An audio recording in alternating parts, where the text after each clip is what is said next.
The Vampire Gift 1, Wards of Night. Written by E.M. Knight. Narrated by Elizabeth Evans. Chapter 1. Illyra. I wake up with a jolt. Alarm rips through my body. Where am I? This isn't my Stanford dorm. I try to push myself up. My muscles are slow to respond. Everything feels like it's part of a dream. My mind is awake, but my entire body is fuzzy. I definitely know I'm not at home. I crane my head up. There's a sharp pain in the side of my neck. I bring my hand to it and wince when I feel a nasty bump. My fingers run along my skin. The bump is about half the size of a golf ball. A shiver of fear takes me. What on earth is going on? The cloudiness in my mind starts to part. I'm on a cold metal floor in the middle of a circular room. I groan as I push myself upright. I manage to sit up, but my body still doesn't feel like my own. What's been done to me? I take a slow look around.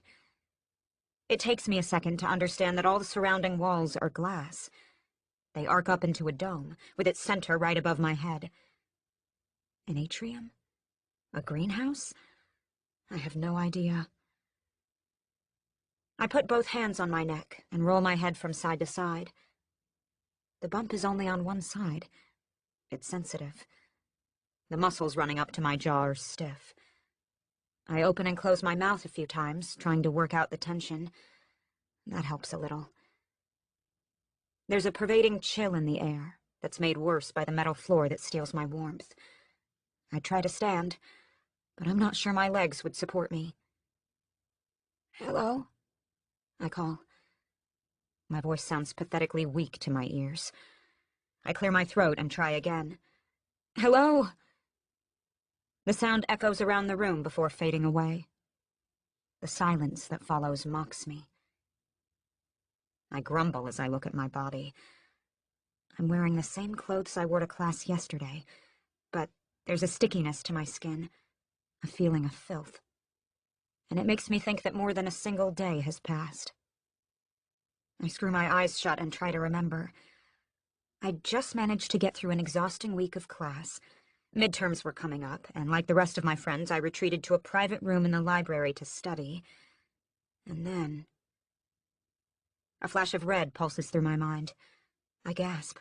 My eyes pop open. Just like that, the memory is gone.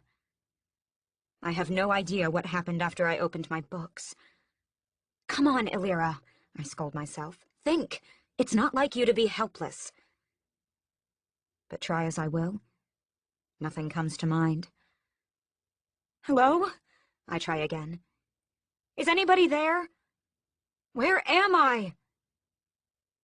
Once more, the only answer is silence. With a grunted effort, I haul myself to my feet.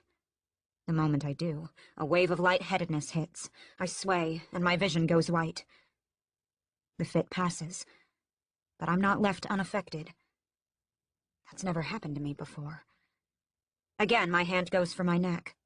I trace the strange bump and wonder what it is. I catch my reflection in the far glass wall. I hesitate, then inch toward it slowly, trying to ensure the next step won't send me lurching to the floor. When I'm less than a foot away, I feel an odd tug on my ankle. I look down and suck in a sharp breath. There's a silver string stretching to me from the center of the room. It's attached to an anklet fit snugly around my leg. I bend down and try to rip it off. It's no good. The string is extremely thin, almost invisible, but it's as strong as fishing line. There's no clasp that I can see, and no way I can get it off. Bizarre. The window forgotten for now, I walk back to where I woke up. There's a tiny compartment in the floor that I'd overlooked. As I come closer, it reels the string in. When I walk away, it lets it back out, but no farther than the wall. A surge of panic threatens to take over as the implications sink in. I'm a prisoner. My breathing starts to quicken. I feel the panic rising. My heart beats faster and faster. I close my eyes and force myself to adopt a sense of calm. There's no point jumping to conclusions, especially this soon. For all I know, this could be some elaborate prank orchestrated by one of the sororities I wanted to pledge. But that doesn't feel quite right. Still, it's the only assurance I can give myself at this point. I open my eyes, and once my body is no longer shaking, I return to the glass wall. It's pitch black outside. That's the only reason I can see my reflection. The light in the room comes from lamps embedded in the floor. Keeping my tied foot back, I step forward and lean into the window. I cup my hands in front of my eyes. I think I can make out the barest hint of stars up in the sky. But it might just be my imagination, or my mind grappling for a hint of normalcy about this place. Otherwise, the night is unnaturally dark. The sound of metal sliding against metal makes me jerk around. There, on the other side of the room, 2 of the window panes have come open. A tall man with jet-black hair and sharp predatory eyes stands in the entrance. "Hello, my darling," he says in a slow drawl. "Did you miss me?" And then, without warning, he launches himself at me. Chapter 2. Raoul. Hey, look, she's up. My younger brother Philip points to the screen. My head turns that way, and sure enough, he's right. "What a beauty," James drawls behind me. I grimace without being able to stop myself. Ever since my older brother was introduced to the Vampire Lestat books in the 80s, he'd taken it upon himself to embody the fictional prince. He'd even moved down to Louisiana to adopt the accent, something he hasn't dropped since. I face him, diverting my attention from the young girl on the screen. "Remember what she's here for," I remind him. I eye him up and down. "She's not to be your plaything." James chuckles. "Don't you worry your pretty red head, Raoul," he tells me. "I'm not going to do anything against Mother's orders. But," he steps toward me, "might I remind you that it was I who found her, and it was I who brought her here." "Actually, it was all—" Philip tries to butt in. "Silence," James growls. Philip shrinks back. "It was me, and I won't put up with your sniveling excuses saying otherwise." My fists tighten. My 2 brothers have never been on the best of terms. Philip's subdued intellectual personality clashes mightily with James's boisterous, rah-rah look-at-me persona. As for me, I like to think I'd take on the best of both of them, but that might just be vanity speaking. "What's that she's doing?" Philip asks. I look at the screen. Looks like she found the chain. Philip glances from me to James. "Do you think she's going to break it?" He sounds nervous. "No," James says confidently. "Not yet. She's not aware of the new powers imbued in her blood." That seems to alleviate Philip's concern. "Besides," James continues, "even if she does, where would she go?" "She looks scared," Philip says. Even I bark a laugh at his humanity. "Of course she's scared. Wouldn't you be? Or have you forgotten what it's like to be human?" "Never." Philip shakes his head roughly. "I'll never forget what it's like to be them. They are who we were, and if we lose that part of us—" "Ah, Philip, ever the dreamer," James interrupts. He strolls over and tousles his hair. Then he smacks the side of his head. "If Mother heard your admission, have no doubt, she would send you to the dungeons." James says it so coolly, so confidently, that the threat is easy to miss. But I know my brother well enough to pick up on it. So does Philip. He gulps. I put a hand on both of their shoulders. James looks at me with revulsion, whereas Philip seems calmed by my presence. Remember, I remind them both, nothing we say or do ever leaves this room. My hand tightens so that my point comes across. Understood? Philip nods, but James only scowls and ducks out of my grip. Gah! He spits and speeds out of the room. Where's he going? Philip asks. Forgive him, I say. He needs time to cool off. Anyways, it's not important. I cut off when Philip mutters a curse. My younger brother never uses foul language. What is it? I demand. He points to the screen. James is in the room with Illyra. I swear, and run after my older brother. Chapter 3. Illyra.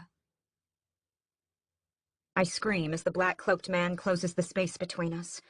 He moves so fast, I don't have time for any other reaction. One hand grips me by the neck, under my chin. The other curls around my back, forcing my body to his. So young, he mutters under his breath. So very nubile. Who are you? What do you want? I try to ask, but the words get caught in my throat. He's cutting off my circulation. All I manage is a feeble croak. What's that? He leans an ear in. I didn't quite catch that. Then he laughs, as if it's the greatest joke in the world. I struggle against him, but he's so strong. It doesn't help that my body is weak from a pervading sense of deprivation. His nostrils flame as he brings his face close to mine and takes a deep breath. His eyes roll up in momentary ecstasy. What kind of monster is this? Just when I'm certain he's about to force himself on me, pressing his lips to mine, or I swallow, even worse. A strong voice of command sounds from the entrance. Put her down. My captor freezes. He doesn't release me, but he backs off enough so I can suck in a ragged breath. James, the voice continues, I am telling you to back off. James, I think. That's his name. His name is James. And why should I, little brother? The man holding me snarls. Can't you smell her? Can't you tell how sweet she is? He spins us both around and thrusts me forward. I gasp in alarm. Here, Raoul, he says. Have her. I know how much you crave her blood. Crave my blood? My head starts to spin. What kind of madness is this? The man in the doorway steps forward. He looks nothing like his brother, if indeed that is what they are. His hair is the deepest shade of red I've ever seen, like the embers of a fire in the night. His eyes... I shouldn't be saying this about my captor, but his eyes take my breath away. They are the most brilliant green possible, and framed by long, dark lashes. They lend a fierce intensity to him that cascades down and encompasses his whole body. Or maybe it's just the way he's looking at me. At us? Go on, James taunts. His hand wraps in my hair as he pushes me to the door. Take her. I know you're dying to. My thoughts blacken and start coming up with all sorts of horrifying scenarios. Rape, torture, they spoke of blood. All without me being able to do a damn thing. No, Raoul says. He doesn't look at me, instead directing his entire gaze at his brother. She is not to be harmed. James steps into me. His free hand curls around my waist and splays across my tummy. Revulsion fills me from his touch. Who says we're harming her, dear brother? He sweeps my hair away to expose the side of my neck with the foreign bump. Just one sip. What's the worst it could do? Raoul's features twist as he struggles with the suggestion. I can see the temptation clear in his eyes. "No," I whisper. "Please." Abruptly, he flies at me. James laughs and steps away, leaving me dangling. The speed with which they move is so fast. I start to fall, but then Raoul's hands are on me, and he's holding me tight to him. I screw my eyes shut and pray that the next moment I'll wake and be free of this nightmare. No such luck. My heart is pounding so hard I'm afraid it'll rip out of my chest. 1 second passes, then 2, then 3. Raoul's body is cold and hard as stone. But nothing more happens. I dare to ease my eyes open. Raoul is staring down at me.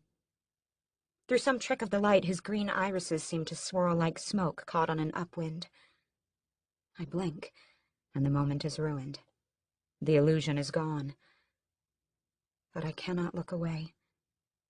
Something about him captivates me.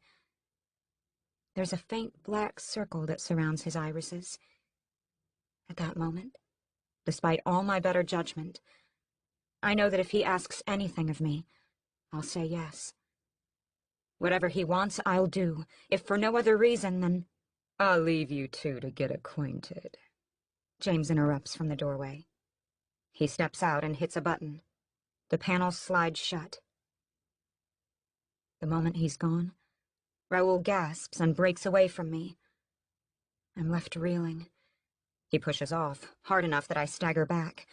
My knees buckle and I fall right on my butt. "Ow!" I say. "What?" But I see that Raoul is in no shape to answer. His eyes have gone wild. He looks around the room like a caged animal. I start to get up, but he points a finger at me. He's doing everything he can to not look my way. "Don't," he warns. "Don't move. You don't know." He grunts. "You don't know how hard this is for me." I can almost laugh at the absurdity of the admission. Hard for him? What about me? I haven't the slightest clue of what's going on. Except, of course, that I've landed somewhere far, far outside my element. Suddenly he turns around. With exaggerated effort, he walks to the door. Every single step looks like it's made with a 100-pound backpack strapped to his back. I reach for the bracelet on my ankle and tug on it, then start to pick myself up. "No!" Raoul almost screams. He flings an arm over his shoulder and again points at me. "Don't move!" I freeze. He can't see me. How did he know? Step by agonizing step, he walks to the door. I watch him, unsure whether to be more wary around him or James. Raoul saved me, I think, but that doesn't mean anything if he breaks down now. He reaches the spot where the panel slides open. His fingers search the smooth glass. "Damn it, James," he mutters under his breath. "Damn it! Damn you and your tricks!" I cry out in alarm when he raises a fist and slams it against the glass. There's so much force behind the blow that the whole outer structure shakes. What kind of man is he? But the glass doesn't break, or shatter, or crack. Raoul hits it again. The dome trembles. Still, the door doesn't come open. Still, he's trapped inside with me. "Come on, Philip," he mutters. "Come on, come on! You know what this torture is like!" I'm afraid of saying anything lest I draw his ire. But I can't just sit still. I need answers. I have questions, and I don't get to make good on any of it. A crack appears in the panes, and the two halves start to part. As soon as the barest sliver of space is visible, Raoul squeezes himself through. This is my chance, I think. I grit my teeth against my body's weakness and make a dash for the door. I don't even get a quarter of the way there before the mechanism reverses, and the doors seal shut. Despair wells up inside. And then I remember the bracelet and the link. I couldn't have gotten out, even if the doors had remained open. Chapter 4. James. I lie back in my bed, a smirk playing across my lips. I let out a long, satisfied breath and cross my arms behind my head. A few moments later, a pretty blonde emerges from under the sheets. She sidles up higher and snuggles close to me. She runs a hand over my bare chest. I almost pull away, but I have the presence of mind to remain still. I've never liked these little displays of affection after the act, but April is important to me, in more ways than I can count. Yet none of them at all in the way she hopes. So, She says, did that make you feel better after the confrontation with your brothers? I don't know why Morgan makes you treat them as equals when you're clearly better. Smarter. More handsome. She starts to kiss my jaw, but I turn away. Queen, I say lazily. You will refer to her as Queen. April pouts in a way she thinks softens my heart. In truth, I'd be hard-pressed to think of an expression more repulsive. It really does make her look like the simpering 18-year-old she is. But there's nobody else around, my prince, She says. Surely in private I can call your mother. By her proper title, I cut in. I grab April's wrist and bring it to my face. My eyes focus on the nearly translucent throbbing vein on the underside. She sucks in a breath. I can feel the fear in her. And, of course, the anticipation. Do you... Her voice quivers. She puts on a good show of acting confident when outside the bedroom, but I know it all for just a mask. Do you still need a drink? After... She swallows, and I can almost hear the tears building beyond her eyes. After all that we did? I say, lazy, teasing. I feel her pulse quicken, and I know she's truly afraid. I love playing these sorts of games with her. A drink, a drink, a drink, a drink, I say. If you must do it, then do it quick, She bursts out. Please, James. I release her. No, I say. I find I'm not thirsty after all. She heaves out a sigh of relief. Oh, thank God. I prefer something much closer to the source, I snarl, and force myself on her, exposing her neck. She cries out, but my lips are already peeled back, and I sink my fangs deep into her carotid arteries, the one that pumps fresh blood right out of her heart. My hand flies over her mouth and stifles her screams as I draw the blood out of her. Sweet, sweet girl, I think. Aside from the screams, she doesn't fight back. When I've had my fill, but still nowhere close to enough, given how much Illyra's scent has awakened my cravings, I let April go. Her hands dart to her neck as she tries to stem the blood flow, but the wound will heal on its own before she has a chance to bandage it. I made sure of that by injecting the serum as I withdrew. Look, darling, I say. I pull her hands away and spread them in front of her face. You're not even bleeding. Imagine that. Thank you, she stutters. I scoff a cruel laugh. Now go on. Get out of here. The other humans will start wondering where you've been for so long. She stammers a few more platitudes as she hitches out of bed. She knows how close I came to taking her life. But she also knows, I assume, that such is the risk of betting a vampire. I watch her cute backside as she goes. Just before she closes the door, I add with a winning wink, not a word of this to anyone, my dear. She bobs her head up and down, meek and drained of blood now, and closes the door. I take a few more minutes to myself before standing up and stretching wide. Today, April, and tomorrow, Elira, I think. At least, if my two brothers don't get in my way. Chapter 5. Raoul. I'm furious as I stalk down the walkway. For James to tempt me like that, and then leave me alone in there with her. I close my eyes and shudder. It took all the self-control I possessed not to feed. Her blood called out to me like a black-veiled siren in the night. It was unlike anything I'd ever sensed before.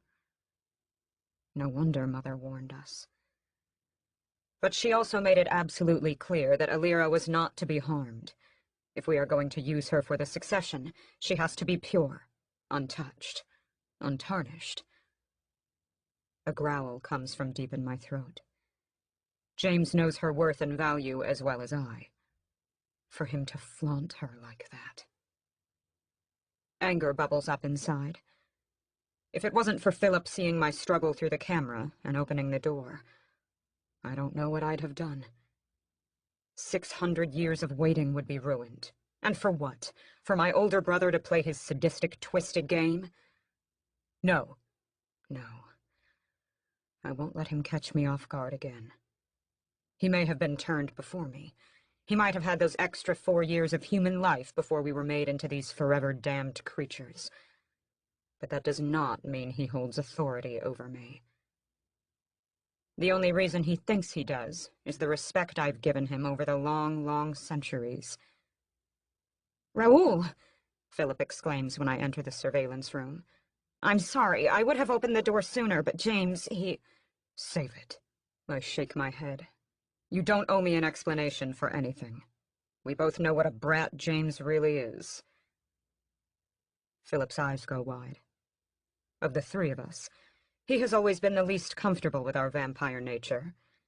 He'd even gone so far as to renounce drinking all human blood when he realized he could exist solely on animal blood, about 3 centuries ago. But that conversion had stunted his growth. Whereas James and I continued to get stronger with every passing year, as did all of our coven vampires, Philip remained trapped as he was at the switch. That explains his deference to us. Vampires are hierarchical creatures. The only thing that catapults one above another is the strength of their supernatural abilities. Not intellect, not social savvy, not age. Just pure, raw strength. The fact that James and I are neck and neck doesn't help distinguish who should lead one bit. I collapse on the seat beside Philip. I can sense his unease, being on the same level as me. Those same natural instincts dictate that weaker vampires should always occupy space lower than stronger vampires. But he is my brother, and I've always made a point of showing him that I won't forget that. Anyway, Philip clears his throat. What are we going to do about... His eyes go to the screen. Her. I look up and see the human girl slumped over in the middle of the room. Her shoulders are shaking. Is she crying? Damn. I thought she'd be stronger than that, I mutter. She's been through a lot, Philip says. Probably traumatized. I give a sour chuckle, and she hasn't even seen the start of it. Wait. I go rigid. Zoom in. Zoom in. She's not crying. Philip adjusts the camera. She's shivering, I exclaim. Damn, how cold is it in that room? She still has human blood in her, remember? Philip's eyes widen with realization. He plays with the controls on the computer. It's, he swallows. 35 degrees. That's frigid for a human, I say. No wonder she's... Damn, just blast the heat. My eyes stay glued to the screen as I watch the girl. I wait and wait as the furnace kicks in. And, to my delight, Elira unfolds like a blossoming flower as the temperature creeps up. That I say finally, was a glaring oversight. Or, Philip considers, maybe it wasn't. James was in here and did something behind my back when I wasn't paying attention. He may have done that on purpose.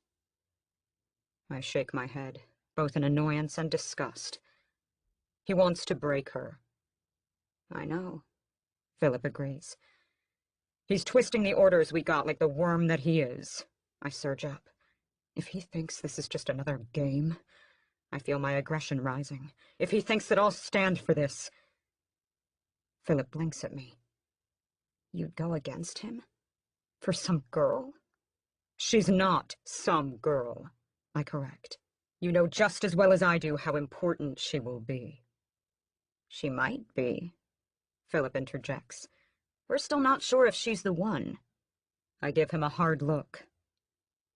Trust me, Philip, I say softly. If you had been in that room instead of me, you'd have no doubt. She is the one. Chapter 6. Illyra. The sudden heat blasting from the ducts around the room surprises me. Nonetheless, I'm grateful. I thought they'd meant for me to freeze to death in here. After James and Raoul left, I tried my hardest to take off the bracelet, but whatever strength was left in my arms was not enough.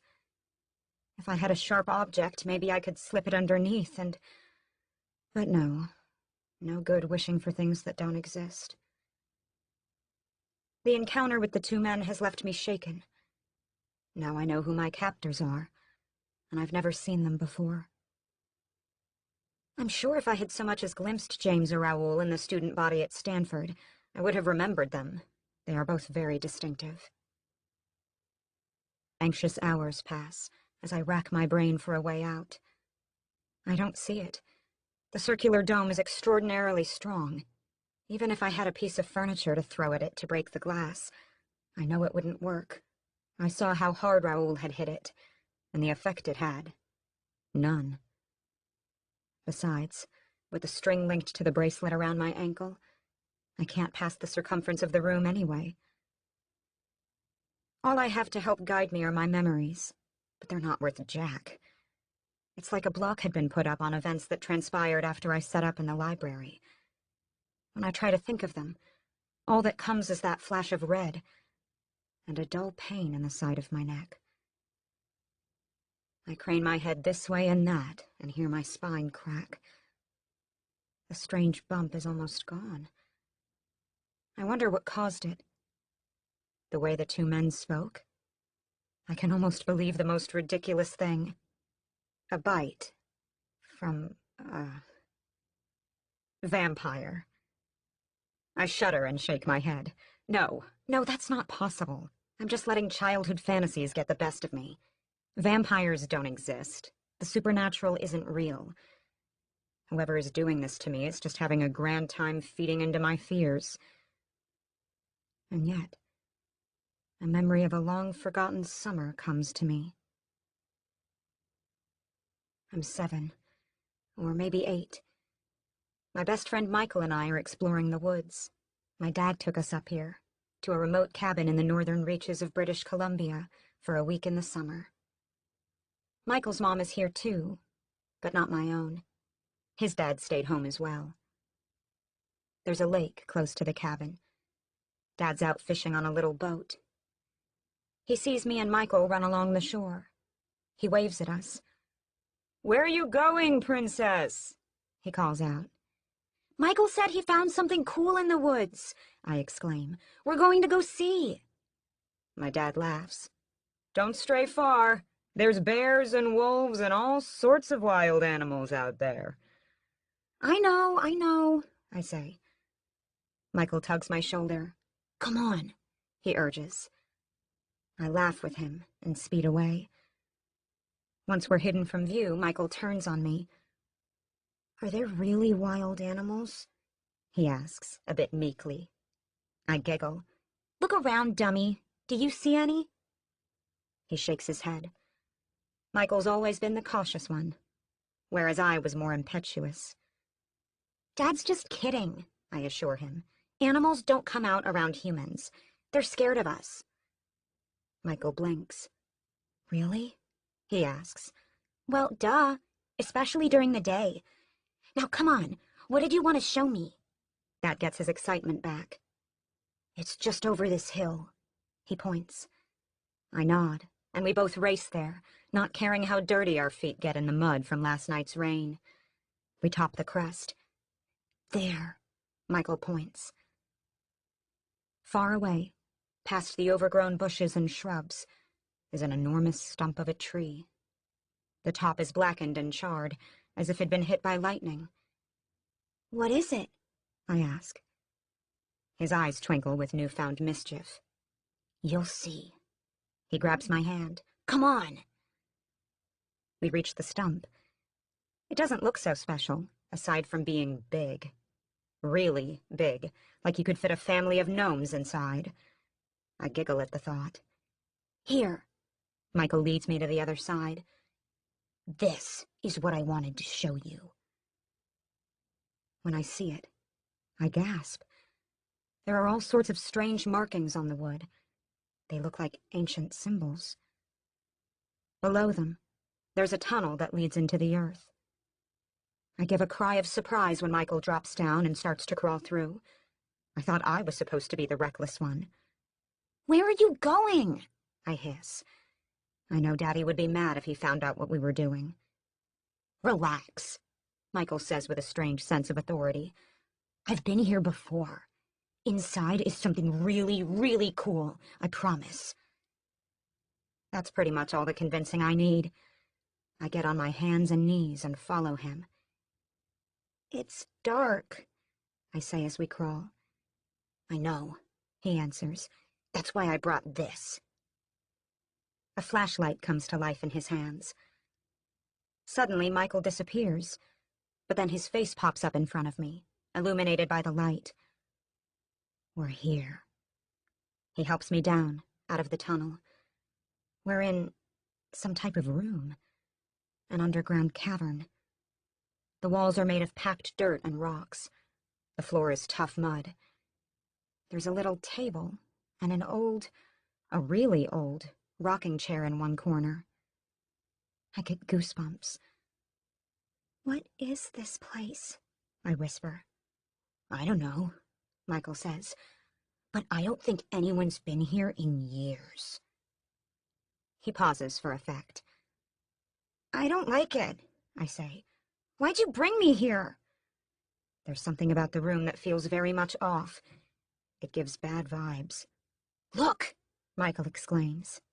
He rushes forward, leaving me in the dark. I stumble after him, not wanting to show him I'm scared, but not wanting to be left alone either. He shines the light on a trapdoor in the floor. He motions for me to lift it. "Michael, I don't think we should—" "What? Are you chicken or something?" he asks. I narrow my eyes at him. "No," I say, "but—" "Bwok, bwok, bwok," he interrupts, making the appropriate chicken clucks. "Bwok, bwok, bwok, bwok. Illyra's nothing more than one big chicken." "Fine," I'll say. "I'll help. But after this, we're going back out." Michael grins. "Deal." It takes some effort, but we manage to lift the trapdoor. I cough when a mix of dust and mold puffs out. Michael shines his light down through the opening. There are stairs. He looks at me. "Ready?" he asks. Reluctantly, I nod. He hesitates for a moment, then sticks out his hand. "So you don't get scared and run away," he explains. I huff, but in truth, I'm grateful. I take his hand. Together we make our way down. The steps are made of stone. They go a long way. At the bottom, they level out to a flat, smooth floor. It's made of the same river stones, polished and sanded and pressed together. Michael shines the light around us. "Whoa," I murmur. "Now this is cool." The walls around us are tall and made of gray stone blocks. They make me feel like I'm inside a castle. There's a shelf in the distance. I see books on it. There's also a table with the stub of a burnt-out candle. There's a small cot on the floor, long since rotted. I walk to the shelf holding Michael's hand. There are cubbies carved in the walls, and now they hold all kinds of curious instruments and objects. There are jagged crystals, bits of rose, measuring scales, metal cups and decanters. I gasp. Even a rodent skull or two. What is this place? Michael asks reverently. I don't answer. My eyes are drawn to the spot just beside the bookshelf. There, I see mystical carvings on the walls. Runes, not unlike the ones I saw outside. Something pulls me toward them. I release Michael's hand and crouch down. I feel almost a resonance to them. A type of suction, however faint, that makes it impossible to look at anything else. I think, I say carefully. I don't know what draws the words out of me, except that they feel right. I think this is the lair of a witch. Michael scoffs. A witch? That's crazy. I don't hear the rest of what he says. At that moment, a sort of trance falls over me. The runes beckon. I reach out with one hand, fingers trembling, and trace the outlines of the very first symbol. A jolt runs up my arm. I gasp. Michael says, "What was that?" But my focus is all on the walls before me. My hand passes to the second symbol, an upside-down triangle with 3 swirling lines through it. As soon as I touch it, the ground shakes. Michael grabs my shoulder. "We should get out of here." "No!" I jerk back. I've never felt such affinity toward anything in my life. My attention shifts to the final symbol. I have to touch it. I must. Michael tries to yank me away, but I'm consumed by the need to know what the third symbol will do. I snarl and rip away from him. My fingers brush the intricate lines. A blazing blue light explodes from the wall. I'm thrown back as if hit by a force field. I land hard on my hip and cry out in pain. Michael's on the ground beside me, but he's quickly picking himself up. The whole room begins to shake. An earthquake! Dust and gravel rain down from the ceiling. A huge chunk of rock collapses right in front of the wall. It crashes to the floor not 2 feet in front of my legs. I scream. Next thing I know, Michael is grabbing my arm and hauling me up. He drops the flashlight in the commotion. It hits the ground and breaks. We're trapped in the dark. The shaking continues. "This way!" Michael yells. We scramble blindly toward the stairs. I trip and almost fall, but Michael catches me again. He pulls me forward. "Here! Here!" he cries. I find the entrance to the stairs and run up, together with him. The tremors throw us from side to side. I hear more crashing behind us. I know the roof is caving in. Frantic, we reach the top. We're inside the stump, but it's impossible to see. Fear grips me. I hold on to Michael for dear life. The shaking continues. "Now where?" I scream. "I don't know." Panic threatens to swallow me whole. We're going to die down here. Suddenly the darkness parts, and for a flicker of a second, I see the way out. It's framed by that strange blue glow. I grab Michael's hand and race toward it. I shove him into the tunnel and quickly follow. We both emerge and collapse on the ground. A low sucking noise sounds from behind us. I yelp and jump away, then turn just in time to see the entire stump being swallowed by the earth. And then it's over. Everything is still. A dreary silence falls over the woods. It takes both of us a long time to catch our breaths. When we do, Michael asks, "Did that really happen?"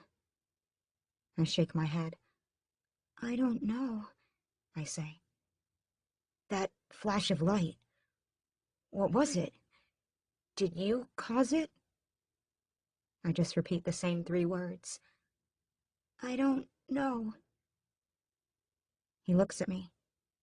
His expression is hollow. Now what? I take a deep breath. I look into his eyes. We can't tell anybody about this. He nods vigorously. I agree. I give him my little finger. Pinky swear, I say. We join fingers and seal the bond. After another few minutes, we get up and wander back to the cabin, shaken and dazed. Wow. I look around. I haven't thought of that summer in ages. In fact, I pushed the memories so far down that I wasn't sure if it were real or just part of a dream. And yet, something about it feels very, very real and very, very immediate to what's happening now. Chapter 7. James. You called, Mother? The Queen looks at me from her glass throne. I hate the pretentiousness of it, raised high on a dais in the middle of the chamber. If I had my way, I'd tear the whole thing down, only to build a greater, bigger one, out in the open, where all could see. I hear you've found the girl, she tells me. Her eyes wander at the space above my head. Not once does she look at me.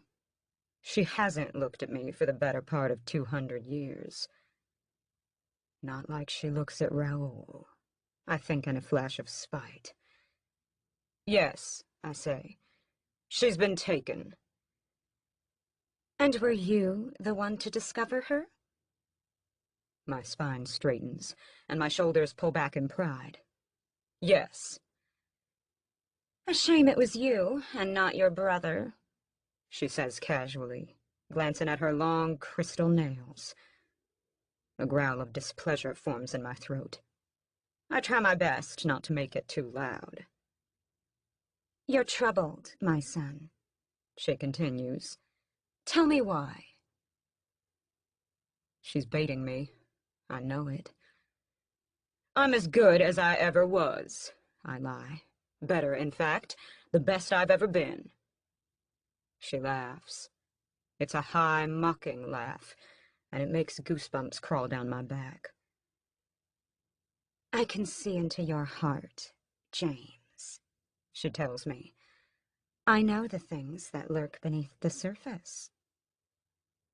Nothing but loyalty to you and our coven, I pledge. Oh? She quirks an eyebrow. Prove it, then. My breath catches, but I maintain a calm outward appearance. Anything you ask.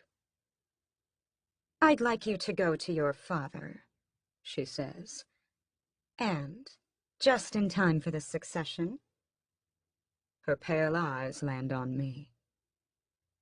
Destroy him. I storm into my brother's keep. Raoul, I rage. Is this your idea of a joke? I'm livid, absolutely furious. The request our mother made of me, it's unthinkable. He looks up at me from the drawings spread across his desk. I hate the smugness that creases the corners of his eyes. I haven't the slightest clue, he says a tad too softly, what you're talking about. He watches me calmly. He's in his element here, and I know I'm at a disadvantage when I give in to the vampiric darkness. But I can't help myself. Not now. You told Mother. My words come out in an angry hiss. To send me away. Didn't you? I did no such thing. Liar, I accuse. My eyes flash to the papers on his desk. They're ancient parchments, worn and weathered with age. I scoff in disgust. And what is this? Are you trying to verify the prophecy yourself? You know as well as I do that this is the year. He gestures in the direction of where we're keeping Ulira. Her birthday lines up, as do the astrological signs. I could have told you that, I say, exasperated. I found her. You don't trust me? Raoul looks me up and down. It's not a matter of trust, brother, he says. It's a matter of verification. You don't trust my judgment, then, I snarl. After your display with the girl? No, I'd say I do not. Oh, for the love of... I fling myself into an empty chair and hold a hand to my eyes. I was just having a bit of fun.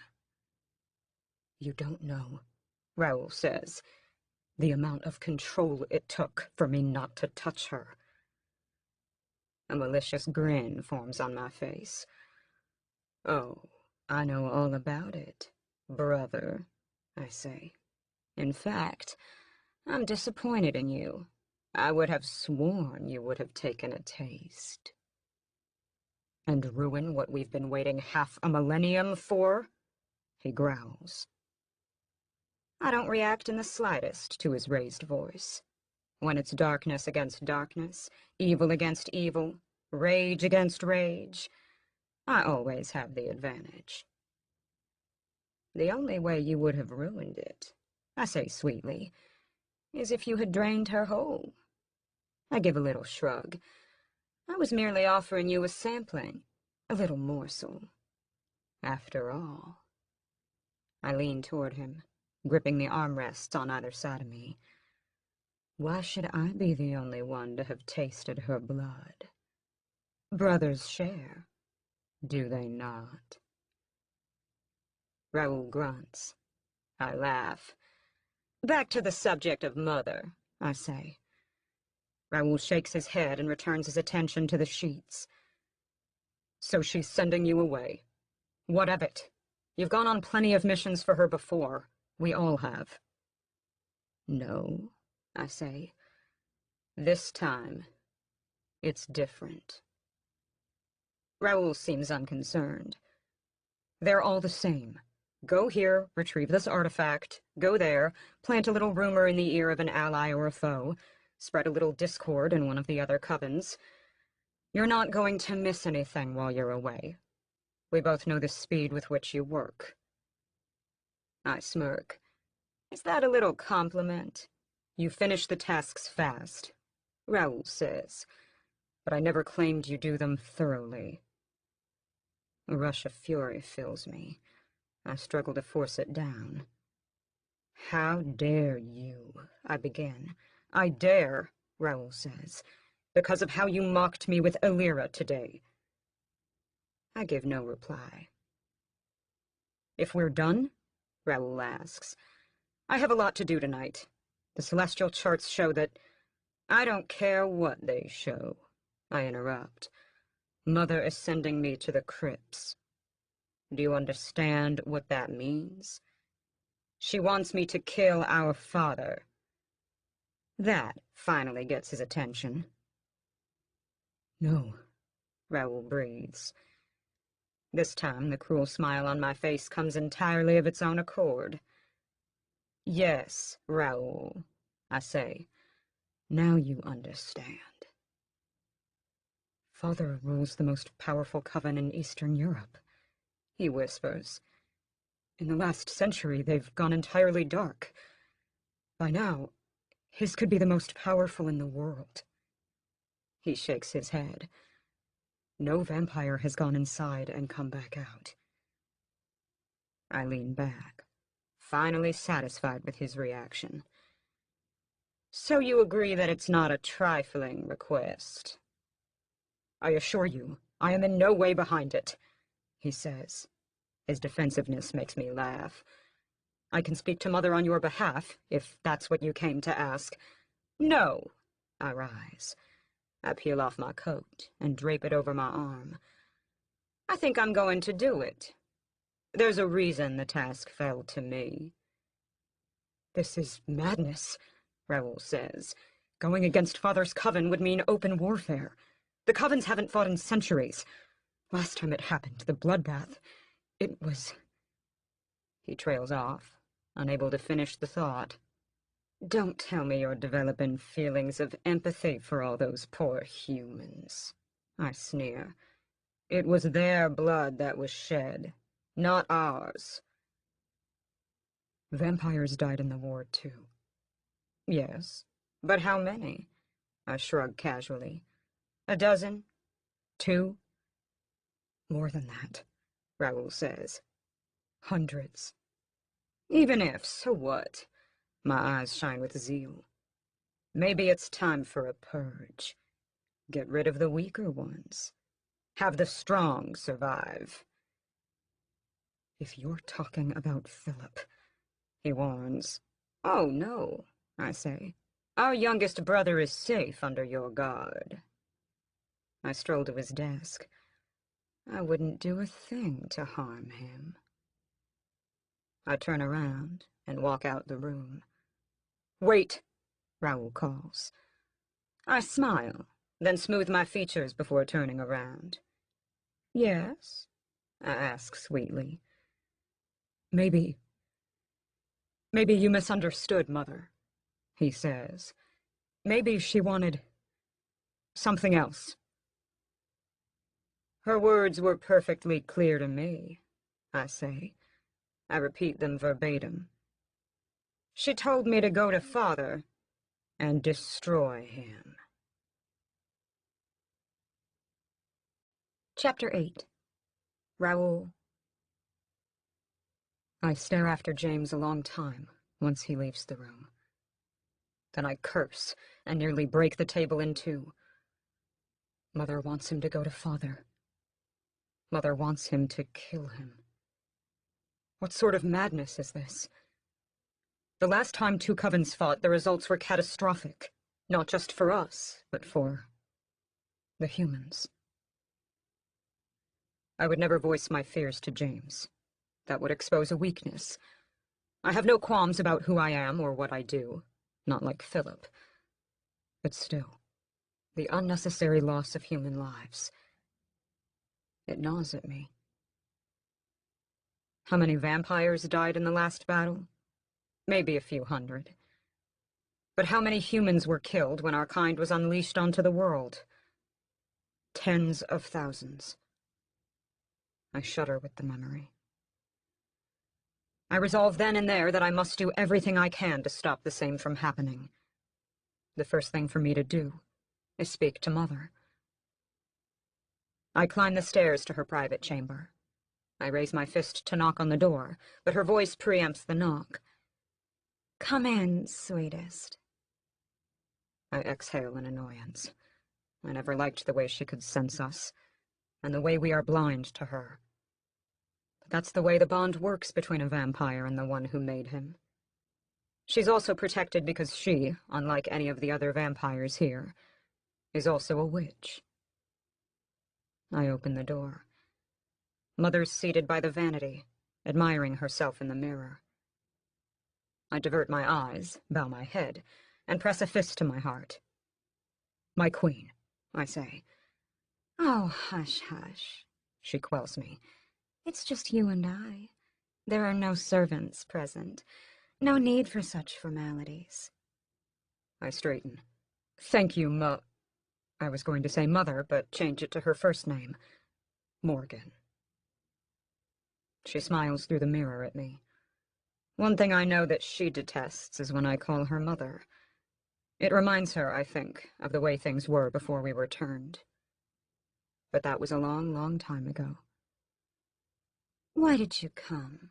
She asks. Oh, she mock gasps. I know. You're here to petition on your older brother's behalf. So it's true, I say. I didn't doubt James, but to hear it confirmed from the Queen's lips. Certainly, she says lightly. She spins around and puts her eyes on me. They're tinged with red. The faintest ring of it on the outline of her irises. She's been feeding. It's madness to send him to the crypt, I exclaim. She smiles and tilts her head to the side. Always right to the point, aren't you? What? You don't have time for pleasantries? You're avoiding the question, I say. And you're challenging your queen. A spark of hatred blazed in her eyes. I could have you in chains for that. I know it's an empty threat, but I drop my head anyway. I'm sorry, I say. I forget myself. Forgiven, She announces with absolutely no conviction. I've missed seeing your face, Raoul. I wonder why you don't visit me more often. You know perfectly why, you scheming witch, I think. I keep my expression blank. She stands and makes her way to me. I'm rooted in place. She reaches up and tousles my hair. Flame red, She whispers in my ear. I feel her breath on my skin. such a rare quality for a vampire. Almost enough She traces her hand along my jaw. to tempt even the queen. Enough, I say, and step away. She was turned as a human when she was only 20. She waited until her children were grown before infecting them with the curse. She did it all at once. James was 23, I was 19, and Philip was 17. It's only in the last few decades that her flirtatious games have increased. I always thought them revolting. She treated them as nothing more than a great joke. Morgan gives me a secretive smile and wink. Not even the tiniest bit tempted? She asks. Disgust floods through me. No, A pity, she says. we would have so much fun together. Fun, I say. You speak of fun when you go and send your oldest son to start a war? Oh, I very much doubt it will come to that. She returns to the mirror. If anything, She adds softly. it could remind Logan how much he misses me. I can't help myself. I bark a laugh. We're nearing 500 years, Mother, I say. I doubt he remembers you exist. Silence! She screeches. It's a rare outburst. You will not speak of my husband that way. You sent James to kill him, I deadpan. I seriously doubt he'll view that as a romantic gesture. Oh? She accuses. And what do you know about love? You, who's never even been with a girl. That's not true, I growl. One wench 200 years ago doesn't count. Leanna. Before I know what's happening, I shoot across the floor and pin Morgan to the wall. I grip her throat, hard. My other hand hovers threateningly over her heart. I could kill you, witch, I hiss. Oh? She cranes her chin up, giving me easy access. Then do it, son. Rip my heart out. End your queen. See what happens when the subjects of our coven turn on you. I'm breathing hard, lost in the darkness, lost in my rage. Do it, She whispers. end my life. Do it now. Suddenly, the gravity of what I'm doing hits me. I release her and stagger back. Just as I thought, She sneers. all talk and no action. Unlike your brother James, I was right in my decision to send him over you. I look wild-eyed around the room. What have I done? But the way she spoke about Leanna, the only girl I've ever loved. Leave me, she says. I can tell you are in no state to continue this conversation. She adjusts the bodice of her dress. Tomorrow you will take the girl out on the grounds. Show her what awaits her if she conforms. And what will happen if she resists. Chapter 9. Illyra. Is it ever day here? I wonder. I don't know how long I've been penned up in this place. I've tried yelling. I've tried screaming. I've tried waving at the camera I'm sure is in the ceiling. I'm scared and lonely and confused. My fingers keep brushing over the spot on my neck. The bump is gone, but now I can feel the tiniest 2 pinpricks on my skin, like a spider bite or a vampire's kiss. I shake my head to dispel the notion. Once more, I'm letting childhood fancies get the best of me. I wish I had a mirror, or a clock, or a phone, or something, anything that would get me an understanding of what's happening. I look at my reflection in the faraway glass. It feels as if enough time had passed for the sun to rise. But it's still pitch black out there. Could the window be tinted? I curl up and sleep for an hour or 2. My stomach rumbles with hunger. I press a fist into it and do my best to ignore the sensation. How the hell did I end up here? I think. Why me? At some point during my nap, the doors slide open. My back is to the entrance. My body tenses. I want to look, but I don't want to appear too eager. Whatever these people want from me, I have every intention to resist. I wait. Silence. The doors close. I hold my breath, hoping to catch sound of whoever had just entered. But I hear nothing. Carefully, I turn my head around and see him. Raoul. He's standing a foot away from the entrance. His whole body is tight. His green eyes lock with mine, and there's such fire there that it makes me gasp. That breaks the spell. Stiffly, he walks over and reaches down to pick me up. I flinch away. He stops. Then, instead of grabbing me, he holds out his hand. "I think you've been here long enough," he says. "This room is not meant as your permanent home." Permanent home? I stare at him with incredulity. My permanent home is back at the university, in the dorms, with my friends. He snorts a chuckle. "Not anymore."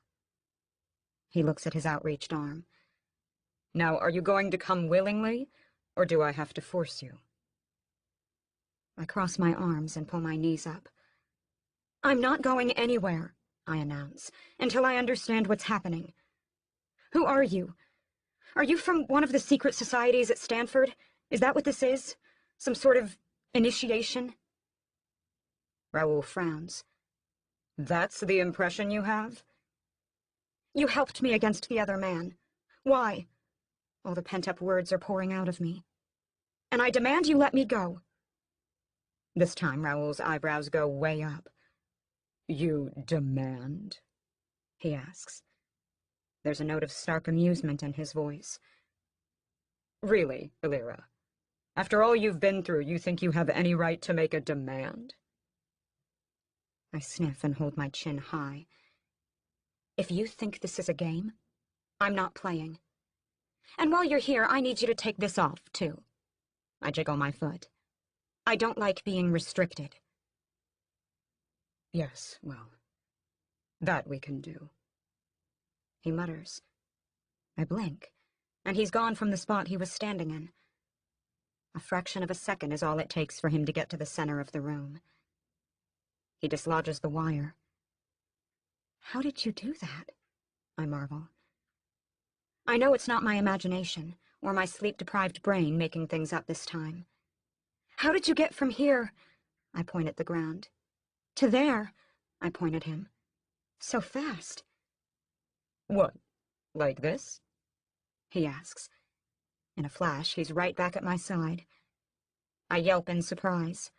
"Yes, like that," I say. My heart is racing. The deep-down suspicions I have about this man are coming to fruition. "Humans can't move that fast," I whisper. "My dear Illyra." He kneels down, and his face is finally level with mine. "Whatever gave you the impression that I am human?" Chapter 10. Illyra. Raoul walks purposefully ahead of me. I have to step quickly to keep up, because his strides are long and deep. Since his last declaration, he hasn't said a word. I've tried engaging him in conversation, but it's like talking to a brick wall. So I'm left to stew and boil in my own thoughts. The glass-domed atrium exits to a long, dark hall. The lights are so dim I can barely see Raoul's form. But his steps are sure and confident, like those of a man who's walked these corridors many times before. Well, duh, I think. This is his home, or laboratory, or facility, or whatever. It's chilly everywhere. I start shivering as we advance through hall after hall after hall. There are no windows, and it almost feels like we're inside some massive bunker. But the layout is way too grand for that. Where are you taking me? I ask in exasperation. Why am I here? Who are you? Nothing but silence greets me. Stubborn man, I think. Just as we're about to turn a corner, I plant my feet. I'm not taking another step, I declare, until you tell me what's going on. Raoul stops. He turns back and looks at me. I suppress a gasp. For a split second, his eyes actually seem to glow in the dark. Of course that's madness, I tell myself. But the memory of my time in the woods comes up unbidden, and I wonder, is it? I'm taking you outside, he says stiffly. Something is off about his behavior. Then I realize what it is. He never actually looks at me when he speaks. His eyes go to the space just about my head, or to the side of my body. Why won't he make eye contact? Outside. Where you'll let me go?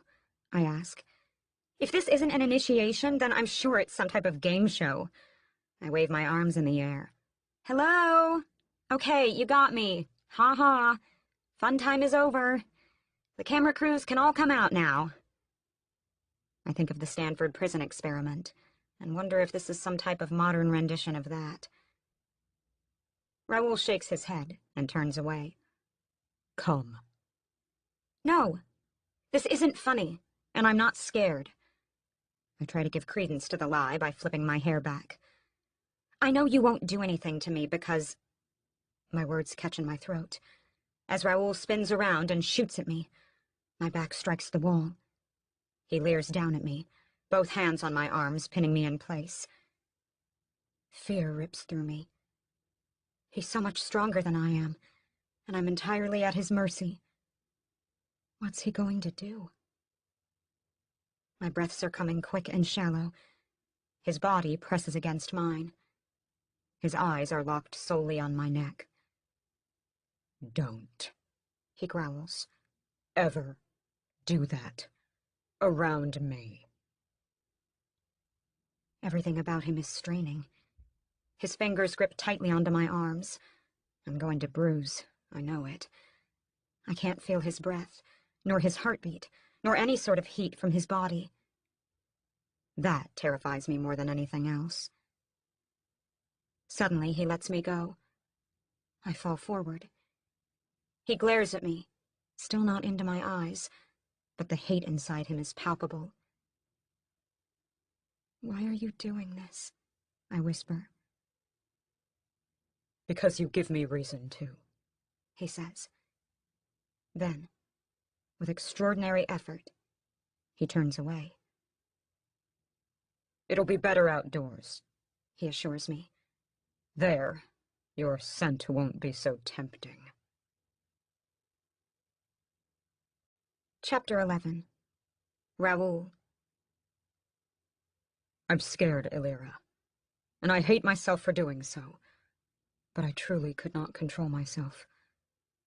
When she flipped her hair back and exposed her precious, fragile neck, the neck with James's bite marks still on it, I lost it. I had to feed. I had to have her, but I could not, for it would destroy the process we've been waiting so long for. With James's venom already in her system, The infusion of mine would surely kill her. Now she's more frightened of me than she knows. She tries to hide it, but the emotions of a girl her age are transparent to me. The sooner I remove myself from her vicinity, the better it'll be, for both our sakes.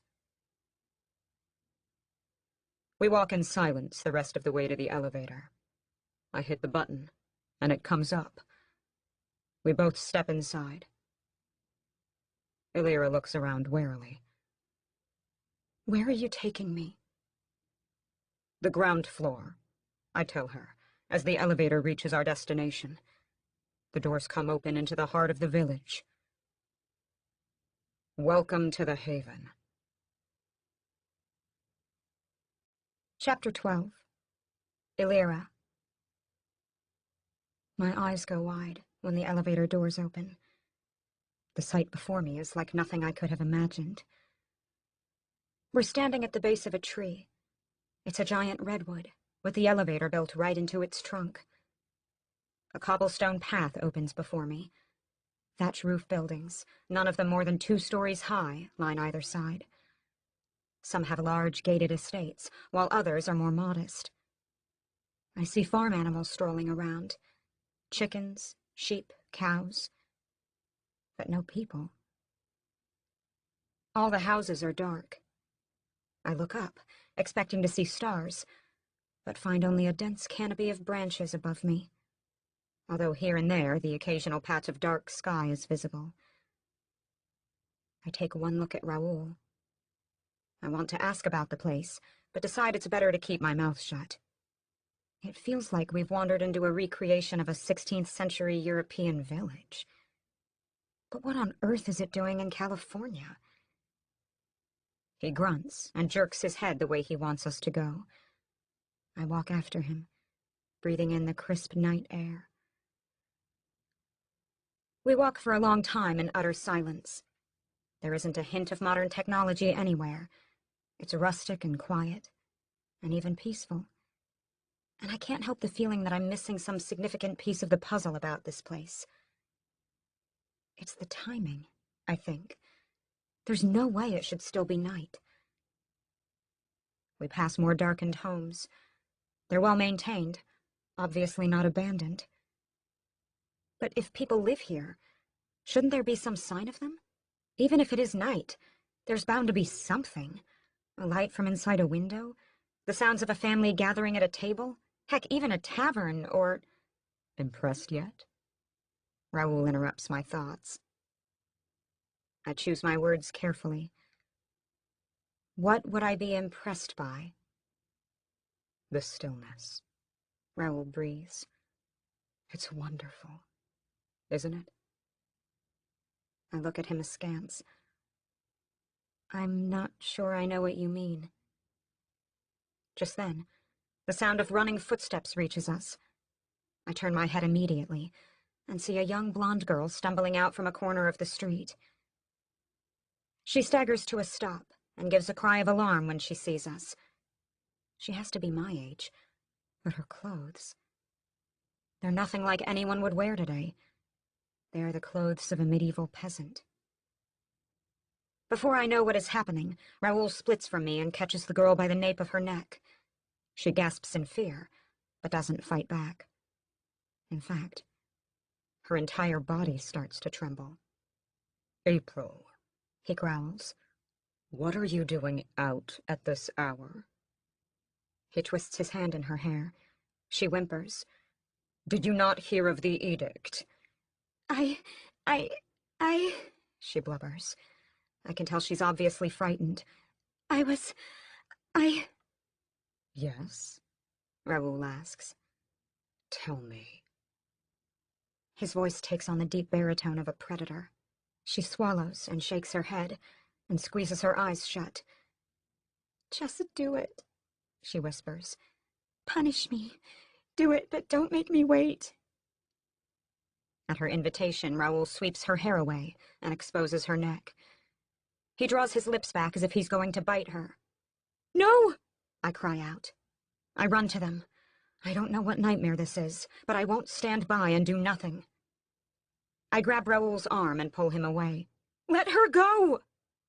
He throws me off him as if I weigh no more than a paper doll. I fall to the ground and grunt. Already Raoul has April in his embrace. He drops her back, almost like a lover. Stop! I scream. I pick myself up and throw myself at them.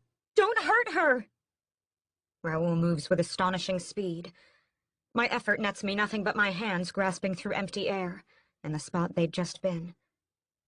Raoul looks from April to me. The poor girl is staring at me, wide-eyed. You care? He says slowly. What happens to this wench? I flinch at his choice of words. April gives no response. She just stands there, drained, devoid of life. She looks like she's given up. Yes, I care, I say. What were you going to do to her? Is she another one like me, caught up in this twisted game? Raoul's lips twitch up. Maybe in a smile. Maybe in a snarl. It's hard to tell. Let me assure you. He lets her go and steps toward me. That this girl is nothing like you. I try to catch her eye, but her gaze is glued to the ground. She's free now. Why doesn't she run? Raoul stops an equal distance between us. He sweeps an arm back to take in April. She's broken the rules, he tells me softly. And she knows what happens to humans who come out after curfew, especially on a night like this. I start to edge my way toward them, so I can get between Raoul and April. He's already proved he's not willing to hurt me. At least, not in the way he was ready to hurt April. Please, the girl says softly. Just do what you have to. Don't stretch it out. I have no idea if she's crazy or what. Maybe this is some type of role-playing game gone horribly wrong. I would, Raoul says. But it looks like our incumbent princess-in-waiting has other ideas for you. I stop short. What did you call me? He ignores the question. He turns back and grabs April's arm. She gives a small cry as he drags her forward, and then pushes her toward me. I catch her as she stumbles into my arms. Our eyes meet for a split second, and I see such intense hatred in hers that I gasp. She brushes me off and stands on her own. So, April, Raoul says. It looks like you have a new champion. He smiles. I wonder what James will say when he finds out. That's where you were running from, isn't it? You were with him? Her cheeks flush a deep red. Raoul starts walking.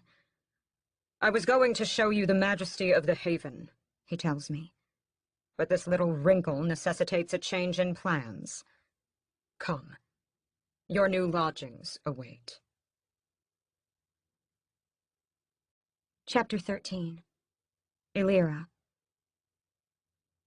Raoul brings me in April past the edge of the village, to the mouth of a small cave. Our whole walk there I kept my eyes open, cataloging everything I saw and planting the layout of the place into my memory. I'll need to know where to go when I try to escape. The cave entrance is deceptive of its interior. As we walk into the mountain, the cavern opens up to many times its size. There are torches lining the walls. Raoul grabs one near the entrance and shoves it into my hands without a word.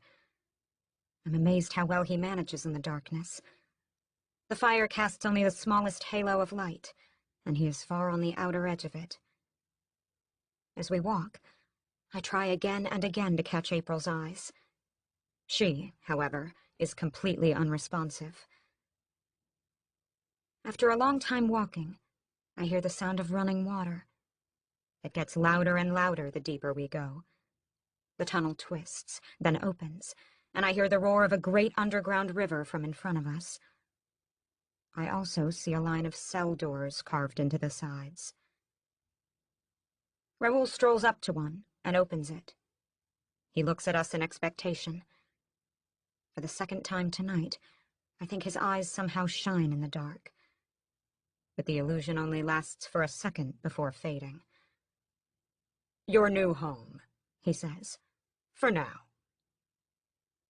I look around for an escape. But I know if I run, he'll be on me in a second. There's no way I could navigate the underground passages on my own. So, tired, hungry, and resigned, I go into the prison cell, trailed by April. She shoots one spiteful glare at me as she walks by, and then returns to her regular docile demeanor. Raoul closes and locks the door. The clang of metal bars shutting echoes through the space. He turns to leave. "Wait!" I call out. "Do you just mean to leave us here? What about food? What about water?" "Those will be provided to you soon enough," he says. "How long are you going to leave us here?" I demand. "Raoul! Raoul!" But he has already walked away. Not long after his footsteps fade, a snicker comes from behind me. I turn and discover April staring daggers at me. "Well done," she says sardonically. "Really very spectacular. Don't hurt her," she mocks. Suddenly I'm angry. "What's with the attitude?" I demand. "Is that the thanks I get for saving your life?" "Save my life," she bursts out laughing. Then just as quickly she cuts off. "Sweetie, all you did was condemn me to a living hell." "Whatever," I mutter. I grip the metal bars and try shaking them to see if they'll give. "Don't bother," she tells me. "You're not getting out until they decide to release us." I give the bars one more shake and realize she's right. "Besides," she continues casually. She folds her legs and slides down to sit on the floor. "You don't want to be out there tonight. You're safest behind bars." I shake my head. "Safe from what?" "My, you really don't know anything, do you?" she says. There's a trace of pity in her voice. "There's a full moon tonight." I wait for her to expand on that explanation, but she says nothing else. "So?" I ask finally. "So?" She sounds incredulous. "So it's the night our masters are most consumed by..." She pauses for a dramatic moment. "The bloodlust." My head jerks to her. "What?" "You were wondering why you didn't see anyone else," she says. She gives a little laugh. "Why there weren't any other humans out and about. Don't worry about how I know. It's the same with all new sacrifices." A shiver creeps down my spine. "Sacrifices?" "Oh yeah," she says casually. "They bring girls like you to us every few weeks. Usually when there's a shortage." I turn to her. "A shortage? A shortage of what?" "Blood, duh." She shrugs. "Whatever, you'll figure it all out before long." Is everyone here crazy? Why did you just give yourself to him like that? You didn't fight back or anything. She snorts. As if any of us can fight back against them. "Look, I'll do you a favor." She stands up and walks to me. "I don't know how long you intend to survive, but here's a hint. It's not up to you. Not at all. I was like you once. I came from the outside, and I..." She stops. A frown forms on her face. "Yes?" I ask. "You what?" April holds a hand to her forehead. She closes her eyes and shakes her head. Alarm sweeps through me. "Are you okay?" I ask. "Fine," she says roughly. "What were you saying?" I can't." She shakes her head once more. Then her eyes open, and there's an absolute vacant look in them. Without another word, she simply folds down and sits cross-legged on the ground. I run up to her, despite my better judgment. I put a hand on her shoulder. "April?" She looks at me with big, empty eyes. "Yes?" she says. That's my name. She cocks her head to one side. I'm April. Who are you? My name's Elira, I say. That's a pretty name. She smiles. I like it. I look at her in concern. The inflection of her voice is totally different from before. She sounds like a child. You were saying something about the outside? I ask. She gasps. Oh, no, she says. No, no, no, no. She brings her knees to her chest and starts to rock back and forth. Not about that. We mustn't speak about that. No, no, never. My body tenses. She sounds as if she's been brainwashed, or like a switch has been flipped, and reduced her into some primordial state.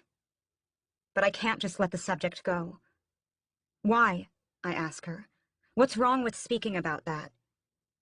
It's forbidden, she says.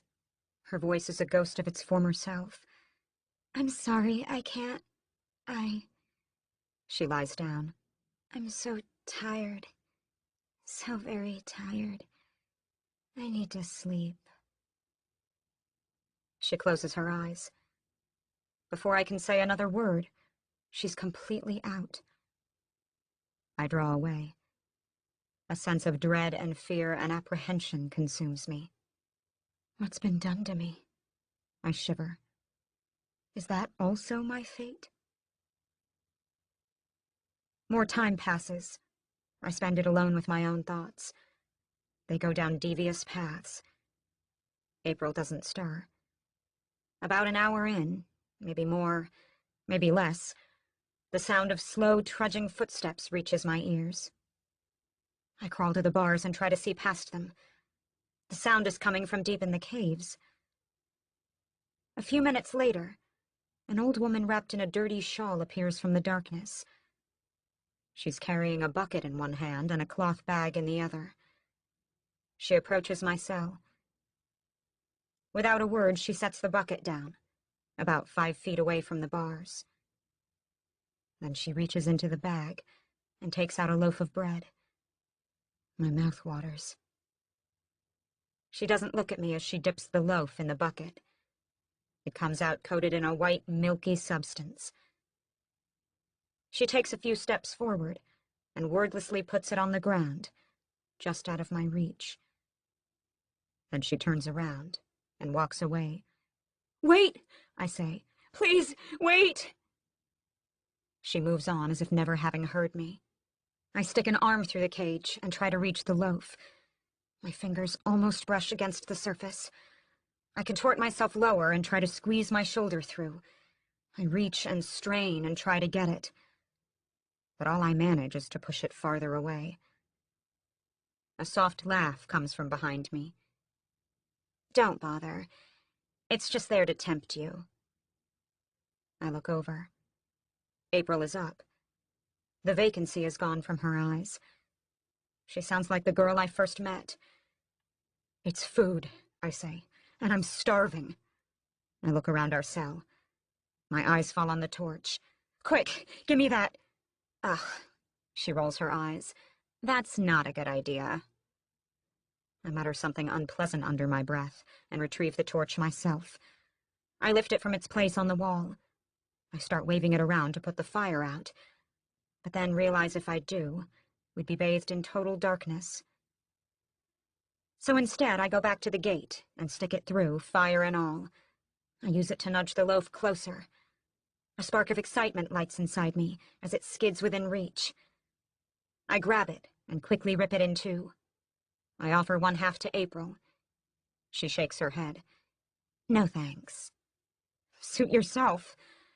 I'm just about to put it into my mouth when another thought hits me. "Is it poisoned?" "Ha!" She laughs. "No. If they wanted you dead, they have other ways of doing it." I'm not completely assured by her words. I sniff the piece in my hand. "What's this white stuff?" She shrugs. "Probably goat's milk." "Spoiled?" "Does it smell spoiled?" "No." "Then no." She sees me still hesitate. She exhales and takes the free half. She bites into it, chews and swallows. "See," she says, "it's safe." A ravenous hunger takes me. I wolf my half down. April hands me hers, and I have that as well. "So," I say when I'm done, "are we on speaking terms now? Can you tell me what this place is?" "You know what it is," she tells me. "You're in the Haven. These," she gestures grandly around her, "are the catacombs. It's where they keep the humans when we can't be above ground." "You keep saying they. You call them the Masters." I shudder. "Why?" "That's who they are. They rule this place. If you stay quiet and meek, you might survive." "But," she gives a bitter laugh, "you've ruined all chances of that for me."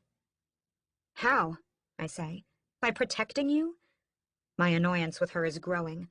"I stopped Raoul from killing you." "He wouldn't have killed me," she exclaims. "They don't kill anybody, except on a night like tonight." As if on cue, distant screams come from far away. I spin to the entrance. "What was that?" She smiles at me softly. "The sounds of the sacrifices, taken out of their pens." She gives me a hard look. "You better get used to it." She settles down. "It's going to be going on for hours."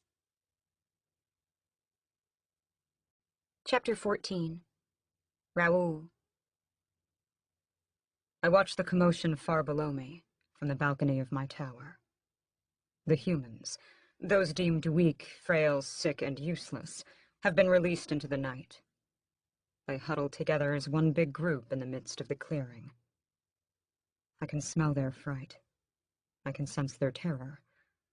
They all know what's about to happen. They know the rules, and they know their lives have all been forfeit. I look past them, at the surrounding trees. The dark shapes of my coven's vampires shift and move there. They're anxious too. With the full moon out tonight, it's all they can do to control their thirst. If we didn't do this, they'd rip all the humans to shreds. I turn my head. Philip is sitting in a lotus pose against the glass door to my room. His eyes are closed, his body absolutely still. I know, I grunt. My hands grip the railing. But it doesn't mean there isn't a better way. As long as Mother rules. Yes, I know. My eyes return to the herd of humans. I see James's distinctive figure stroll into their midst. A wide space opens up before him. They're all terrified. He raises his arms, and a hush falls. He smiles, holds his head high, and conducts one slow circle. The vampires around the edge of the woods are chomping at the bit to be released. But they know, as well as I do, that there is ceremony that must be adhered to. "Citizens of the Haven," James announces, "welcome. It warms my heart that so many of you have chosen to join us tonight." Does he have to mock them? I grumble under my breath. "You all know the rules of the game," James laughs. "On my count, you will be given a head start to run and hide anywhere you please. My friends in the woods," he gestures to the dark trees, "will afford you the privilege of time before coming after you. How much time, you ask? Why?" His voice takes a triumphant tone. "However much time I deem appropriate. This night I'm in a particularly indulgent mood, because, as some of you might already know..." He walks to the circle of trees and addresses our kin. "I've been sent away by our most glorious queen on a mission of immense importance. From this night forth, until my triumphant return, it is my brother who will oversee the hunt." He spins and points a finger right at me. I curse and start to step away, but Philip's sudden hand on my shoulder keeps me in place. The others are watching, he says softly. Don't let them see any weakness. I know he's right. I grit my teeth and force a stiff smile. James turns back and speaks to the humans. Remember, too, that this is a competition. You may use all means to get ahead. Whatever you think might give you an advantage. He bends down and scoops up a rock. You are free to use. He hefts the stone in his hand, taking aim, and throws it at the gong half a field away. Go! He yells as it strikes. The last human standing receives the gift of eternal life. Run. And just like that, the people scatter. They go in all directions, oblivious to how many vampires are waiting for them in the woods. And when the last of the humans disperse into the trees, the screaming starts. Chapter 15. Raoul. Eternal life? I glare at James, hardly able to contain my anger. You promised them eternal life? A joke, he says casually. He takes his wineglass from the table and swirls it around. It's filled with the blood of the last surviving human from the hunt. I thought it would give them a little extra motivation, he continues. And boy, does the blood of one filled with hope taste sweet. You lied to them, I snarl. He laughs. So, this is our kingdom, brother. He leans toward me. What's life without a little bit of fun? Do you forget, I say hastily, that we need to coexist with humans? That we depend on them to survive? What would happen if word gets out of your promise, and if they know you reneged on it? Blah, blah, blah, he mocks. Who's going to tell them? How are they going to find out? The other vampires talk. And you think any of them would be fools enough to let that slip? My, Raoul, but you have a poor opinion of our kind. It's not that, I say. How can I explain to James what I really mean? There's a difference between ruling as a hated autocrat and ruling with the respect of your subjects, no matter who we are, or what our true nature is. James stands. You've always been a dreamer, he tells me. But you are impetuous, too, like me. Don't think I'm blind to our similarities, little brother. You want adoration. You want to be seen and respected and adored. But guess what? He steps behind me and brings his lips to my ear. You will never have the respect of humans. We, all of us, are monsters to their eyes. And who can ever love a monster, except one who is equally evil? I shake my head roughly. Leanna loved me, and I let her go. I shift the subject away from me. Do you remember the last rebellion? Do you understand that the humans outnumber us in the Haven 10-1? Rebellion, he sneers. More like an eradication. No, I say. We were almost overthrown. Don't be ridiculous, as if they ever posed a real threat. They poisoned their blood without us knowing, I remind him. We almost didn't catch on before it was too late. But we did catch on, didn't we? He says. Mother saw right through their little scheme. Besides, that was what, 3-4 centuries ago? I highly doubt the knowledge of how to do it remains with them. James is missing the point completely. Thousands died, I say. It took us decades to rebuild what we lost. If one of the other covens attacked when we were vulnerable, I steady my gaze. The Haven wouldn't exist today. And I guess that's why Mother is sending me on this diplomatic mission, James says. Right in time for the succession. You know, I've come around to the idea of it after all. I scoff in disbelief. Is that so? As a matter of fact, it is. The way I see it, the greatest threat comes from the outside. Father's coven is strongest, but cut off the head of the snake, and his empire will crumble. Even better, little brother. Who stands next in line to succeed in the crypts? I look at him in disbelief. Are you implying that? No, I break out laughing. You think they will accept you as their leader? Please. And why not? James flares back and pulls himself to full height. His blood flows in my veins. I have an ability you never did. I can see past the surface. I can decipher the meaning hidden behind Mother's words. And isn't it extraordinarily obvious? She sent me to unite the covens. Together, we will be unstoppable. Our kind will rule the world. None shall stand in our way.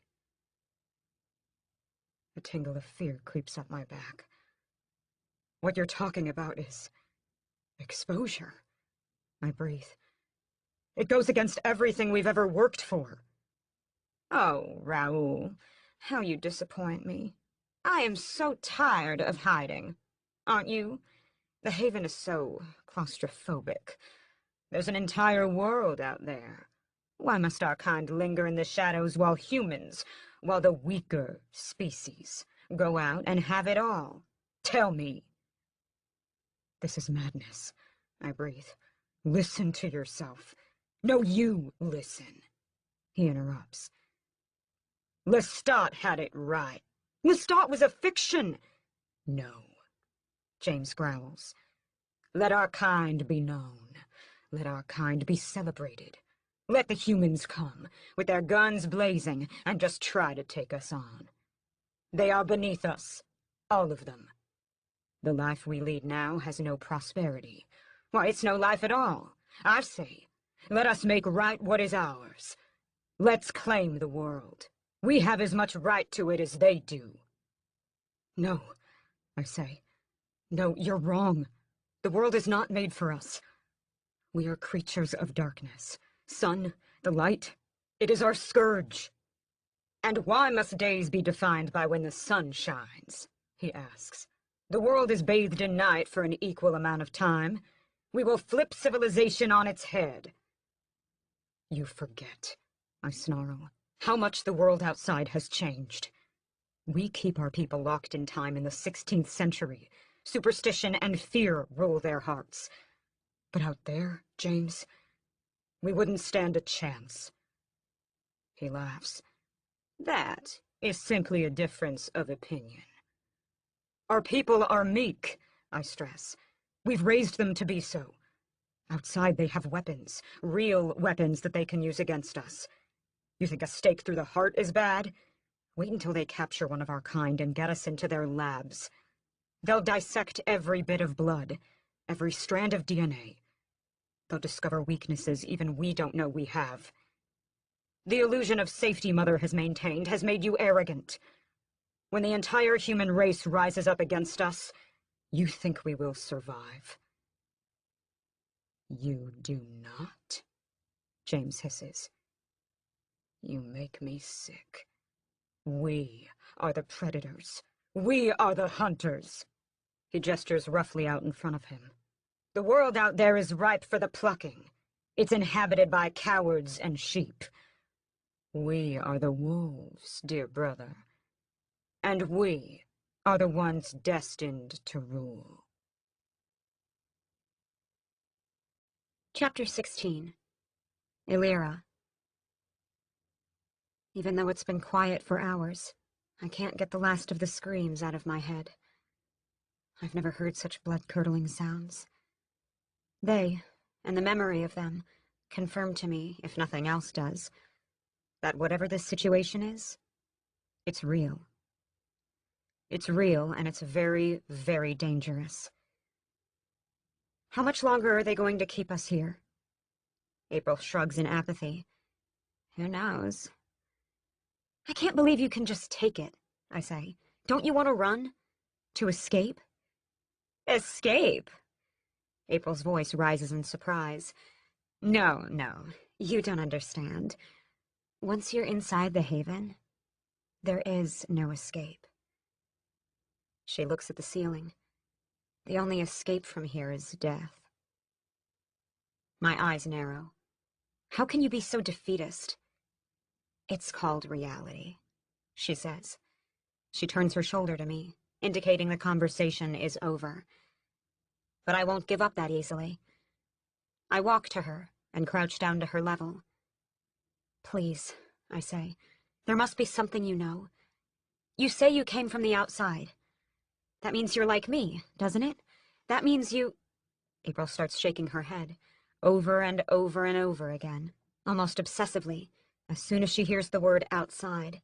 No, she repeats. I can't say. No. Okay, I say, quickly trying to calm her. I won't mention the out... I swallow the trigger word before I can set her off again. We won't talk about your past. Okay? Her muttering slows down, and then she nods. Yes, she says. That is a good idea. I bite my lip, thinking of the best way to approach the subject. April. I say her name firmly. I take her by the shoulders and look into her eyes. I want you to tell me everything you know about the Haven. Can you do that? She looks at me suspiciously. You're very persistent. Why? I have to know what we're dealing with. The shock of waking up in that strange room, then being brought here, has worn off to the point that I now think I'm capable of making plans. The creatures holding us here, they're... what? Vampires, she says. I swallow. I don't want to believe that's true. But for now, what choice do I have? And you said tonight they were... all the screams. They were feeding, she says. Killing. She nods. It's a way of life. Raoul, when he found you, he was going to feed too. And I stopped him? Yes. She shakes her head. I still don't understand how you were able to do that. Neither do I think. He said there was an edict. What did he mean? The Haven becomes a killing ground every full moon, she tells me. There's a lottery that selects the contestants for the hunt. Everybody's name is put in, but the weak have the odds tilted heavily in their favor. Whoever gets drawn, that's who is sacrificed. They crowd the people outside. When the gong goes, the vampires are let loose. It becomes every man for himself. My gut clenches. That's horrible, I say. April shrugs again. As I said, it's the way of life around here. A clatter behind us makes me spin around. An unfamiliar man in a red coat is standing on the other side of the bars, staring at us with raw hunger in his eyes. April's breath catches. Oh no, she gulps. What? I say. My head jerks from her to him. What is it? What? It's one of the convicted, she says. Pure terror fills her words. The pale man's hands grip the bars. His mouth opens. My eyes go wide when I see his gums. He has no teeth. None, aside from 2 long fangs glistening at the front. Don't move, April hisses. There's a chance that maybe... He emits a low, awful moan. It's such a painful sound that my hands clamp up and cover my ears. I cry out. I can't help it. The moan makes it feel like my brain is being crushed within my skull. Those starved eyes latch onto me. April curses. He's seen you! Before I can do anything, the man lunges down and throws an arm through the bars. Frigid fingers wrap around my ankle. I scream and kick at him, but the grip is unwavering. He pulls me to him. I skid across the floor. I jerk and writhe and try to break free, but it's no use. A bone-chilling cold comes over me, originating from his grip. My muscles start to seize up. His fangs shine cruelly, coated with spit. Just when I'm about to be made into a meal, 2 hands grab my shoulders. My head swings up. I see April pulling back with all her might. "Don't just freeze!" she yells at me. "Fight him! Resist!" Her spark ignites something in me. I start to kick again.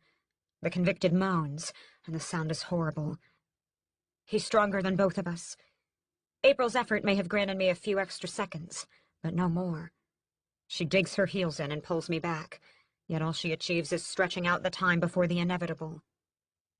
Suddenly, the man gives a mammoth roar and jerks my leg through the bars. I'm yanked out of April's grasp. She cries out and falls. His dead eyes light up in glee.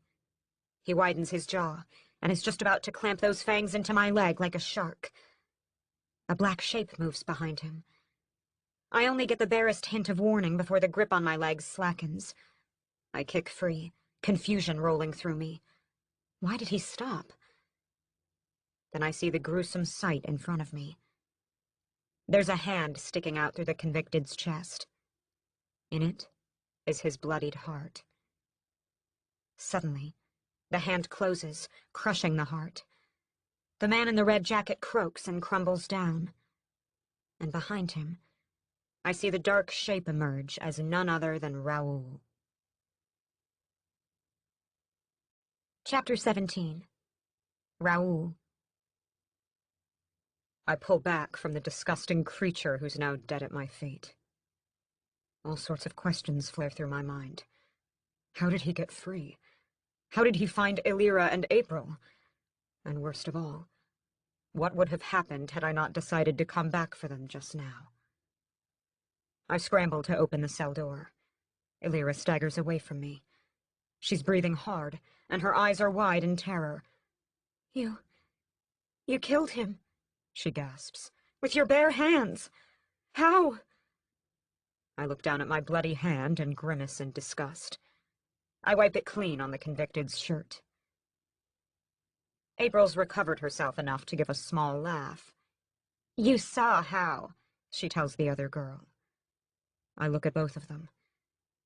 "Leaving you here was a mistake," I say. "April, I'm sending you back to your family. Elira, you're coming with me." She shakes her head. She's obviously in shock. "No," she says. "No, I'm not." I grab her arm. "You think you're safer on your own," I hiss. "You have enemies you don't even know about." That's the only explanation I can come up with to make sense of the convicted's presence. I stab a finger at her. "Do you think that was just coincidence? I should never have left you alone." "What do you want from me?" she asks. Her voice trembles. "What is this world you've brought me into?" April stares at me in defiance. "I am not going back to my family," she exclaims. "Fine," I snarl. "Then stay here." I pull Elira with me. "You and I are leaving." She breaks free. "Not without April." I can almost roll my eyes in exasperation. "I'm not here for some teen drama," I say. "You are my prisoner." I spit at her. "In case you haven't noticed. And you, April, have absolutely no say in this. I don't even know why I'm entertaining this conversation with you two." I stare toward the entrance and hold the cage door open. "You want to know what this world is? Then come with me now." Elira looks from me to April. She looks at the body of the convicted on the ground. Finally, she swallows and nods. She walks grudgingly to me. "Good girl," I say. She shoots me a glare. April remains in the far reaches of the cell. "If you're sending me back to them," she begins. "James is gone," I tell her roughly. "If you think he's going to come down here and rescue you," I bark a laugh. "We both know what you are to him. Don't deceive yourself into thinking you're something more." Elira takes in our conversation. A fleck of understanding shows in her eyes. Wisely, she keeps her mouth shut. "You don't know what James and I have," April begins. "Really?" It almost saddens me, her naivety. My brother left the Haven after the hunt. He won't be back for weeks, maybe months. April takes a sharp breath. Obviously, that's news to her. That's the choice I'm giving you, I say. Go back to your family or stay here. Who knows how long you'll be down here before somebody finds you. Alira's eyes widen. Quickly, she runs back to the other girl. She grabs her hand and whispers something in her ear. I can eavesdrop by tuning my hearing into them, but I choose not to. I don't need to be more aware of Alira than I already am. It's already taking every bit of self-control I have to restrain myself around her. Of course, the stench of the convicted's corpse helps a great deal in shielding me from Alira's sweet smell. After a heavy series of back-and-forth whispers, both girls approach, holding hands. Alira straightens and looks right at me. I'll only go with you willingly, she says, if I get to keep April with me. I don't know much about this place, but she does. And since you're not very forthcoming, I'll need to rely on someone I trust as a guide. My eyebrows slowly creep up at her little speech. It's been a long time since anyone's made demands of me. I shake my head and laugh softly. But if that's what you want, fine. Just be warned, you're not doing April any favors. That only strengthens Alira's resolve. She's coming with us. Then let's go. Chapter 18. Alira. I trail after Raoul, holding April's hand. He's led us out of the catacombs and back above ground. It's still night. It's still dark. That makes me uneasy. It feels as if we're trapped in time. But I've already come to terms that nothing about this place is natural. If I'm going to escape, I have to put aside any preconceived notions about what is and what isn't possible, about what is and what isn't real. Because very clearly, my understanding of the world is severely lacking if creatures like the one walking in front of me exist. The rest of us, the rest of the humans, are going to be coming back soon. April whispers in my ear. They lead their lives above ground, in the village. She casts a look at the empty buildings and huts around us. During the hunt, they go to the caves for safety. After, they all return to their lives. I nod slowly, starting to understand at least a bit of how the Haven works. You call them they, I say, not us. Why? Because I'm from the out... She stops. The out... She frowns, as if she can't get the word out. I'm from... It's okay, I tell her. I squeeze her hand. I understand. She frowns. Do you? Because I don't. I'm not sure if she's sincere or not. That, in and of itself, is quite frightening. How do you brainwash someone to stop them from being able to acknowledge their past? Raoul stops in front of a massive redwood. He runs a hand over the trunk. Two pieces peel away as if by magic, and then the steel doors of an elevator reveal themselves to us. We're going up, he says. You need to leave her here. What? I look at April. You promised... My words die in my throat when I see April's face. Her expression has gone slack again. That eerie vacancy is right back in her eyes. She stares at the tree trunk without seeing. Raoul emits an annoyed grunt. He turns and passes a hand up and down over April's eyes. She remains unreactive. She's bewitched, he explains. She can't see the same thing you and I can. What? What do you mean? All the villagers are like that, Raoul says. You can thank the Queen for that. Any mention of life outside of what they're allowed to know, any hint that there's something more going on beyond their walls, and they turn into that. Zombies, I breathe, aghast and disgusted and saddened and repelled. No. Raoul shakes his head. She'll snap out of it when the elevator doors are hidden. A real zombie is the creature who attacked you. I shudder at that memory. Who was he? A vampire who broke the law, Raoul says. His lips curl up, and he flashes me a peculiar smile. You see, I can explain things to you as well, even better than your appointed guide. Now come on. He jerks his hand to the elevator.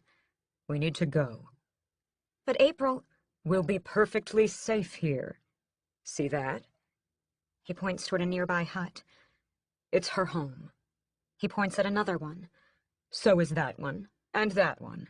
She's welcome. She's safe anywhere. But the same cannot be said about you. So let's go, before more of the humans discover you're here. His tone leaves no room for argument. I try to give April a tug, but she remains unmoving. You're wasting your time, Raoul says from inside the elevator. I sigh and let April go. I walk into the elevator, of my own free will, with a vampire. The thought is staggering.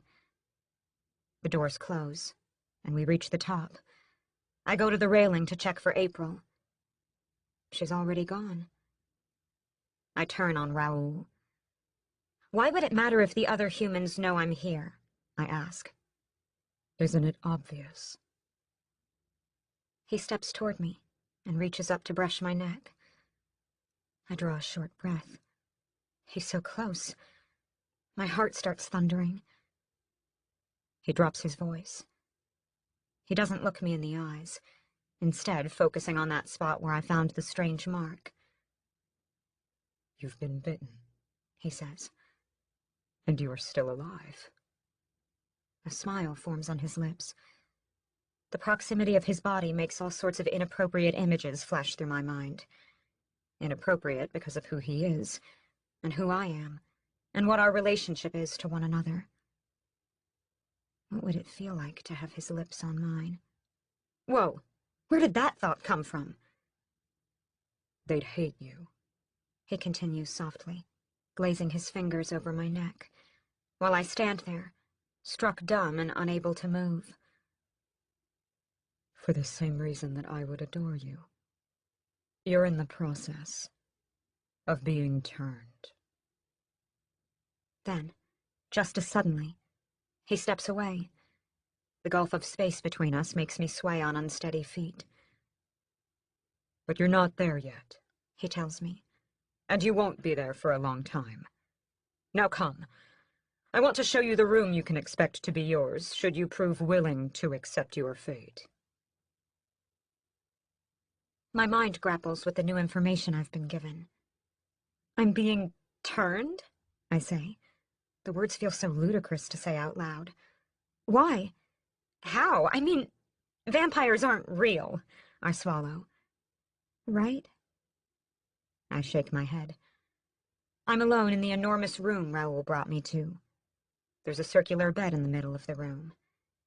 Beautiful silken blue sheets adorn it. There's a glass door leading to a balcony from where I can see the whole village beneath me. But the weird thing is, when Raoul and April and I walked through the streets below, and I looked up, I could not see the balcony. All I saw were the thick branches and stars. And if that's not enough for me to question my sanity, I'm now talking to myself in the mirror. I brush my hair back and look at my neck. There's nothing there anymore. I run my hands along the smooth skin. Nothing at all to give evidence to the bump I woke up with, or the 2 small bite marks. I wander to the bed and sit down. The mattress is firm. Everything about this particular room is the epitome of luxury. Why would they bring me to a cell beneath the earth and then put me up in something like this? Is it just to mess with my mind? Whatever the goal is, it's working. I've never felt more confused or off balance than I do now. And to top it off, I have to deal with my budding attraction to one very handsome, very dangerous flame-haired man. Flame-haired vampire? I try to think of all I know about the supernatural and mythical, but my knowledge is woefully lacking. After the experience in the woods with Michael, it's like my mind shut off from anything that could not be explained scientifically. I became drawn to concrete subjects in school, math and history and the hard sciences. That's how I ended up skipping a year ahead and being 1 year younger than all my peers at university. It's why I was the only 17-year-old to matriculate at my class at Stanford. It's why I'm probably the worst prepared person in the world to deal with what I'm seeing around me now. The door to my room opens. I look up. A beautiful woman flows in. She's adorned in a stunning white gown that hugs her figure and emphasizes every feminine curve. She can't be more than a few years older than me, but the way she carries herself makes me feel immediately self-conscious. I start to stand. She flutters a hand at me. Please, don't trouble yourself. Even her voice is beautiful. I sit back down, my spine rigid. Who are you? I ask. She smiles. My name is Morgan, she tells me. She waits for my reaction. When I give none, she winks. And you must be Illyra. It's wonderful to finally meet you. She glides across the room and gently lowers herself onto a free seat. I shift uncomfortably. She's completely at home here, whereas I am still as jumpy as a cat stranded on a raft in a pond. She has dark eyes that shine with intelligence. I hope you've enjoyed your stay so far, she tells me. Every effort has been made to accommodate your arrival. Are you going to tell me what's going on? I ask. Raoul says, oh, so you've met my son. I gawk at her. Your son? I shake my head. That's not possible. She laughs lightly. Her voice is like chiming bells. I'll take that as a compliment of my youth, she tells me. She catches her reflection in the mirror and smiles her perfect smile. Raoul is my son, one of 3 boys. I believe you've met the others? No? She frowns. Maybe not yet. You will soon enough. I'll make sure you're all acquainted. After all, we have a wedding to plan. Excuse me? None of this is making any sense. A wedding? Whose? Yours, of course, sweet girl. Do you think just anybody can wander into the Haven from the outside world? She shakes her head. No, no. You are privileged, my dear.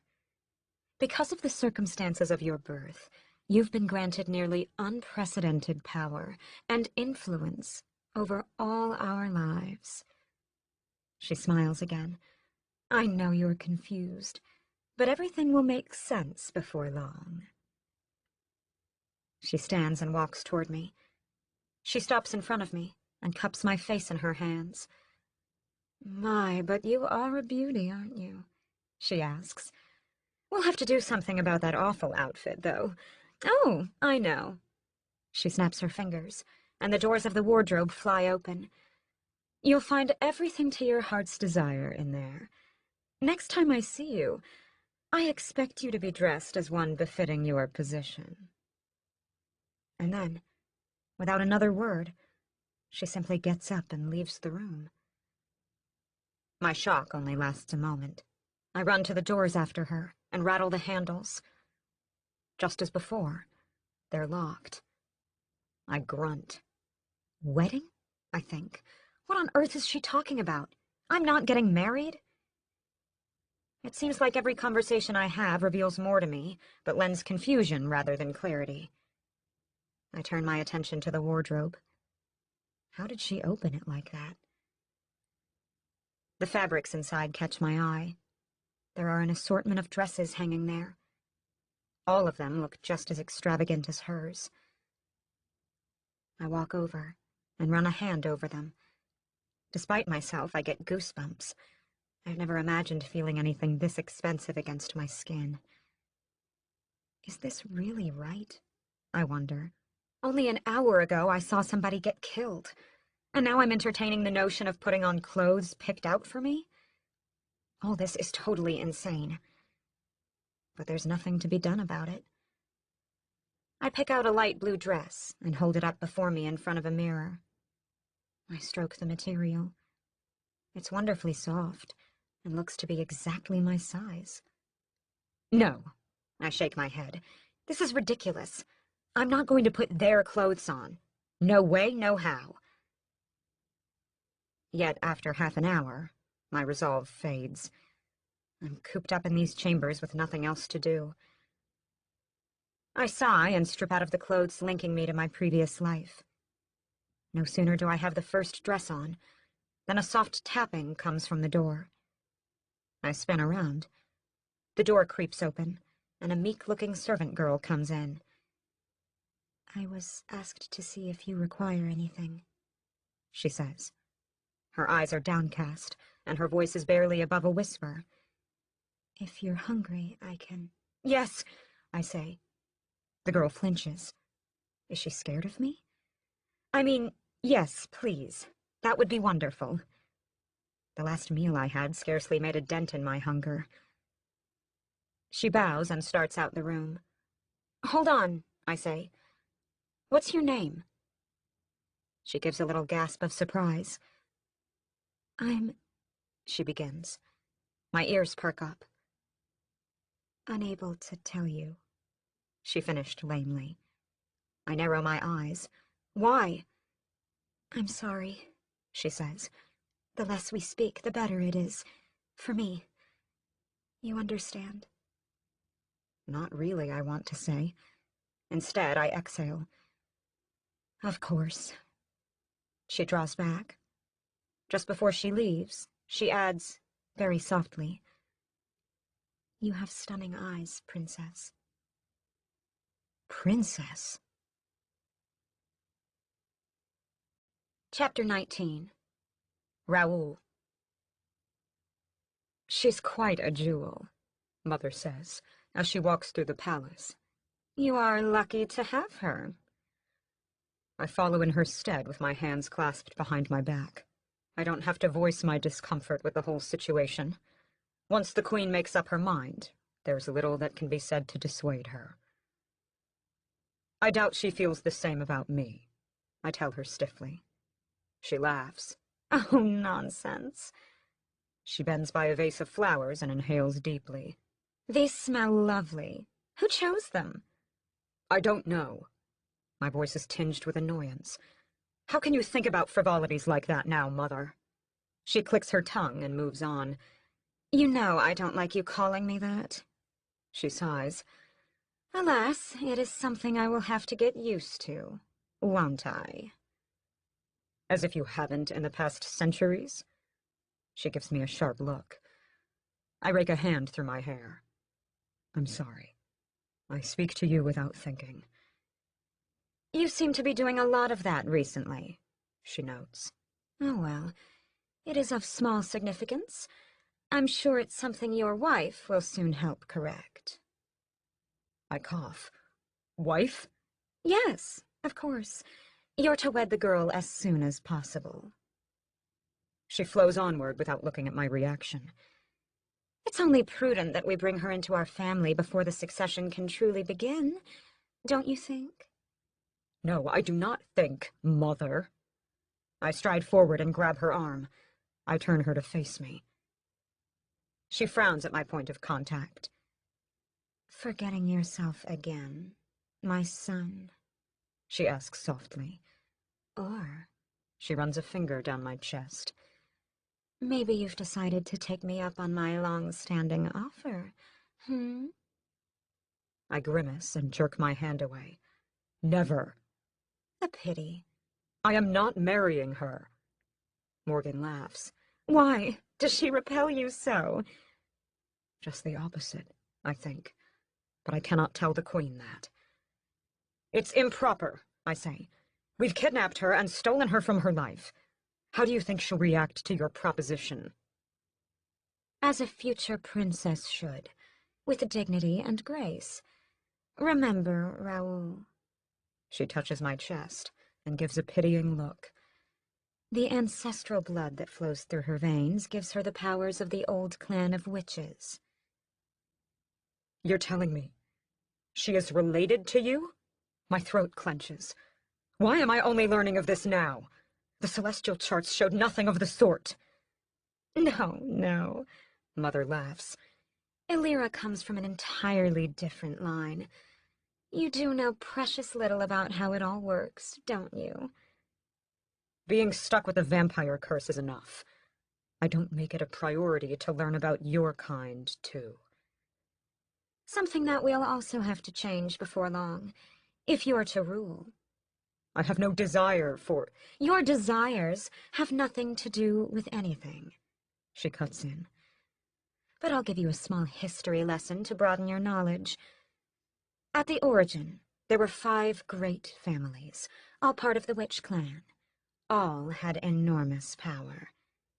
Little by little, over the years, that power whittled away, until there were only 2. 2 daughters of the clans, bound by loyalty and oath. Myself, she raises a finger, and one other. We were both witches. Our abilities were similar, but our ambitions were not.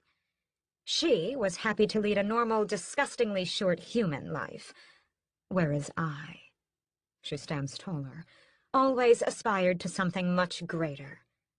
So this curse you always complain about? Why do you not see it as I do? It is the most wonderful blessing. It is eternal life. It is a life of darkness.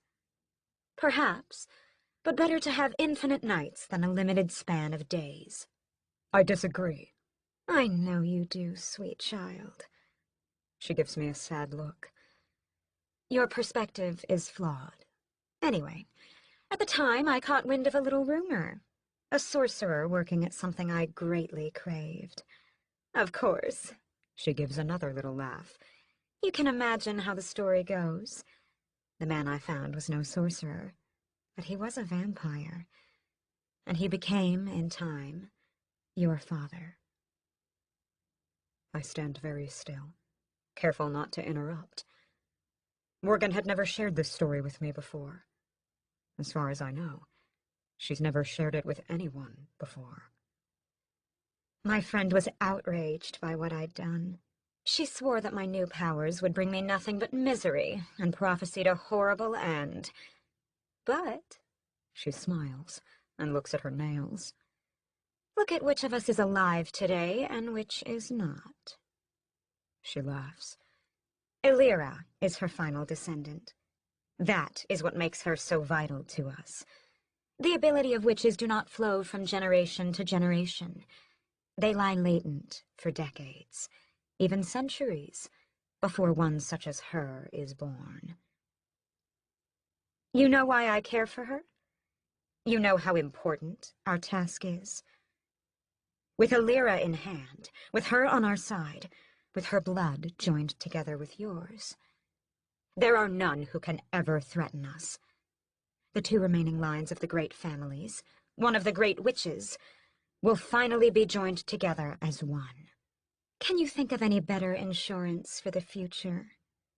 She twirls around, oblivious in her happiness. Because I cannot. You expect her to just go along with it? I ask. What if she resists? Oh, we have many ways of breaking her. Don't you worry.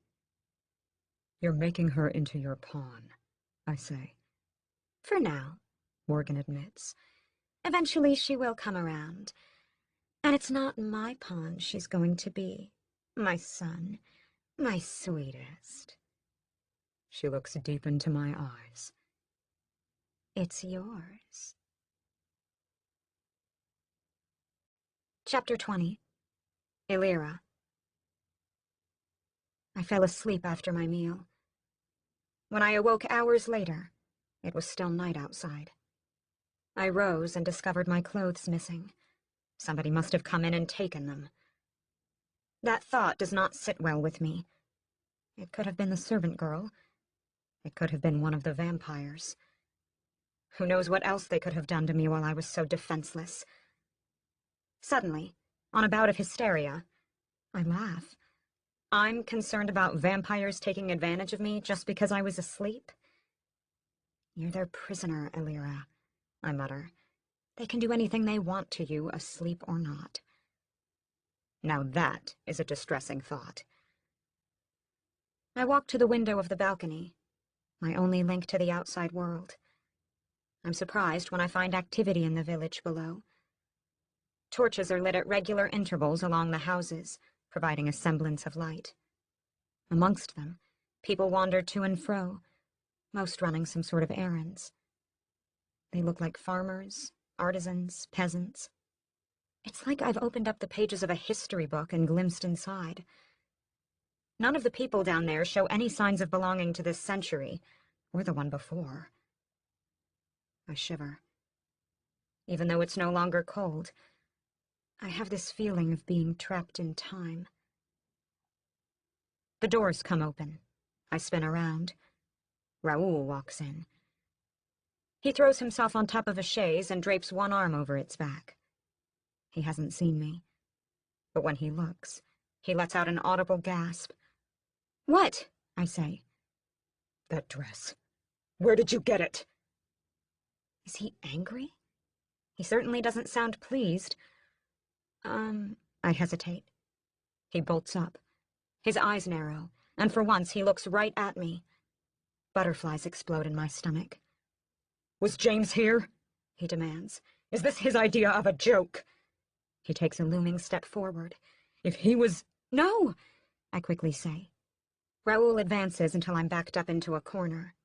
I try to match his eye contact, but it's impossible. His gaze is so intense, his focus is so much on me, that it makes my heart skip every other beat. "Don't lie to me, Elira," he says. His arms jut out. Suddenly I'm boxed in. The proximity of his body, the heat of his glare, all of it serves to elicit some very intense reaction inside me. My breathing picks up. My chest rises and falls. I'm flustered and immediately thrown off guard by this man, and it has nothing to do with what he is. It's just my body's natural reaction to his very male presence. "I'm not lying," I manage. The way he's looking at me, I'm not sure if he wants to kiss me or suck my blood. He scowls. "Then where did you get it?" I point a shaking finger at the wardrobe, now closed. Raoul spins off. I suck in a relieved breath. But what's up with the strange disappointment I feel about him leaving? He walks to the wardrobe and flings it open. The inside is empty. I gasp. He turns his head, and again his piercing gaze roots me in place. It was full before," I stutter. "I'm sure." He slams the doors with too much force. He's doing a good job of containing his emotions, but I can tell that I'm walking a very thin line between peace and setting him off. And I didn't even do anything other than put on a dress.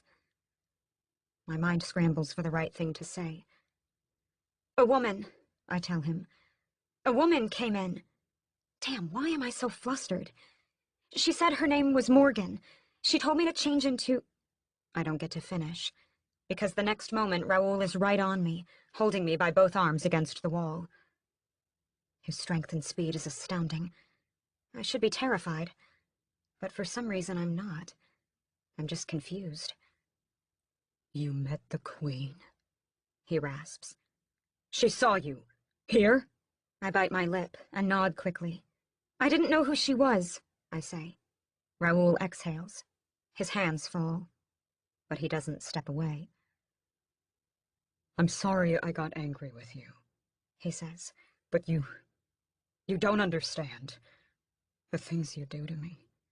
The torture it is to be this close." He brings a hand up and softly brushes my jawline. It's the tenderest caress I've ever received in my life. It makes goosebumps explode all over my body.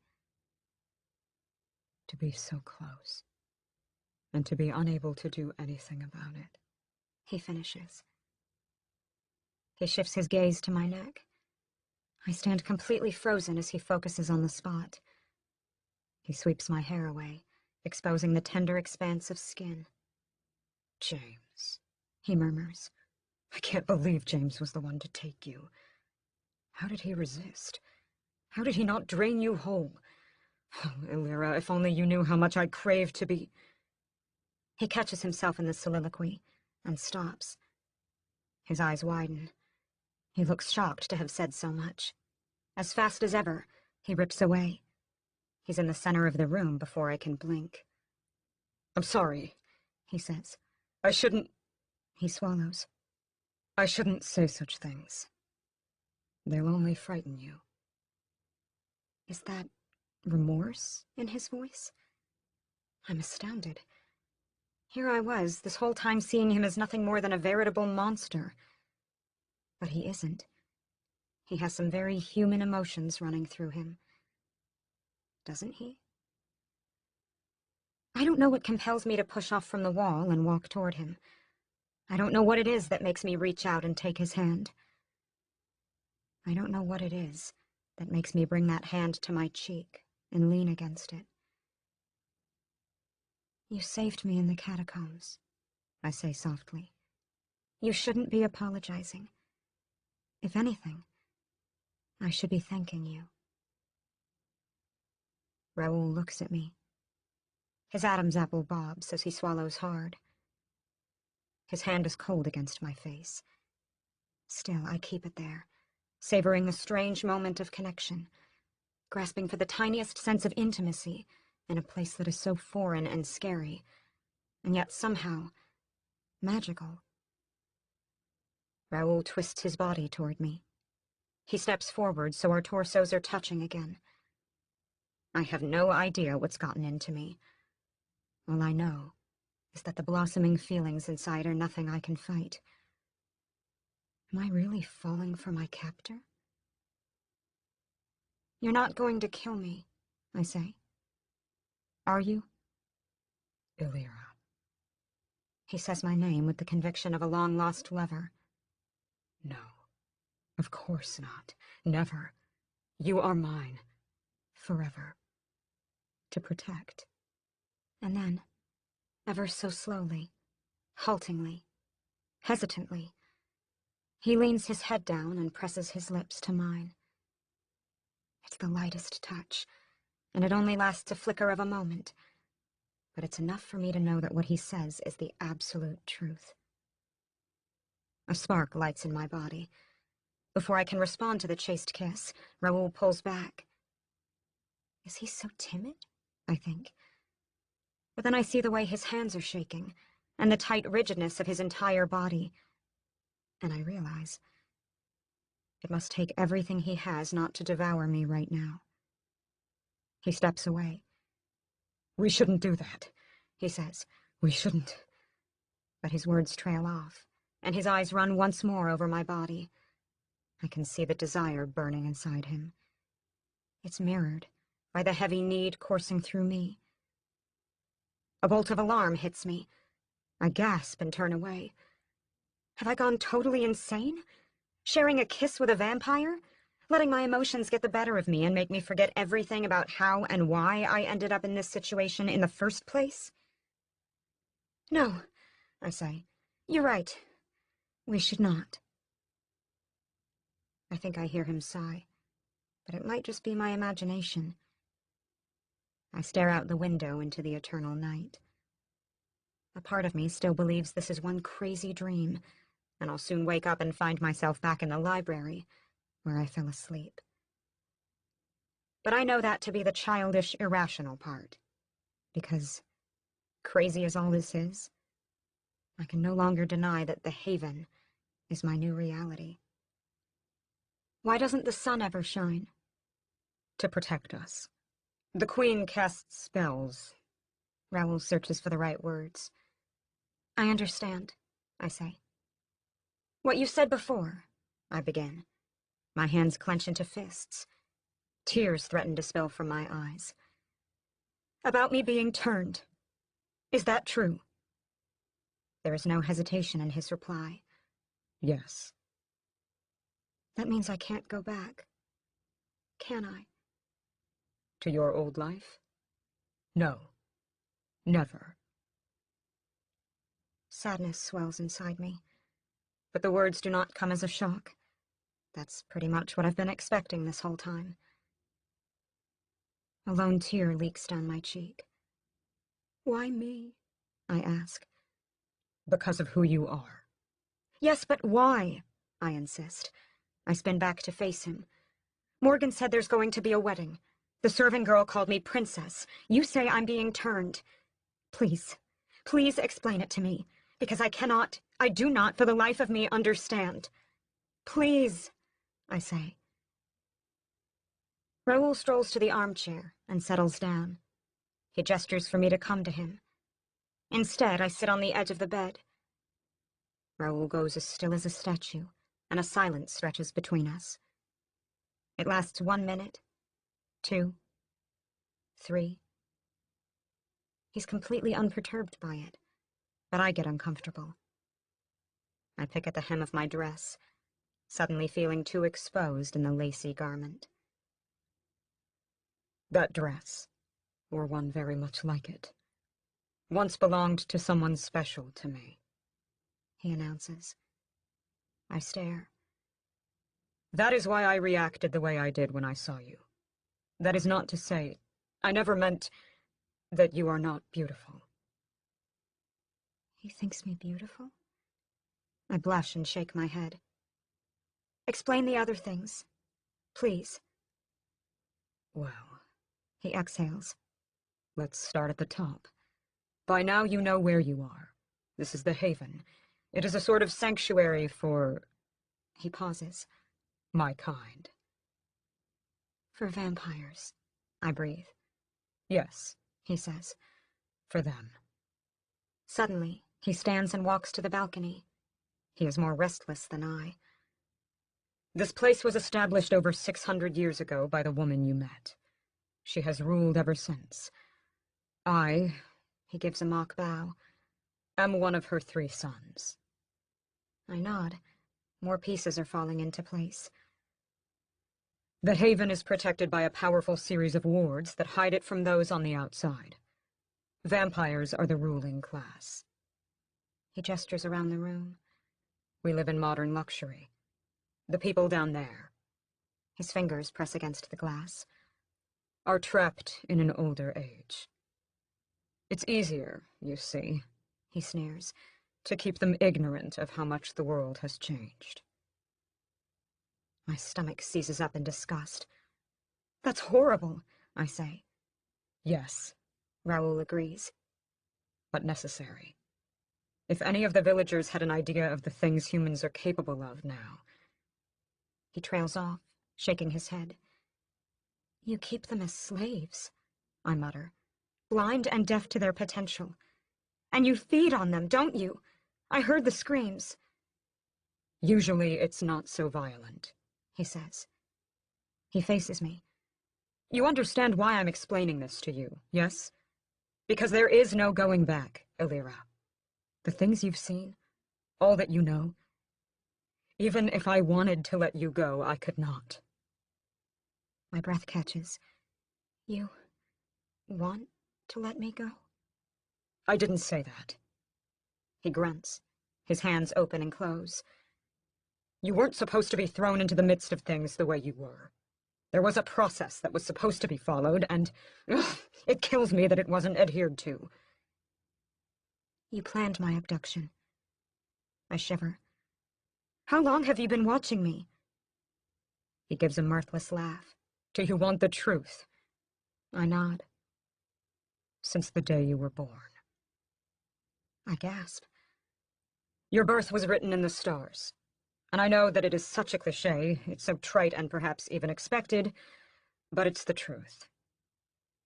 I swallow the lump in my throat. What makes me so special, I wonder? Your ancestry does, he tells me. And you have the spark. The spark? The spark of what? Of magic, he says, completely poker-faced. You are like Morgan. You possess her powers, and you... I can't help it. In light of everything I've seen and been told, I burst out laughing. You think I can do magic? The laughter is uncontrollable now, and probably of a hysterical sort. No. I don't have a speck of extra ability anywhere inside me. I spread my hands. What you see is exactly what you get. I am 101% human. Always have been. You should check the charts you consulted again, because I'm sure you have the wrong girl. I stand up and start for the door. I'll be going now, if that's all right with you. Sit down, Illyra. Raoul's voice whips through me in command. My knees fold of their own accord, and I'm right back on the edge of the bed. Raoul comes toward me. I thought I was doing you a mercy, explaining the how and why of things. But I can see that I made a mistake. I thought that you were mature for your age, but I was wrong there too. Goodbye, Illyra. I'll see you after you've calmed down. No. Wait. I grab his hand and pull him back. I'm listening. Please, don't go. He looks at me in wonder. I could end your life with one bite, He says. Does that not scare you? He glances at our linked hands. Does who I am not repulse you? I don't know, I admit. I let his hand go and sag down. This is all so overwhelming. How can I deny what I see with my own eyes? Then again, everything I see goes against every bit of knowledge I have in my head. I trail off. It's just so confusing. I almost cry. I feel like I've been through the ringer. Raoul's gaze softens. I understand, He says finally. but it doesn't mean I can afford to take sympathy on you. I'm sorry. That's the way it has to be. He turns and walks again to the door. Oh, one more thing, He adds before he leaves. just in case you're wondering. The sun does not shine here. It's always night. That is one of the protective spells that keeps the Haven safe. I understand it adds to the confusion for a human brought in from the outside. And on that note, I'm alone again.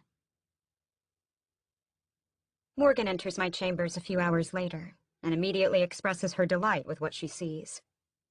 "You look wonderful," she exclaims, gliding to me and beckoning me to rise.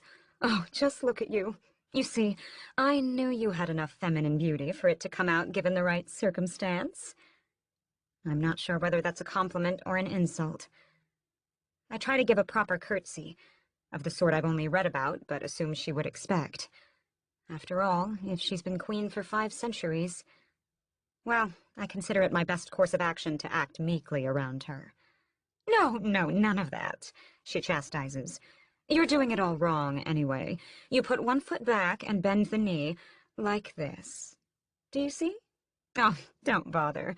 There's no need for that between us. And besides, you don't have the natural grace to pull it off." That was definitely not a compliment. "Raoul has been by, yes? He's seen you like this?" The Queen smiles. "It must have pleased him to no end to find you so beautiful." "I wouldn't exactly say that," I mumble. "Speak up, girl. It won't do for our newest member of royalty to be seen as weak." I stiffen. "Whatever you're offering, I don't want it. I don't need it. I never asked for it." Morgan gives me a sympathetic look. "I know, dear, I know. But it is not in our hands to change the tides of fate. You are here now. You are ours. Well," she laughs, "you're mine. And there's nothing you can do to change that. Oh, you might resist, but I sincerely advise against such stupidity. You've been to the catacombs. I think you'll consider your lodgings here a vast improvement over that dark and dingy place. And think, all this and more can be yours, if you but lend me a tiny bit of your trust." How can I trust someone who rules a place like this, I wonder? Morgan sees the shift on my face.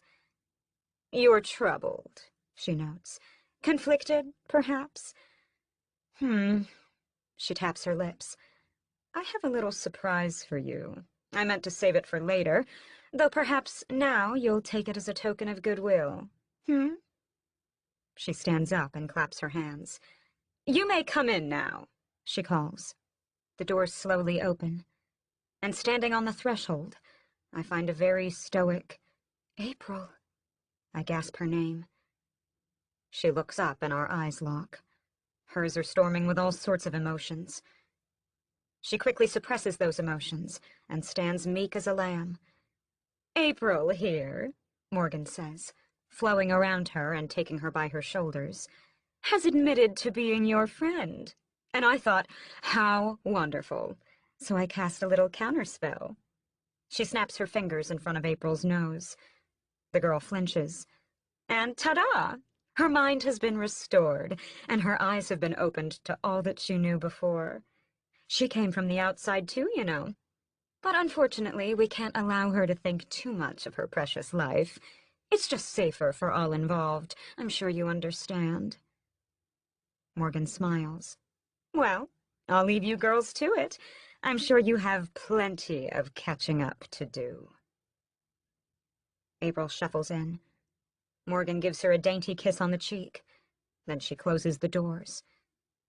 April wastes no time striding right across the floor and swinging her hand at my face in a vicious slap. I hate you, she announces. Chapter 21. Raoul.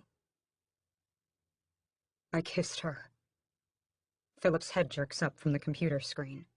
You what? I know. I slouch against the wall opposite him. I couldn't stop myself. And she's still... is she... She's alive, I grunt, unharmed. Astounding, Philip marvels. You have no idea, I emphasize. Before, you said I do, he reminds me. I shake my head. It's totally different. It's not just hunger. I've felt hunger before. Real hunger. Raw hunger. Uncompromising hunger that consumed my whole body and soul. I snort a laugh. I'm starting to sound like a poet. But imagine the most terrible hunger you've ever felt. Multiply it by 10, and it still wouldn't hold a candle to the desire I feel for Elira. Wait. Philip pushes his glasses up. Desire? Like, between a man and a woman? I thought we were dealing with hunger here. Oh, no, I say. And that's the screwed up thing. I want her, Philip. I want her unlike I've wanted anyone before. It's a good thing she's been promised to you. I turn around and punch the wall. My fist forms a deep indent. No, I snarl. It's not that simple. She's terrified of me. She puts up a front, but I know. Our kind, what we do, the life we've formed here in the Haven. It disgusts her. Just be patient, Philip advises. The venom will take her before long. When the transformation begins, all her qualms will disappear. She'll feel the bloodlust too, and everything will make sense. I take a deep breath. I don't think I can do it. Do what? Let her transform. That gets Philip's full attention. What? You know the prophecy. You know what Mother thinks. Yes, I interrupt. But you don't know her. She's sweet. She's precious. To take all of that, to take it and strip it away, to destroy all that she is, I can't. I won't be able to live with myself if I do. Good thing Mother chose James for the trick, Philip says. I slam my fist against the wall again. You're not listening to me. I am, Philip promises.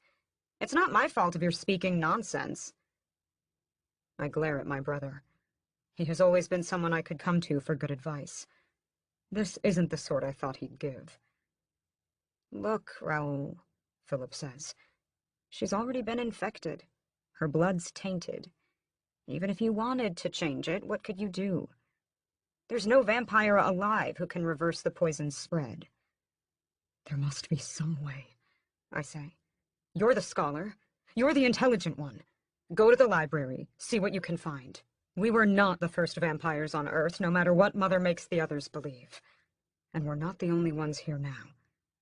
Maybe the other covens know something we don't. Maybe... You're speaking of treason, Philip murmurs. You won't go against our coven just for her? I'm not going against anyone, I snarl. You know communication between covens is forbidden. By our own mother, I nearly scream. We've followed her rules for so long. Because she's the queen, Philip says. So? I demand. We both know she wants out. That's why she needs Illyra. Mother is bound to the Haven. She cannot leave, not like us. She's going crazy. She won't say it, but she cannot stand the idea of being here for another 5 centuries. That's why the succession is so important to her. Illyra will take her place. Illyra will be bound to us, and the same spell that keeps Mother here will lock Illyra away from the world for good. Don't tell me your loyalties have been shifted from your own family. Philip's voice is soft, but stern. We need you, brother. Would you forget who you are, and what we've done, for the sake of a human girl?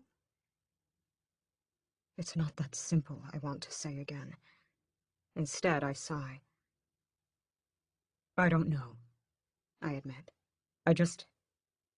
Do me the favor, won't you? See if you can find anything about reversing the curse. I know it's unlikely, but I have to know.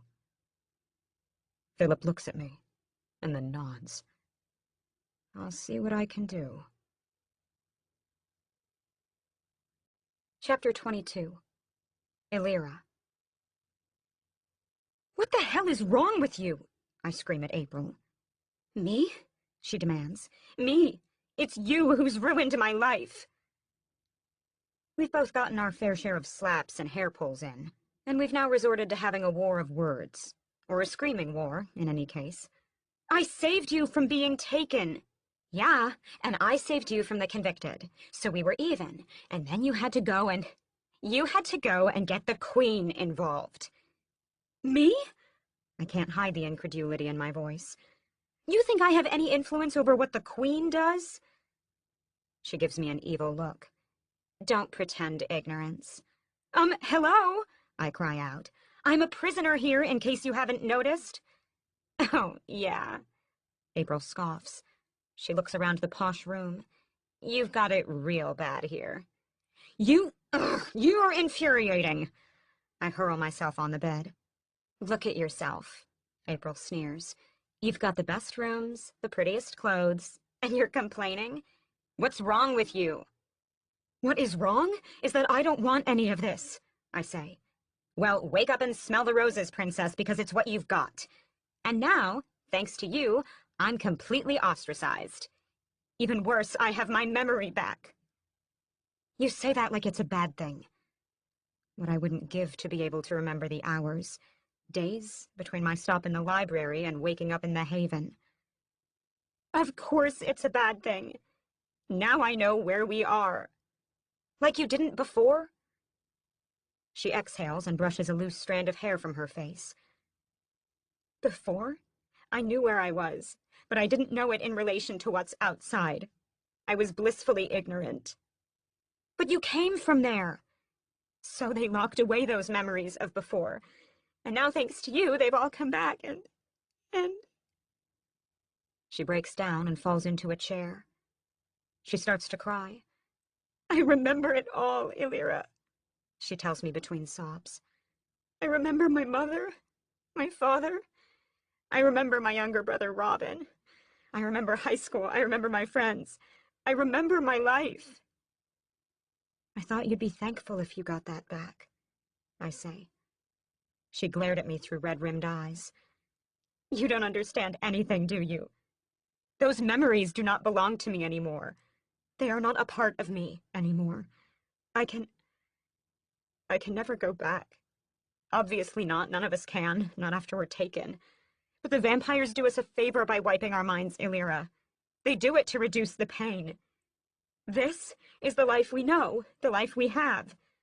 She stabs a finger into her palm. Here at the Haven. Not out there. Not outside. Here. And I was happy here before you came along and ruined everything. You were brainwashed, I say. When you were taken, or rather, what did Raoul call it? You were bewitched. Yes, and that gave me peace, don't you see? Peace that I will never have again. Once more, she breaks into sobs. I hesitate.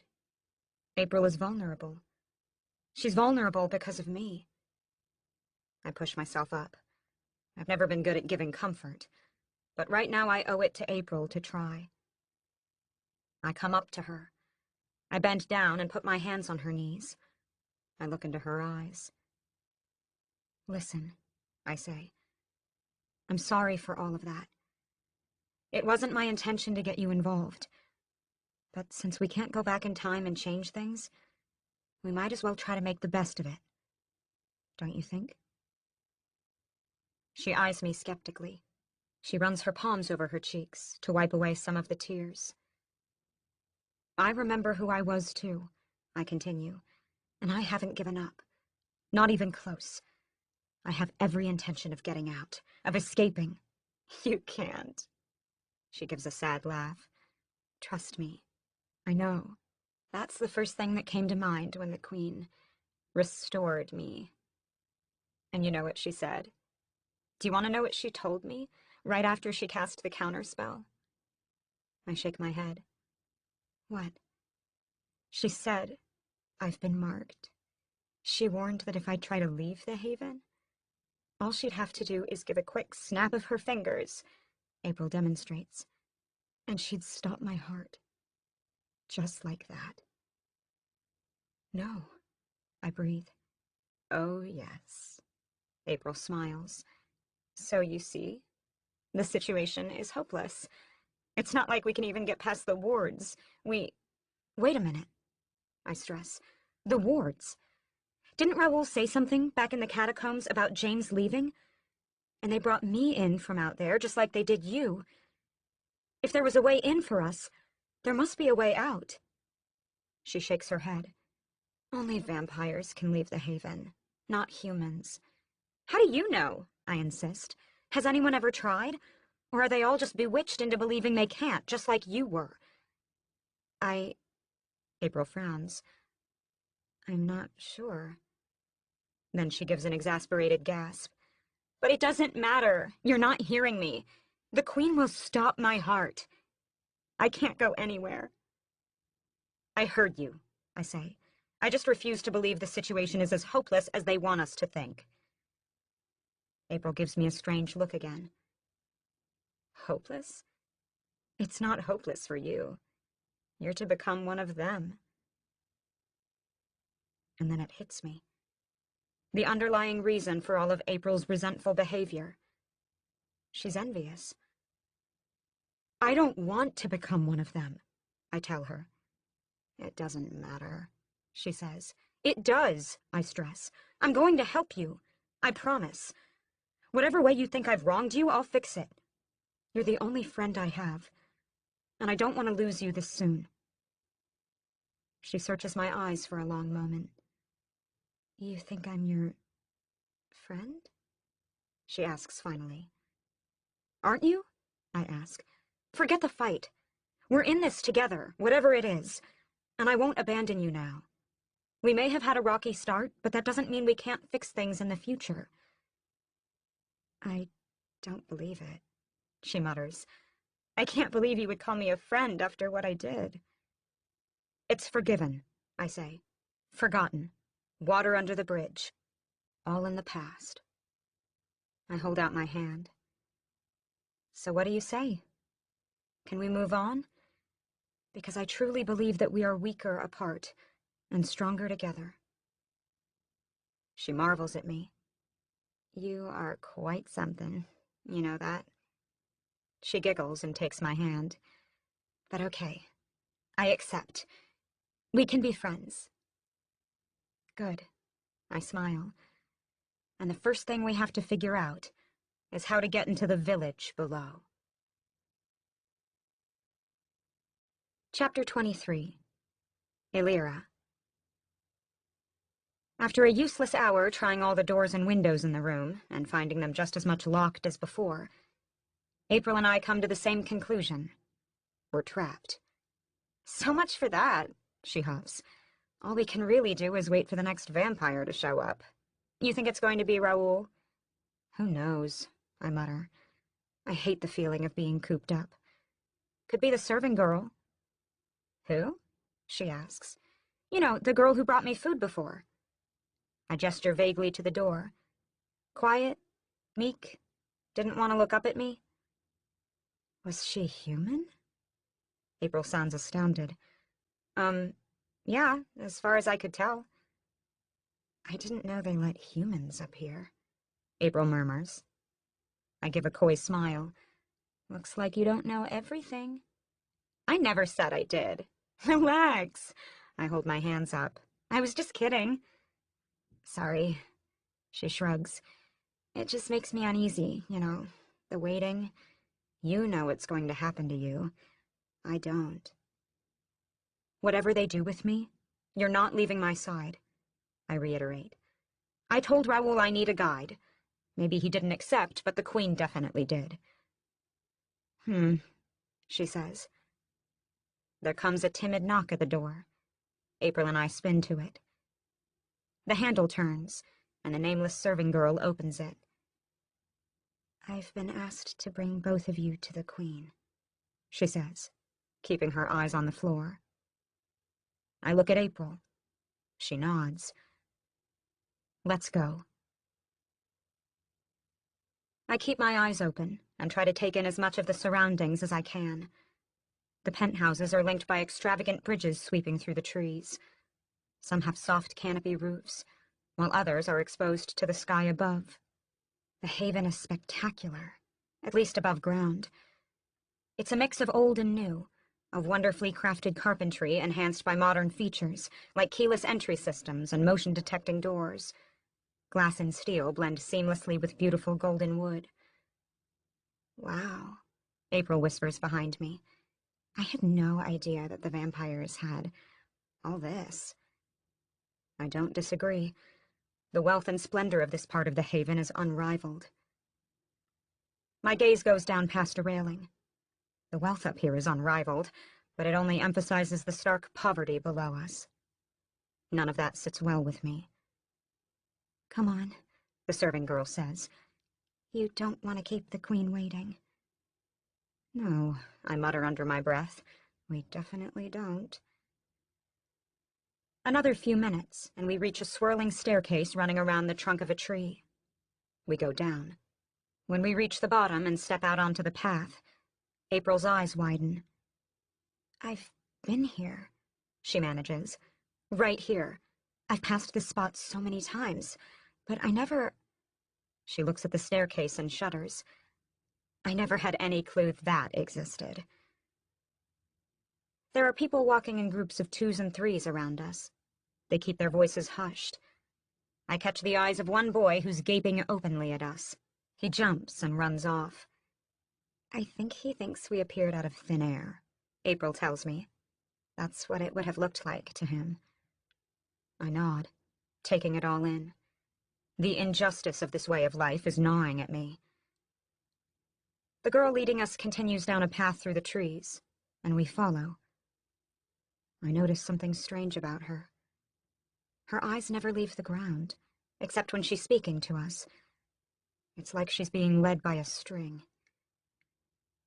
I mention it to April, who murmurs her agreement thoughtfully. It's probably a variation of the same bewitchment cast on me, she says. It allows her to go up without really seeing anything. A breeze ruffles my dress, and I shiver.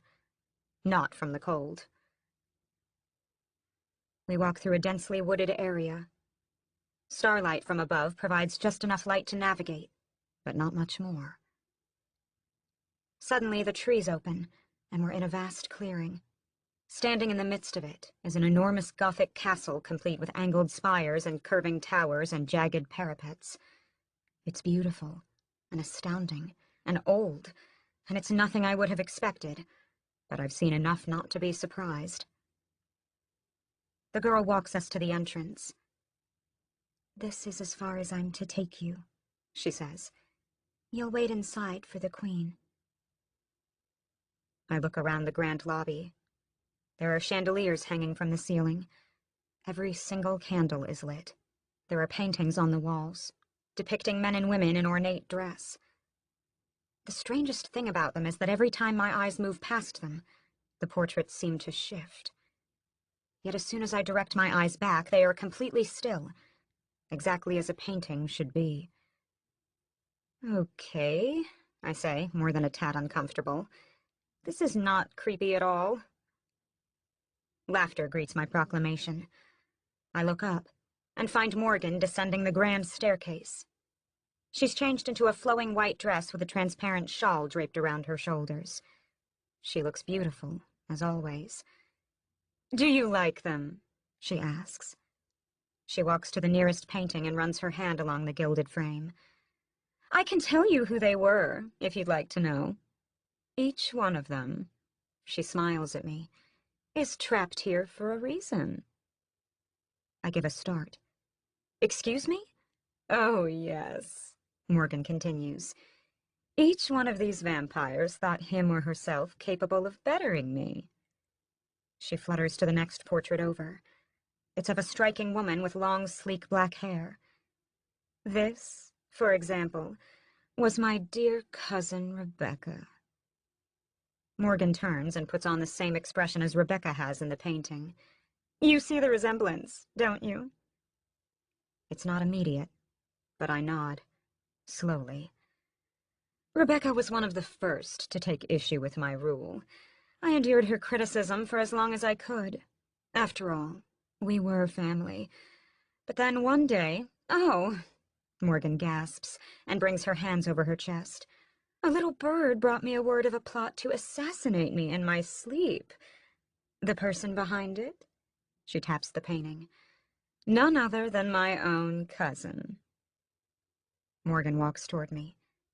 "I do have a weakness, you know," she says, "and that is my soft heart. While Rebecca may have been cruel and evil, and intent on ending my life with no remorse, I could never bring myself to do the same thing. Snuffing out a vampire's life is one of the greatest crimes imaginable. After all, each of us has been imbued with immunity from disease, from age, from sickness. We are the angels of the earth. To kill one of us..." Morgan shakes her head sadly. "It is a ruination of the world's most precious beauty." I find myself backing up slowly as she speaks. "But I could not simply leave her unpunished, now could I? Then I would be seen as weak. Maybe others would get the same idea. Maybe others would stage," she glances at April, "an uprising." Abruptly, she slips behind April and grabs her hair. My friend yelps in surprise. Morgan cruelly twists April's head to one side, exposing the expanse of her neck. "An uprising," the Queen purrs in her ear, "of the sort your kind is whispering about right now." And suddenly, Morgan sinks her fangs into April's neck. I cry out. April goes limp. She doesn't fight. As soon as Morgan's lips are on her, it's like all control has evaporated from her body. It's over before I can do anything to help. Morgan pulls up and wipes her mouth with the back of one hand. 2 tiny red dots are visible on April's neck. But aside from that, I see no blood. "The little drink," Morgan explains to me. She lets April go. The girl blinks, dazed, and takes a step forward. Her eyes are glazed over. "What?" she begins. Morgan comes around her front and takes her by the shoulders. "Oh my," she murmurs. "You're a little woozy there, aren't you?" April nods without any sort of recognition. "Yes," she says. "But who are you?" Then she gasps, and her eyes go wide in terror. "My queen!"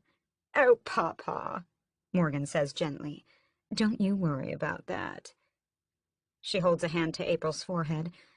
"How are you feeling, dear?" April's eyes flash to me. Fine, she says hesitantly. Why am I here? Did you call me? Oh, yes, Morgan says. Otherwise, why would you be in the presence of your queen? She leans in and gives the girl a quick kiss on the cheek. Run away now, right back to Illyra. I'm not sure how the two of you got separated with me in between. April does exactly as she's told. As she comes toward me, Morgan tilts her head to the side, smiles, and mouths behind her back. She doesn't remember. My eyes widen in understanding. What was I saying? The Queen asks. Oh, right. We were discussing my cousin's treachery. Well, I didn't want to kill her, of course not, but I couldn't let her crime go unpunished. So I came up with the most beautifully intricate solution. She comes back to the portrait. I severed her soul from her body and bound it within the canvas, just like I would do to any. Her eyes flash at me, full of meaning. Who would think to try the same against me now? Chapter 24. Raoul. I race through the village, heart pounding. I grab the nearest human. Illyra! I exclaim. Have you seen Illyra? The woman shies back, terrified. No. I let her go, forgotten, and go to the next one. A man in his early 40s. Have you seen a girl? I demand. This high, dark hair, wearing a dress. He shakes his head quickly. Not here, master. I curse. When I came to Illyra's chambers and found them empty, alarm took me. None but I have the authority to release her. I'm terrified that one of the other vampires caught scent of her blood and found it impossible to resist, even if they knew that she was mine. I'll destroy anyone who lays hands on her, I promise. I run forward blindly, calling her name, probably looking like a lunatic. The humans know the law. They know they're safe from my kind now, but that doesn't stop them from being frightened by seeing me raging through their midst. So be it. The only thing on my mind now is finding the girl who's exerted such an insane pull on me. I turn a corner and come face to face with a young serving girl I recognize from my mother's clique. She gasps when she sees me and tries to step aside, but I grasp her by the arms. Illyra, I say, you know her.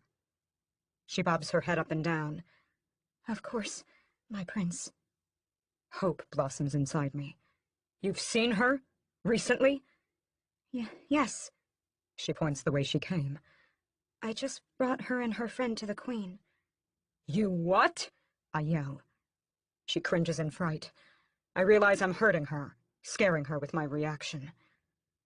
I force my fingers to uncurl from her arms. I level my voice. You did this by the queen's command? Of course, she breathes. I sigh in relief. Thank you, I say, for being honest with me. She gives me a look of complete surprise. For a second, I wonder why. And then I realize. If she's mostly dealt with my mother and my older brother James, they share the same faction of servants, then she would never have expected words of gratitude to come from the lips of a vampire. I step around her. She's already forgotten as I start to race toward my mother's castle. But then she calls out, If the girl is important to you... I stop and turn around. I'm on her in an instant. Yes, I press. The serving girl takes a deep breath. The next words seem to take all of her resolve. If she's important to you, then I wouldn't interrupt.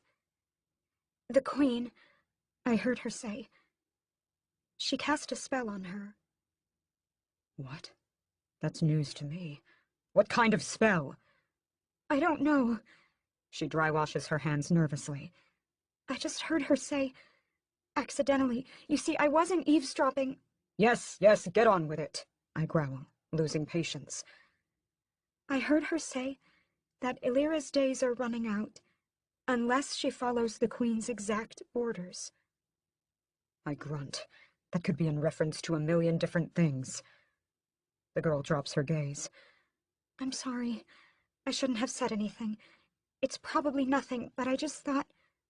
Well, never mind. She gives a little curtsy and turns to go. Hold on! I catch her arm. Fear flashes in her eyes. I'm still scowling, so I force myself to smile in a somewhat reassuring way. At least, I hope it's reassuring. You did well, I tell her. What's your name? Monica, my lord, she whispers. I doubt any vampire has ever asked her name before. I soften my voice. You don't need to be frightened of me, Monica. I appreciate your help. I'm not like my brother. If he harasses you, on his return, you can come to me. I will make him stop. That's very gracious of you, she stammers. But the prince has never done anything bad. She gasps and cuts off when I lift her hand and expose her wrist to reveal the bite marks hidden there. Only James leaves marks like these, I tell her softly. She jerks her hand away and looks extraordinarily ashamed. I won't press, I promise. But if you ever need help, you can come to me. Thank you, she whispers. I nod and let go, then run the rest of the way to the castle. Chapter 25. Illyria. The Queen takes us on an elaborate tour of the castle, chatting frivolously the whole way through. Her easy manner is completely at odds with the horrors she shows us. The portraits were just the start. The men and women, vampires, inside there do move, but only when they are unwatched. They're like prisoners struggling in straitjackets. Their bodies are locked more or less in place, but they still fight to break free of the restraints. The rest of the castle is no better. There are rooms we go through that I'm sure are dedicated only to torture. They are side by side with those adorned with fancy throws and beautiful beds and all sorts of comforts. The rooms dedicated to pleasure. I hear and sense the presence of others in here with us, but I never see them. I don't know if they're vampires or humans. I don't even know if it matters much at this point. Eventually, we reach the throne room. It's a huge open space, empty except for a single gold chair raised high on a dais. Its back is inlaid with shining crystals that rise halfway to the ceiling, like an enormous growth of rock. The higher they go, the more jagged their edges get. I swallow on my first look at it. It's very intimidating. Morgan walks straight to it, her dress flowing behind her, and flutters down. "Oh," she says when she sees me standing. "Come, come, take your proper place." She snaps her fingers, and in a puff of dark smoke, a hard iron stool appears beside the throne. Right when it happens, my vision goes red, and a sharp pain stabs through my temple. "Ah!" I cry out. April looks at me in concern, but says nothing. She's more intimidated by the Queen than I am. The pain fades a second later. I blink in confusion. What was that? "Well," the Queen beckons, "what's taking you so long? You don't want to keep your monarch waiting." She raps her nails against the armrest. I share a look with April and slowly climb the steps. As I climb higher and higher, an uncanny feeling of being watched creeps over me. The Queen's eyes are directed outward. She has a coy smile on her face. I approach the stool apprehensively. There are small metal barbs on the back half. It's really something you're only meant to perch on. Just another way to make me uneasy. I smooth the back of my dress, turn around to sit, and freeze with a sudden gasp. The entire auditorium, which had been empty only a moment ago, is now teeming with vampires. I know what they are because of how absolutely still they stand. Not a single one of them stirs. They're like wax statues. All their eyes are on me. They line the sides of the chamber, dressed in rich fabrics and luxurious outfits that range in style from centuries ago all the way up to modern day. And they're all, each one, stunningly beautiful. Their figures are somehow enhanced compared to ordinary humans. The males have more power in their stance. The women have curves that are subtly more emphatic than usual. All the faces are striking, bold, aristocratic. April is the only one who stands out in the mass. She's completely stiff and unmoving, but in a different way. Her eyes wander side to side, betraying her fear. Her poor peasant girl's clothes don't help the contrast. "How did they—" I begin. Morgan looks at me and smiles. "They're waiting for you to sit, princess." In a daze, I lower myself onto the stool. As soon as I do, movement breaks out in the crowd. The vampires start talking, whispering to each other, just as I would expect in a regular assembly of so many people. So many people? Is that the right phrase? But I don't know what else I would call them. After all, they do look like people, enhanced, uplifted, extraordinarily beautiful people. Goosebumps wash over me. Morgan raises a hand. A silence immediately falls. Now the attention shifts away from me and to her. "You all know why you've been summoned," she announces, "but your future sovereign here does not. This is Illyra." She swirls a hand over me. "And though some of you may have heard of her arrival, it is the first time you can see her yourselves. See that she is real, and that, yes, she is still human." Hostile murmurs come from the mass. I grip the bottom of my seat so tightly my nails feel like they're about to rip off. "Oh," Morgan says suddenly, "I almost forgot. We are also blessed by the presence of one other human." Her eyes fall on April. "Come up here, dear, won't you?" I get a very, very bad feeling about this. April reluctantly climbs the steps. Morgan holds out her hand.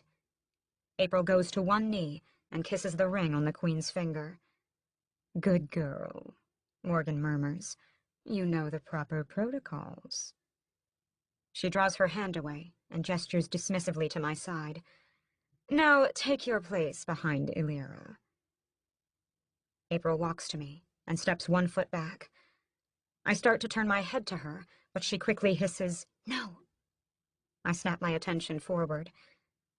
"As you can see," Morgan continues, "the two girls have developed a particular bond. Neither of them is to be touched by any vampire. You will spread the message amongst your peers who could not make it today. If any harm befalls Illyra or her hand-servant, well..." Morgan's lips curl up in a cruel smile. "Whoever is responsible will have to answer to me. Is that understood?" The absolute silence that follows the warning is more ominous than any other reaction I could have envisioned. "Now then," Morgan claps her hands, "we've got that out of the way. It's time to turn our attention to the real matter that brought you here." On her words, the far entrance doors heave open. 2 vampires, both in chains, are dragged forth by a circle of guards. The murmurs pick up as the 2 prisoners come to a stop before us. The guards kick them to the floor. Both look awful. Their skin is stretched so tight over their bones they might as well be skeletons. Their eyes are sunken and red. There's not a trace of hair on either of them. It's almost like it has all been burned away. I suck in a breath when I realize one of them is a woman. She's so thin and wretched. Only the contours of her eyes hint at her femininity. "You know the charges laid against you," Morgan says, almost casually. "How do you plead?" "Innocent," they call out in unison. Morgan looks at them and laughs. The assembled vampires take cue from her reaction. They start to laugh, cruelly, as well. The prisoners huddle down, defeated. Morgan calls for silence. My son James saw both of you consorting with a band of humans the night before the hunt. Do you deny the accusation? Yes. The male vampire looks up. He holds his hands out pleadingly. Patricia and I would never go against you. We owe you everything. Our lives, our powers. Please. Morgan arches an eyebrow. You would call my son a liar? No! The man shakes his head. No, never. But the situation was not as it appeared. Enough! Morgan cuts him off. I won't tolerate babbling. You, Jacob, are also accused of lying with a human. How do you plead? Behind me, April makes an almost imperceptible gasp and takes one tiny step back. Jacob, she whispers. That? Jacob spreads his hands. That? Then his eyes fall on April, and he lets out a roar. It's her! He screams. She was the one I found with your son. She was the one who framed me. He cuts off when one of the guards places a boot in his back. You will show proper respect to your queen, worm, the guard growls. But Morgan seems amused by the new information. Could it be? She murmurs. She beckons April closer. Come here, dearest. Let me take a good look at you. April shakes her head. No, she whimpers oh so softly. It wasn't me. I didn't... Now, the queen snaps. Shaking, trembling, April approaches her monarch. You don't need to be frightened, Morgan assures her softly. I just want to take a look at you. She holds her hand out, palm up. Let me see your wrist. April swallows and extends her arm. The queen catches it. Their eyes meet. The whole assembly is watching. Morgan pulls April's sleeve back. The girl flinches. I see 2 fresh bite marks on her arm. And then, the most astounding thing happens. Morgan runs her hand over April's wrist, and the marks disappear. The queen surges up and holds April's arm out. There is nothing, she announces. You, Jacob, are a criminal and a liar. No, no, no, he says. It was her. It was the girl. The guard kicks him again. Silence, cur. I look around the room, questions boiling in my mind. The queen just protected April. Why? It falls on me to pass sentence, Morgan says. I find both of the accused guilty for the crimes described. The 2 entrance doors crash open, cutting her off mid-sentence. Everyone's head swings back. There, standing in the middle of the threshold, is Raoul. He looks furious. Oh, Morgan's eyebrows go up. How kind of you to join us. I would have been here earlier, Mother, he says, if I had known you'd advanced the trial by 6 hours. She feigns surprise. You weren't informed? Raoul walks forward. He glances at me once. That's all the acknowledgement I get. It's fortunate I make a habit of keeping an eye on things, he says. When so many of our kind go missing from their regular places of activity, it's obvious they've been summoned.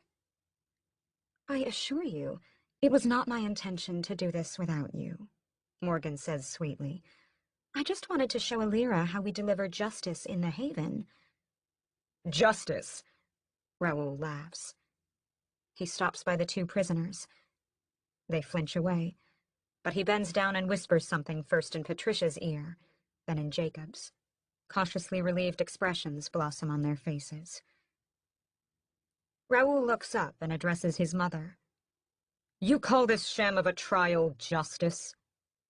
Their guilt is doubtless, Morgan says smoothly.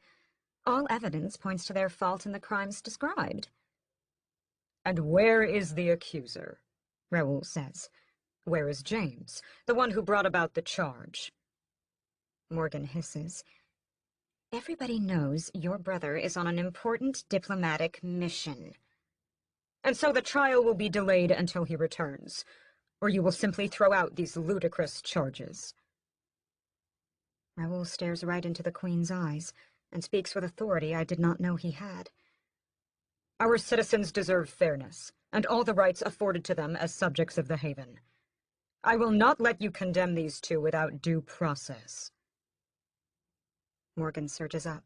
"You dare go against me!" she screams. "You dare—" No, Raoul says. all I dare is remind you of the laws governing our home, and make sure that those laws are upheld equally for all.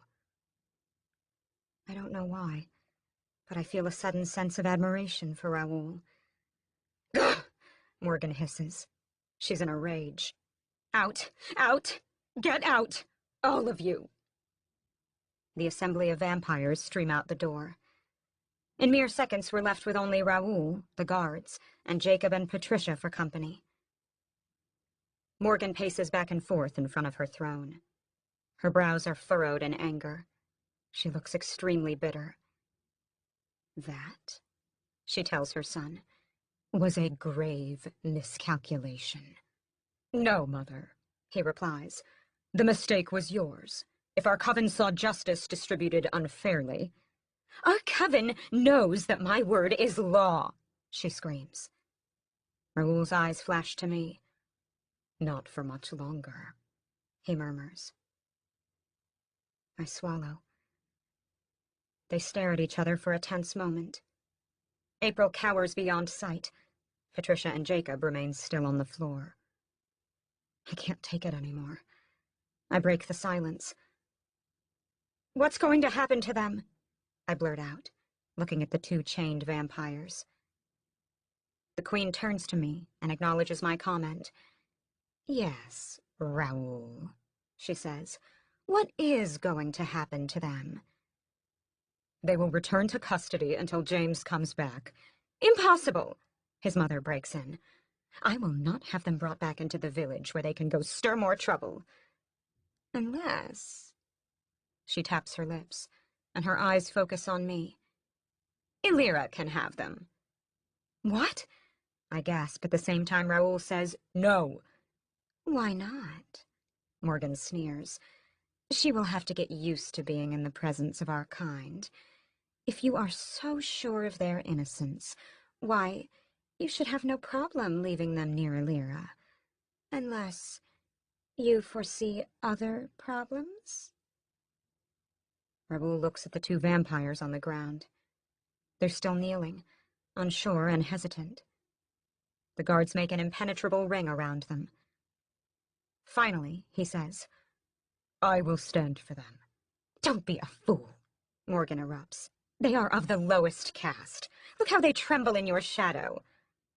"No, Mother," he says softly. "It is you they are fearful of. You do not have their respect. You have their hatred." She laughs. "What do I care if criminals detest me? I see no other way. I am the one who executes their sentence." All of this bickering is going over my head. The last thing I want is to get entrenched in petty politics, especially as nothing more than a bystander. I need to retreat from this situation, to go back somewhere, to have time to think. "If you want a true succession," Raoul tells the Queen, "and if you want it done without rebellion, you will take to heart what your subjects think. Leave Jacob and Patricia with me, and I will ensure they do not trouble you." Morgan casts him a filthy look. "Fine," she says finally. "But I hope you know what you are doing." And with that, she flies down the steps from the throne, beckons the guards to follow her, and leaves me and April alone, with Raoul and the two prisoners. Chapter 26. Raoul. I see her sitting there beside my mother's throne, and all I can think is how beautiful she is. It's wreaking havoc with my brain. It's not enough that her blood smells the way it does. No, she has to be stunningly beautiful, too. And the way she's regarding me now, with a mix of fear and wonder. I hate it. I wish I could tell her the things she does to me, but I barely understand them myself. Besides, it's not as if she'll simply open up herself to me. So I shift focus to the two prisoners still kneeling on the floor. You need to feed, I tell them. Yes, Patricia gasps. yes, we've been deprived for so long. Deprived and left in the sun, I think. That's the only explanation for their current condition. Vampires can last weeks, maybe months, without a drop of blood. The cravings will take them, but they would not appear as these two do before me. My mother's methods of torture disgust me. You know where the blood banks are, I say. I will grant you some of the supply from them. Oh, thank you, Patricia exclaims. I grimace. Don't grovel. She pulls back. I'm sorry. I meant no disrespect. Save it, I say. My main concern is separating Patricia and her husband from Elira and April. They're in chains now. But if the bloodlust takes them, and they try to go for the two girls, I will have no choice but to destroy them. After the whole scene I caused in my mother's court, I'm reticent to be responsible for that. Come, I say. The two of them stand. It's pitiful, the state they're in. But nothing can be done for it now. Elira stands as we're leaving. Are you just going to leave us here? I'll be back, I promise, not looking over my shoulder. As soon as I deal with these two. Once outside of Mother's castle, I grab both Jacob's and Patricia's chain. How fast can you move? I ask them. They look at each other. Not very. Then, I'm sorry for this, I say, but we have to be quick. I start off with immense speed, dragging both of them behind me in the dirt. We reach my residence. They're dirty and soiled, and look worse than before. But they don't complain about my method of transport. I let them in. I'll get somebody to bring you the blood I promised, I say. For now, stay inside, stay quiet, and do not be seen. There are those who would try to curry favor with my mother by going against me and ending your lives. Do you understand? The two weakened vampires nod and mutter their gratitude. Don't thank me yet, I say. We're nowhere near to being out of the woods. In fact, we've only just wandered in. The trek back to the castle takes longer than I would like.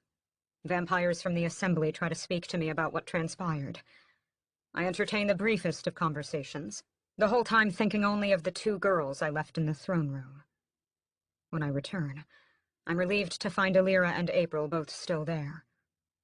They go still when they see me. Suspicion blooms in their eyes.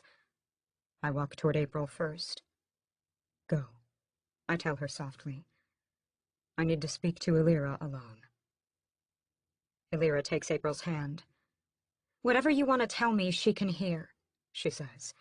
The Queen restored her memory. She knows who and where she is. I frown. Is that so? I had no idea Mother would risk so much. For what? To make Elira feel comfortable?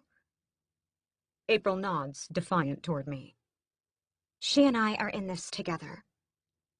You realize your little friendship will not last, I demand of them. Elira, you're set to become like me. April, you're destined to remain human. She knows, Elira says. Why would that change anything? I scoff. Do you really believe becoming a vampire won't change you? I step toward April. I can resist her, but I've had centuries of experience. You think you won't want to drain her of every last drop of her red, sweet, precious, life-giving human blood the moment the transformation hits? Even speaking of feeding threatens my resolve not to touch April. I quickly change the subject and lower my voice. But there might be a way to delay it. What? Elira asks. At the same time, April exclaims, Why? To give Elira more time, I say, focusing on the girl I feel so protective of. You've been thrown into this head first. You're not getting out. There is no escape from the Haven for you. But that does not mean I'm not willing to help you come to grips with who you are. I know who I am, she says haughtily. The spark is back in her eyes. Yes, I say. But you don't know all that we expect from you. You expect me to be someone I'm not, She tells me straight up. someone I never was. But someone you were born to be, I say. My gaze goes around the empty chamber. Don't let Mother hear that doubt. We are in her domain. The walls have ears. You never know who might be listening. Illyra takes a small step back. I can see her fright and the desperate way she's trying to hide it. I have the insatiable urge to take her into my arms and give her comfort. But what would she do if I tried? She'd be repelled by me. How can I show her that, in spite of who I am on her side in all this? At least, as much as I can hope to be. We need to get out of the castle. I take another look around. I'll bring you back to your chambers. You're safest there. I turn away and start to walk out, but get the feeling they are not following. I look back. Well? I don't want to be locked up again, Illyra says resolutely. I want to see all parts of the Haven. I want to go into the village and meet the people. I laugh. I'm afraid that is an impossible request. Why? She demands. April's been there. She can show me. She can introduce me to the people she knows. I shake my head. You don't understand. Vampires and humans keep separate. They do not mingle. We live here together, yes, but the only way the arrangement works is if we both keep to our own parts. Besides, I look her up and down. Word will have spread about you. Nobody would dare speak to you for fear of inciting a vampire's wrath. April takes a sudden step forward. I speak to her, she says. Yes, but you're different from the rest of them. I nearly snarl. You are not so cowering. You have ambitions the other humans would not dream of entertaining.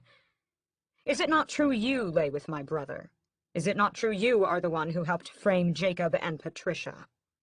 April wavers under my questions. Huh, I bark, just as I thought. I see the surprise on Illyra's face. Oh, and your friend thought it was a lie, did she? I ask. I can't help the tempestuous words spilling from my mouth. She thought the accusations were false? Or maybe your friendship isn't yet on the level I'd assumed. Both girls stare at me, as if I'd transformed into some horrible monster.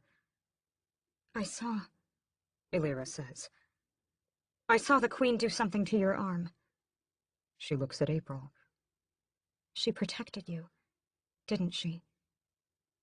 April nods, but then shakes her head as she says, I don't know why she did it. So you see? I demand. Both their attention snaps back to me. You girls are out of your depth. I'm the only one who can offer sanctuary. Will you come with me or not? I give a cruel smile. I'd much rather not have to force you to my will. Chapter 27. Illyra. Raoul takes us back to the luxurious chamber in the treetops. This time, however, he offers me a key card. It'll work on only the doors you're allowed through. He explains. Wherever it doesn't open, you shouldn't be.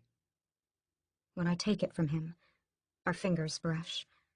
An electric jolt races up my arm. I suck in a breath and pull away. Raoul's eyes widen, and I know he felt the jolt too. Incredible, he murmurs, so softly I almost think I imagine the word. What is it with you two? April asks when we're alone. The way he looks at you. I stare at her. What? Nothing, nothing, she says, holding her hands up. I didn't mean to sound hostile. I'm sorry, I shake my head.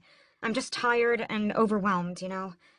24 hours ago, I thought I'd be a convicted's meal, and now I've been introduced to all of them here as their princess?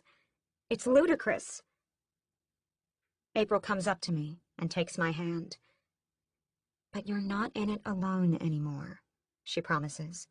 Remember that. I nod. Thank you. A yawn comes unbidden. How long have we been up? It's so strange keeping time when it's always night out. It's like we're behind an eclipse, April agrees. How do the other humans do it? I ask, as I walk to the balcony and look at their primitive village below. How can they live with no sun? They don't know any other life exists, April says. It's so sad, I say. Those brought in from the outside get bewitched. Those born here aren't aware of any other way of life. I feel a resolve building inside. This is bigger than just me, I mutter. I'm not the only one being held prisoner. All of these people are too. I turn to face April. My resolve is transforming into a new idea, into a purpose. If they want to elevate me to a position of power, I say, then I'm not going to forget the injustice being done. I will free these people, April. I'll free them of this tyranny. Because all of them, every single one, deserve to have their lives back. Chapter 28. Philip. Deserve to have their lives back. I stop the video there and look at Raoul. That's quite the riveting speech she gave. My brother grunts. You know, I almost wish she had it in her to do it. Or at least to try. You don't think she would? He smiles sadly. Not after the transformation takes hold. She'll be like the rest of us. Some might try to do good, but it goes against our nature. We are creatures of the night, and the night is dark and full of terrors. I laugh a little. You've been watching that TV show again, haven't you? What's it called? Game of Thrones, he says. And maybe it's a guilty pleasure. What Mother would say if she knew... Mother has her own problems to worry about. Anyway, that's not why I came. Have you made any progress with your search? You mean your search? I correct. I sigh. And no, there's no such thing as an antidote to vampirism. It can't be reversed. You need to look harder, Philip, Raoul says. I know there's something there. There has to be. I can feel it. For all your protestations, you're a lot like James, you know that. I rib him gently. All passion and energy, just less of the anger. Oh no, he said. There's anger there. He touches his chest. Lots and lots of anger. Believe me. I turn back to the computer. There's no antidote, I repeat, but I did find this. I pull up a scanned image of an ancient parchment. Raoul's attention instantly goes to the screen. What is it? How'd you get it? Those letters? His fingers run along the screen. It's Arabic, isn't it? It's the same alphabet, but not the same language, I say. Well, you're the master of tongues. What does it say? I grimace in annoyance. Unfortunately, I can't read it. Not properly. Bits and pieces of it make a little sense. Get on with it, Raoul growls. His hands tighten on the back of my chair. As best as I can tell, I begin, it speaks of a ritual conducted by the ancient pharaohs of Egypt. They believed... I clear my throat. They believed some of our abilities came from the sun god, but that when they tried to transfer the sun god's abilities onto humans, an evil spirit interrupted the procedure and infused those powers with night. I shake my head. Like I said, I can't make much sense of it, but it's definitely speaking of what we are. This is our origin? Raoul marvels. It could be, I admit. And just as easily, it could not. But the reason I'm showing this to you is that I think that the ritual they're describing is an attempt at exorcising the bad spirits from the human form, and restoring the sun god's gift to what it was meant to be before it became tainted. But then that's it, Raoul exclaims. That is the solution. That is the cure. No, I say. You're jumping to conclusions. For one, more than half of the description of the ritual is missing. I scroll through the image of the parchment to show him. See? Significant parts are lost. Why, that's not... Raoul grunts. That doesn't mean the original is gone. It's just the scan that's missing, isn't it? I wouldn't be so sure. Where did you get it, anyway?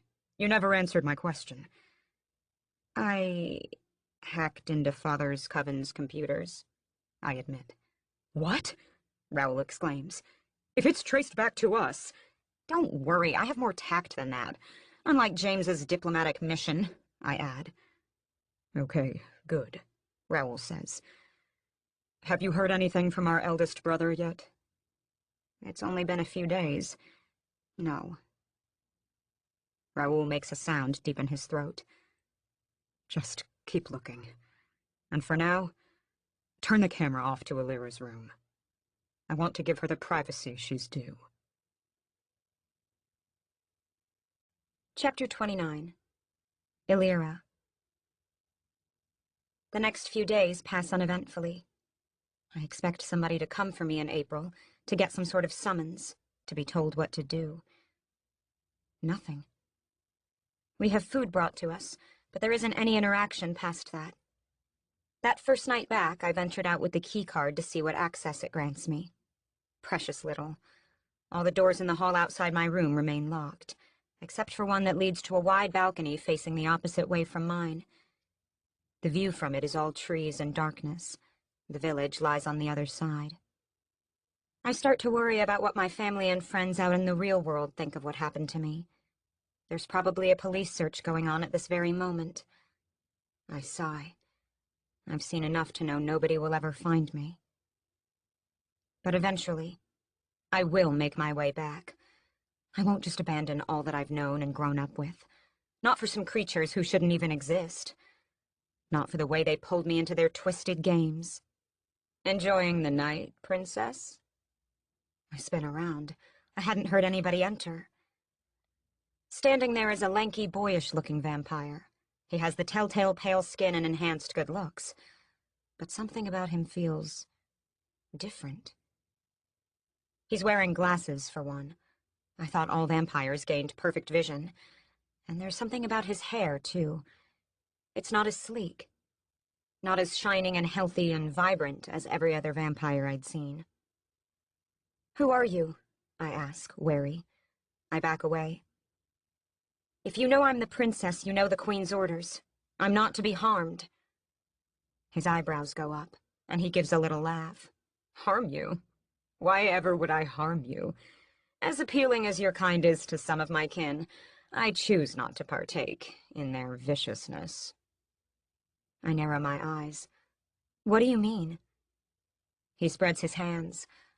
I don't drink human blood. What? How is that even possible? I eye him up and down. I don't believe you. Believe it, he says. He steps to the railing and looks out into the forest. It's not been easy, mind you, but the thirst lessens after so many years. So you don't feed at all? I ask. Something about his honesty intrigues me. Oh, I feed, but just on animal blood. It's a sacrifice I've consciously made. While other vampires grow stronger every time they take a life and get a new infusion of blood, I simply linger. He turns his head to me. Something you could do, if you so choose, when your transformation is complete. What's your name? I ask. There's something familiar about you, I think. That's because you've met both my brothers, he says. Raoul and James. You're Philip, I exclaim. He smiles. The one and only. I heard Raoul calling for you the first night I was here. About that. I'm sorry, but it was all James's idea. He has a mind for theatrics. He thought it would be... His lips twist in distaste. Fun to see how you react waking up in the atrium. He shrugs. He always liked to play with his food. I shiver.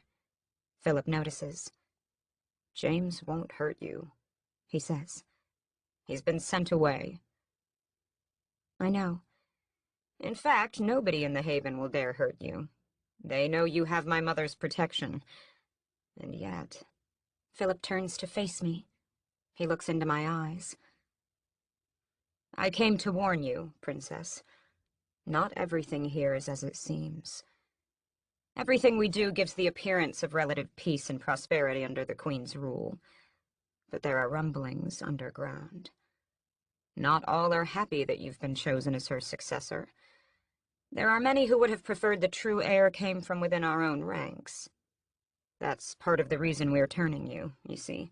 So they won't see you as an upstart, defenseless human, no matter how reluctant you may be. Your enemies will choose not to see that. The truth is, Mother doesn't need a vampire to rule. She needs a witch. That is what you are, through your ancestry. It is one thing you can never deny. He turns to leave. Forgive me for interrupting. I wish you a pleasant night. Wait, I say. Wait! You say you came here with a warning. What is it? Only that you should treasure these peaceful times, he says, because they will not last for much longer. Wait! No, Philip, don't go! He's the first vampire I don't feel frightened of. Nobody is telling me anything. I heard about the transformation, but past that, I don't know a thing. Am I supposed to feel different? Because I don't. Is something supposed to happen to my body? Because it hasn't. Maybe it's all just a sham. A way for you to try to endear me to your cause, or... I blubber on. I don't know. A look of genuine concern flashes across Philip's face. You haven't been told anything about it? He asks. I shake my head. No. Well, that's not good. He taps his lips. What can I say? You've been injected with James's venom. There's only a tiny bit of it in your blood. There are changes happening within your body right now. They have been since that first night. But they are happening very, very slowly because you've been given such a minuscule amount. The slower it happens, the less risk there is. Mother thought you precious, and so she only let James give you the minimal effective dose. I wouldn't have thought he'd be able to hold back, but my brother might be more disciplined than I've given him credit for. Philip steps toward me. Let me see your eyes, he says. He hesitates, then reaches out and takes hold of my face. His touch does nothing to me. It's completely inert, like a doctor's examination. He says. Look this way? He points. Then that. He points again. Then he lets go. Your eyes are changing, he says. It's the most subtle shift. But the eyes are where the transformation first takes hold. And then the body, and then the mind. He trails off and shudders in discomfort. What? I ask. Is it that unpleasant? You could say that, he sighs. But I don't want to frighten you. How long... I swallow. How long before it begins? It's hard to tell. It all depends on your body's reaction. Could be days. Could be a few weeks. Could be a couple of months. It's not something that's exactly been studied. We don't turn just anyone. In fact, there have been less than 10 vampires made in the last 100 years. Oh. Wow, I say. So, if it helps, you should feel honored, he says dryly. I blink at him. Was that an actual joke? Oh, one more thing, he adds. Tomorrow you'll be let down in the village. There is he waves a hand through the air, a special event that all humans are required to attend. And since you still are, in fact, mostly human, he shrugs, it'll just be a formality for you to be there. You shouldn't worry. But I don't even know what there is to be worried about.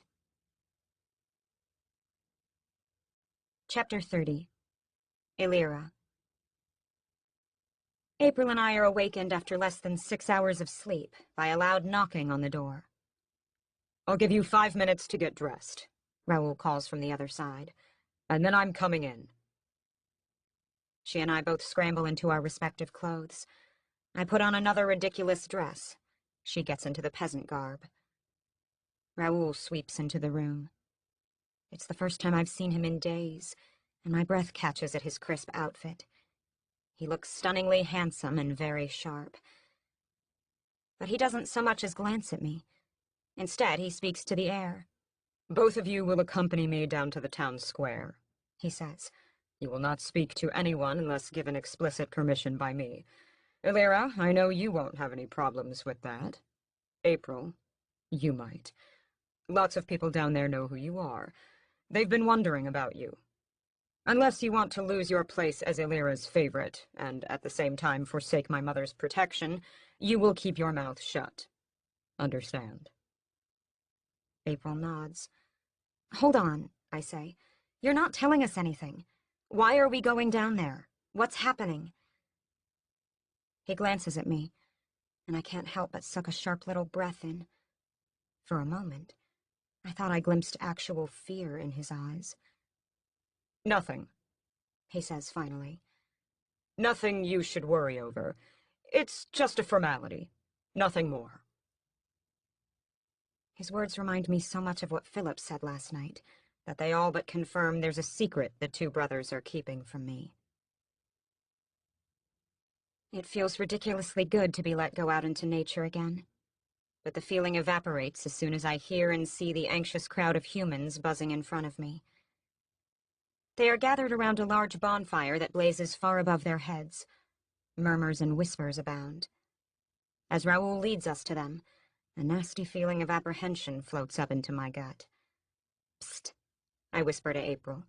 Hey, do you know what this is?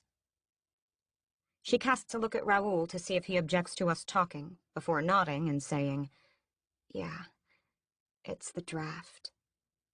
Draft? Draft for what? Draft for the lottery. For the hunt, she says. They have us put our names in now, then draw them the night before. But we just had a full moon, I say. Why are they doing it so early? I don't know. April sounds concerned. Usually it's a week before. Raoul glances back. "Silence," he commands. April and I shut our mouths. When we walk through the villagers, a way parts for us. I hear their whispers. They're just as confused and concerned by the early gathering as April. My stomach sinks when we stop, and I see the Queen standing triumphantly before the fire. Our eyes meet. She winks. She addresses the crowd. Welcome, welcome, citizens of the Haven. You know why we're gathered today. It's time for you to enter your names in the upcoming lottery. On her announcement, the fire behind her flares and roars. Raoul's shoulders stiffen. You all know the procedure, the Queen continues. You'll be given a clay token by my guards. She motions them forward. Two vampires start distributing the coin-sized tokens from leather pouches. Upon which you will press your thumb, thus marking it as your own. Remember, any who are caught cheating will instantly be sacrificed to the fire. She laughs in delight.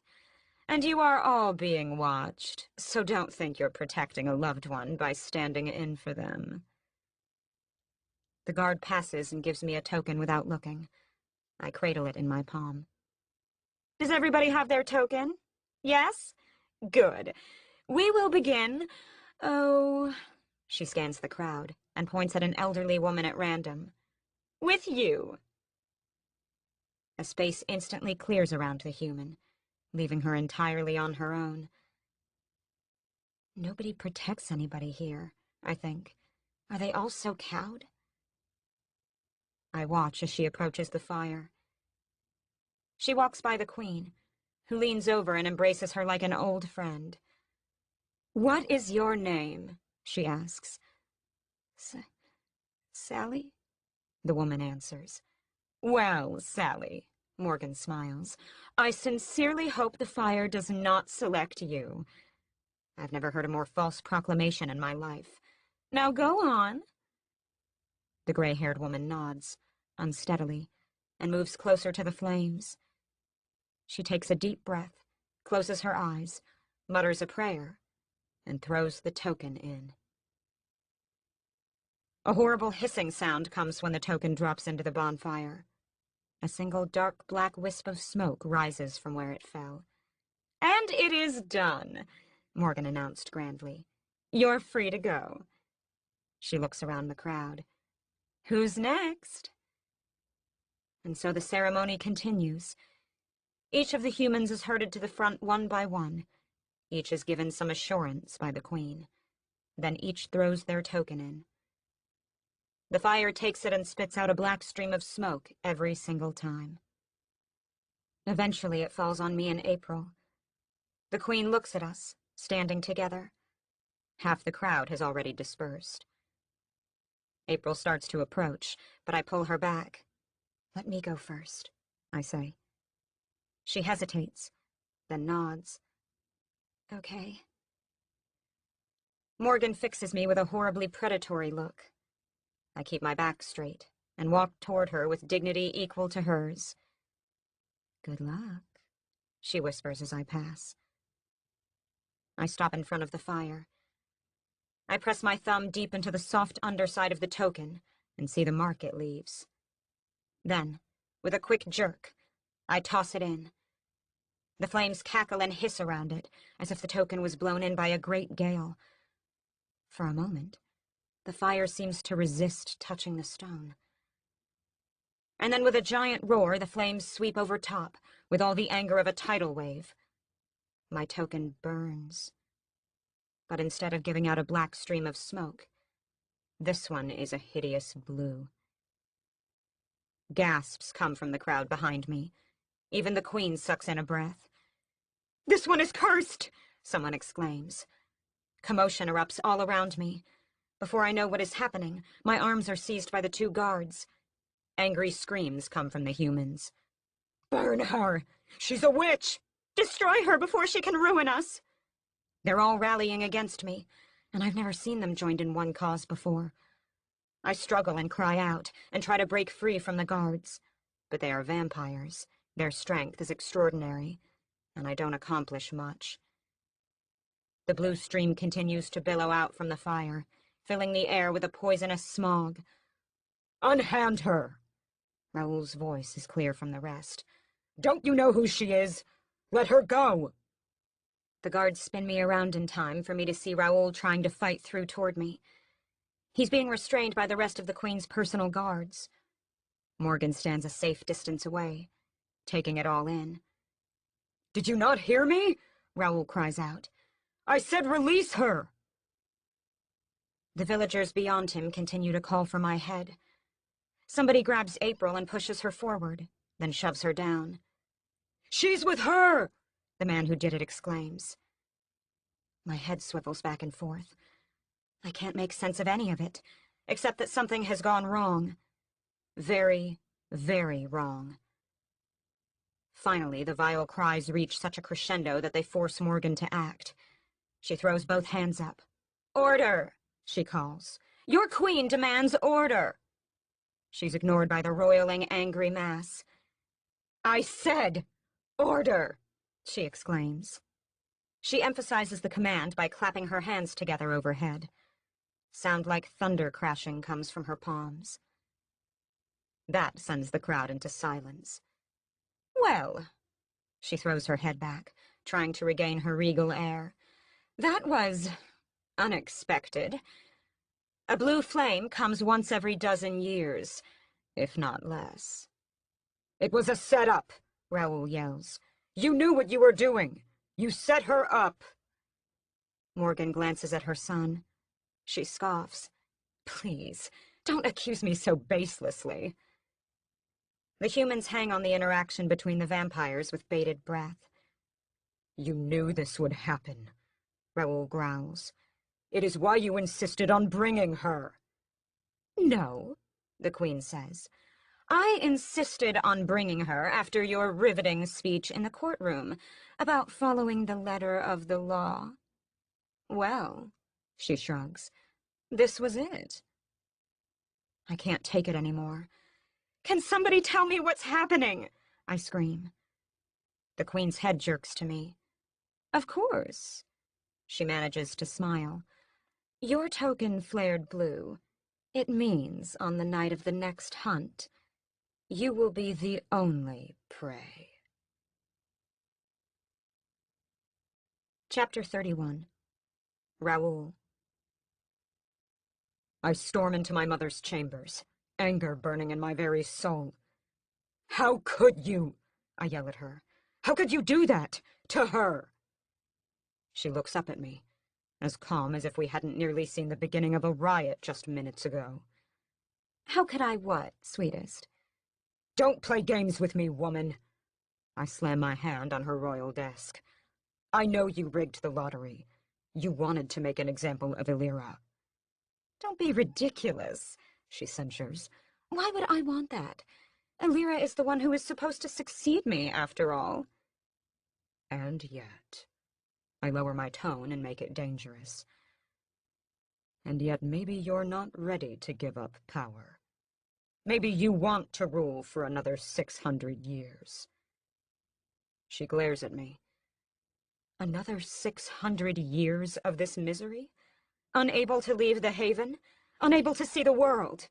Always residing over the petty bickering of our people? She scoffs. I think not. Then why did you do it? I ask. Why did you let Illyra's token flare blue? You say that as if I had any control. You had all the control, witch. My temper's running away from me. I know I need to get a rein on it, but Morgan's false denials are driving me crazy. I force my breathing to slow.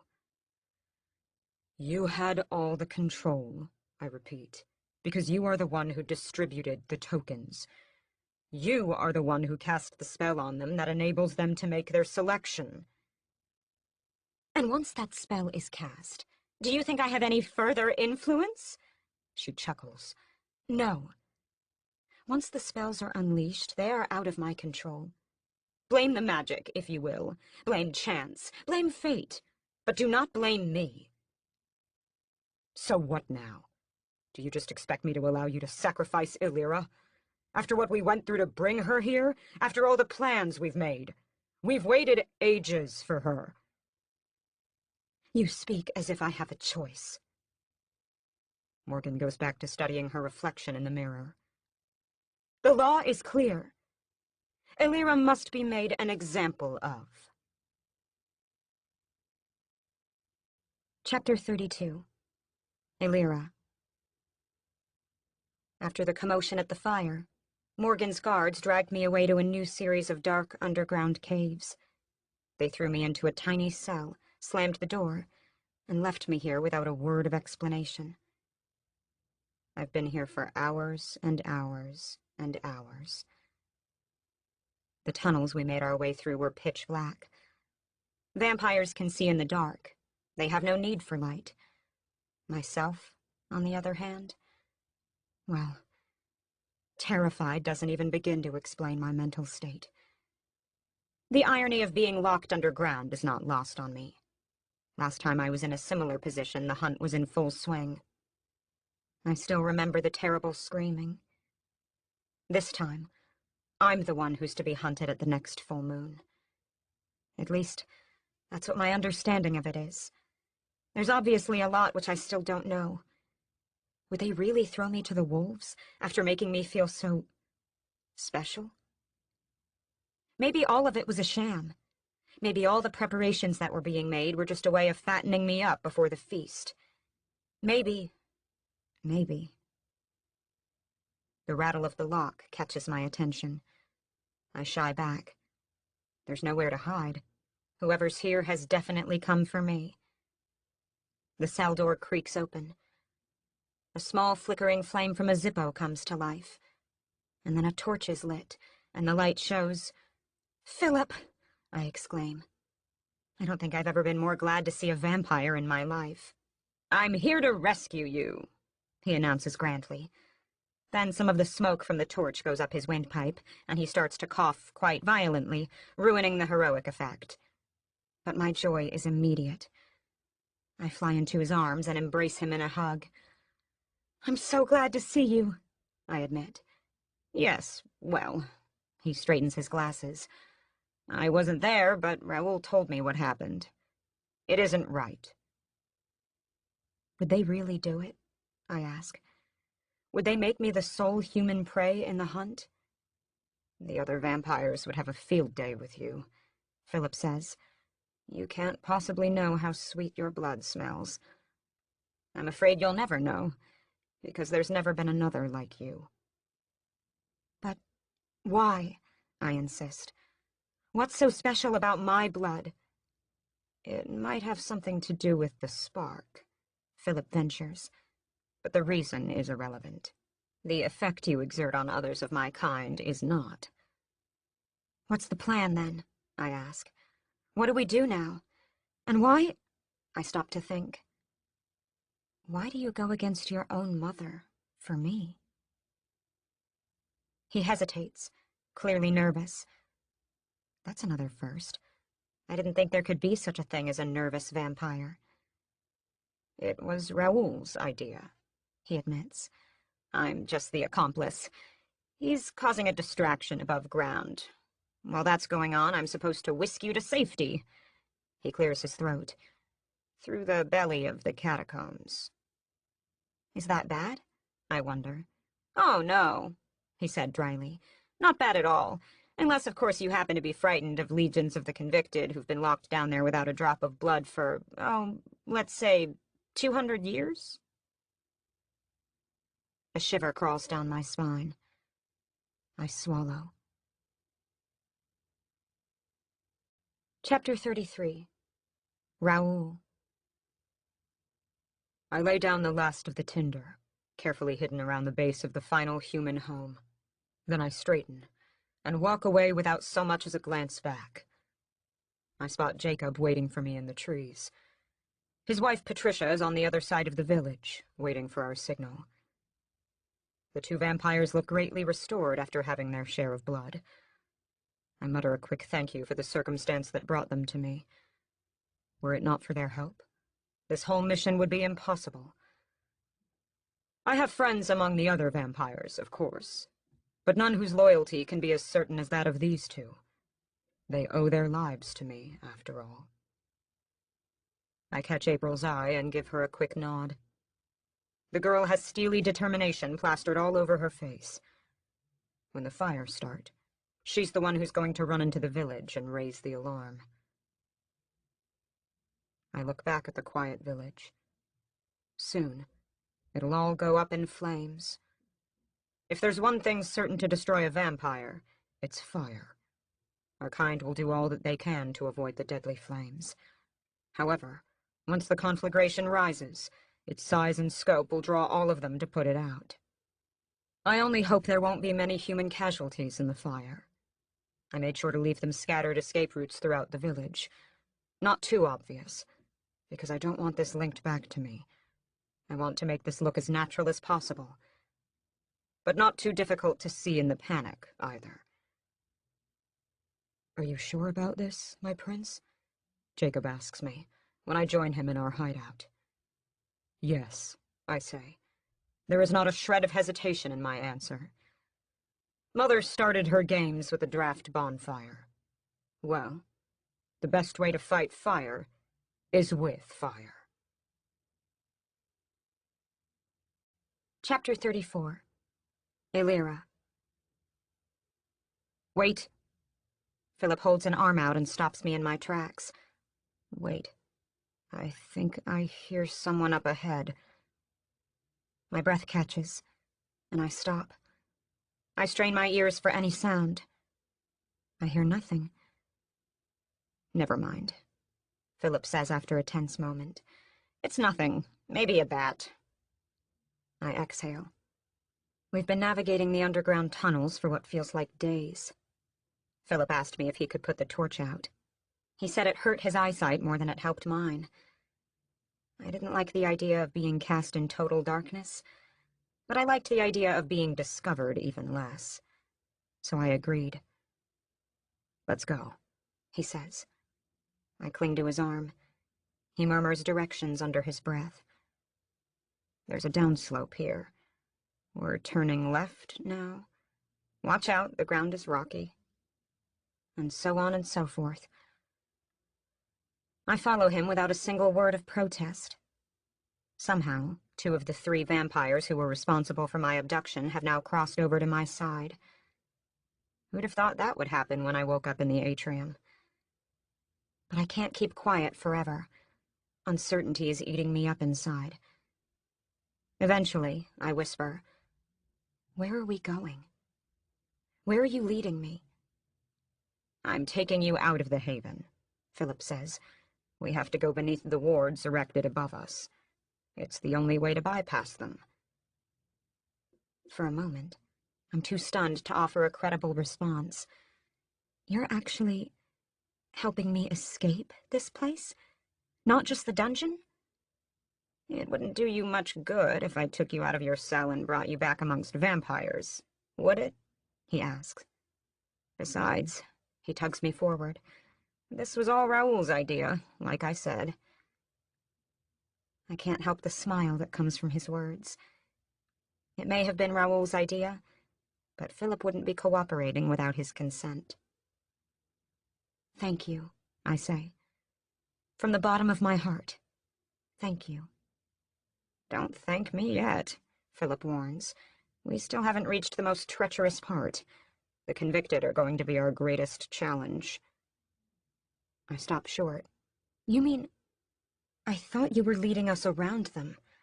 "Oh, no." Philip gives a soft laugh. "There is no going around where they are. It's through them, and then to the outside. From there, Raoul will meet you. You'll go with him." I clear my throat. I feel Philip look at me. "Do you have a problem with that?" "Not exactly, I think. It's just that he and I haven't had a proper conversation since sharing that chaste kiss. Not about us, or what the kiss meant, anyway. If it meant anything at all. I could be reading too much into things." "No problem," I blurt out. "Are you sure?" Philip questions. "If you prefer, we could always turn back." His dry tone tells me it's another joke. Just like his previous one, it falls flat. "So, what are the convicted, anyway?" I ask after we move on. "If you've ever seen one of them, you'd know.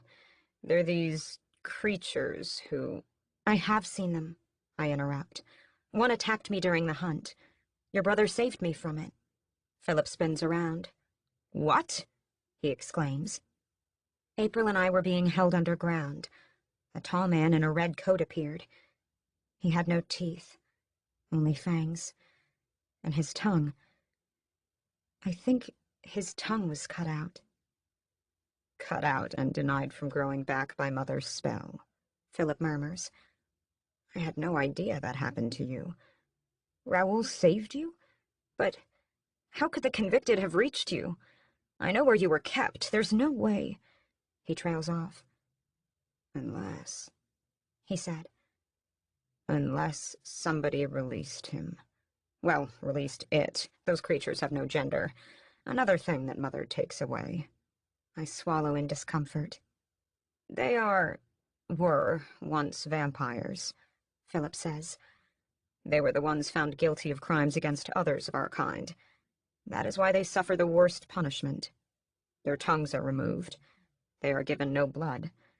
They are locked deep underground where they can never see the moon or the stars. Even vampires have the need for freedom. Moonlight invigorates us. The convicted are locked away underground. For life.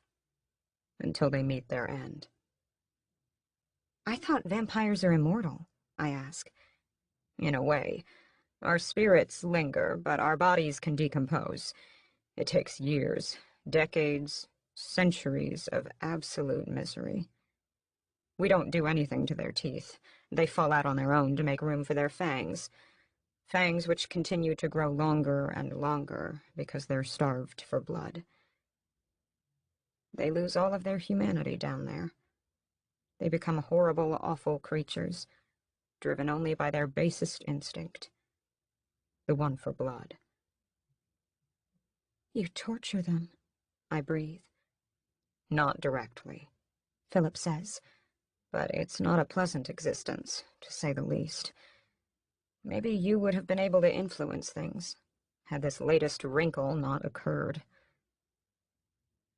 I'm not going to be welcomed back after this escape, am I? I was going to say we have to succeed first, but your point is valid. You won't be welcomed back. As a human. Chapter 35. Raoul. The fire started innocently enough, but soon grew way out of control. I was too eager with setting the dry hay. I'd used too much, and now the conflagration is threatening the entirety of the haven. Screams and shouts surround me. I race from my kind to the humans, risking my own life to pull them from their burning homes. Only a handful of other vampires are doing the same. Most are concerned with putting out the flames. There is no lost love between our species. Most of the vampires who could help choose to look out for their own skin. I'm no saint, but for now, I'm different. The fire was my idea. I feel acutely responsible for every human life that might be lost. The more I can do to reduce casualties, the better it will be. Besides, I have Patricia watching out for Elira's emergence. Once the girl appears, I'm gone. We need more water, April screams. The humans have formed a bucket line and are passing on pails from the nearest lake. I curse my mother's insistence in not providing the village modern technologies. This would be so much simpler if we had a hose. But then again, this way Elira has more time to escape. I run back into the flames engulfing the village, searching, always searching for more humans who need my help. My attention goes to a tiny hut. My vampire senses tell me there are people inside. I crash through the doors. 2 children are huddling in a corner. A burning pillar separates me from them. They're crying for their mother. I look around, and my heart sinks when I find her trapped beneath the pillar. I run over and strain to pick it up. Please, no, the woman pleads. She has eyes only for her children. Save them, not me. Please. I have enough time to do both, but then I understand. The way the woman's back is twisted, it's been broken. She won't walk again. And in the haven, a cripple's life lasts only until the next hunt. I'm sorry, I whisper, and jump the burning beam to grab her 2 children. They scream for her and beat against my back. I clutch them to me and pull them out of the burning building. Seconds after we emerge, a great crash sounds behind us. A blast of hot air whips against my body. I don't need to look to know the roof had caved in. The cries of the children are evidence enough. I race to a safe clearing some distance away from the fire. The younger humans are gathered there. "Somebody look after them," I command as I set the children down. Then, knowing they're finally safe, I turn back and run straight into the fires. Over and over I repeat the process, hunting down the people trapped inside, pulling them out, dragging them to safety. Most are too hysterical to notice who I am. The ones who do look at me in wonder. Why would the prince risk himself for us? But they've only seen the side of vampires that Mother has allowed them to see. They don't know, cannot fathom that beyond our need for blood, we're a lot like them. We were them once. And just because we've transformed does not mean we've become creatures with different needs, desires, wants, doubts, and yes, even insecurities, as when we were human. Of course, it's hard to imagine those human qualities in a race that keeps you constantly oppressed. On and on it goes.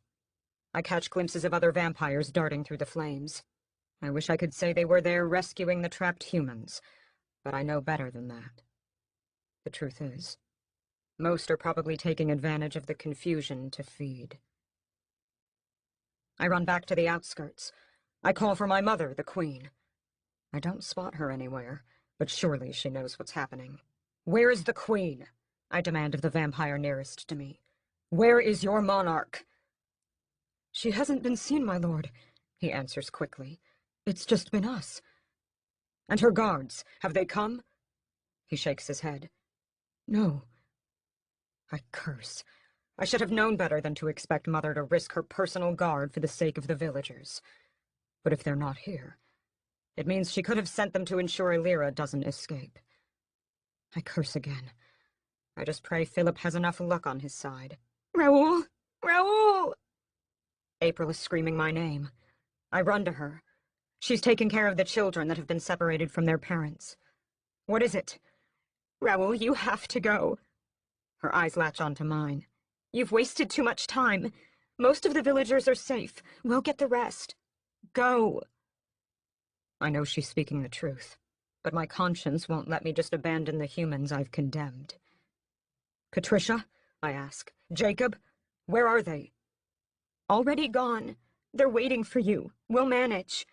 Go. I can't believe the earnestness in the girl's voice. Does she really care so much for Illyra? Yes, I say grimly. Yes, you're right. A terrible scream sounds from the very heart of the village. The fire is still raging there. My head whips around. What was that? What? Raoul, you have to... But of course the girl couldn't have picked out the sound, not amongst the chaos raging all around us. I take off without another word. The scream comes again, and it's so shrill, so filled with fear, that I cannot just ignore it. It's like the screams that come the night of the hunt. I see a farmhouse in the middle. The entire structure is engulfed in flames. The scream is coming from inside. I dart around the building, searching for a safe way in. The heat beats against my skin. It's like being caught in the middle of an inferno. I see the safe path out, the one I'd laid out beforehand. All I need to do is get whoever is inside out of the farmhouse and put them on the path. Then I can go to Illyra. There's no easy way in, so I resort to using brute force. I shield my face with one arm and barrel into the main doors. They split, then fall, the timbers weakened by the flames. Inside, I discover a horrific sight. There's a group of humans bound to a central beam like hostages in a robbery. 11 of them. They have rags stuffed into their mouths to prevent them from yelling. Nearby, a group of 4 vampires are throwing a half-naked woman between themselves. She's alive, but her body is marred by bite marks. On her chest, her arms, her back, her neck. Her ripped dress is stained with blood. The vampires are too preoccupied with their little game to notice me. They're too far caught up in their bloodlust. One of them catches the screaming woman and sinks his fangs into her neck. He drinks and lets her go, then pushes her to his accomplice, who catches her and takes his fill. She isn't the first they've done this to. There are 3 discarded bodies on the dirt floor. They were the ones who screamed for help. Such anger fills me at the display. A horrible fount of rage opens up inside me. I know the 4 vampires. They're part of my mother's guard. I step forward. The bound humans have seen me, but they think I'm their next of torturers, so they huddle back in fright. Stop, I command. In the name of the Queen's rule, stop what you are doing. My voice echoed around the room. The vampires turn their heads to me. Their eyes are glazed over in ecstasy. They've consumed more than their fair share of blood. Much, much more. So much as to make them lazy. The feast has turned them into drunkards. Oh, one of them says. He drops the woman, who crumbles to the floor. Look who it is. The prince. He takes an unsteady step toward me. His body lurches one way before he catches himself. He gives a mocking bow. Won't you join us, Your Highness? He swings an arm to the captives. Their blood is fresh and yours for the taking.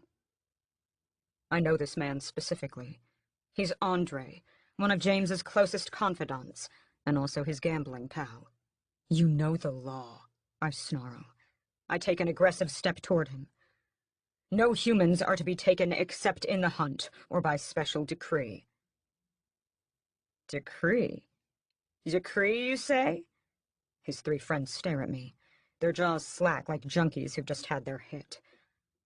Andre's hand juts into his coat pocket. Well, I've got your decree right here. For a second, my heart stops beating. Could Mother have actually sanctioned this? But then Andre's hand comes back out, holding nothing but a finger raised in an obscene gesture toward me. There's your damn decree, Prince, he spits. We all know James is the heir to the throne, not you. He laughs, and his cronies join in. By now, my blood is boiling. You've taken this a step too far, I threaten. Oh, really?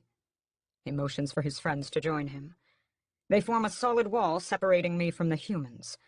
The poor woman they were taking advantage of lies in a heap on the ground, barely even breathing.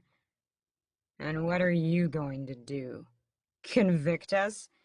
We all saw what you did in the court. He jabs a finger into my chest. We know what a stickler for the rules you are. The last insult is too much. They may be the Queen's guards, but I am Raoul Sorin. Only 2 vampires in the coven stand above me. My mother and James.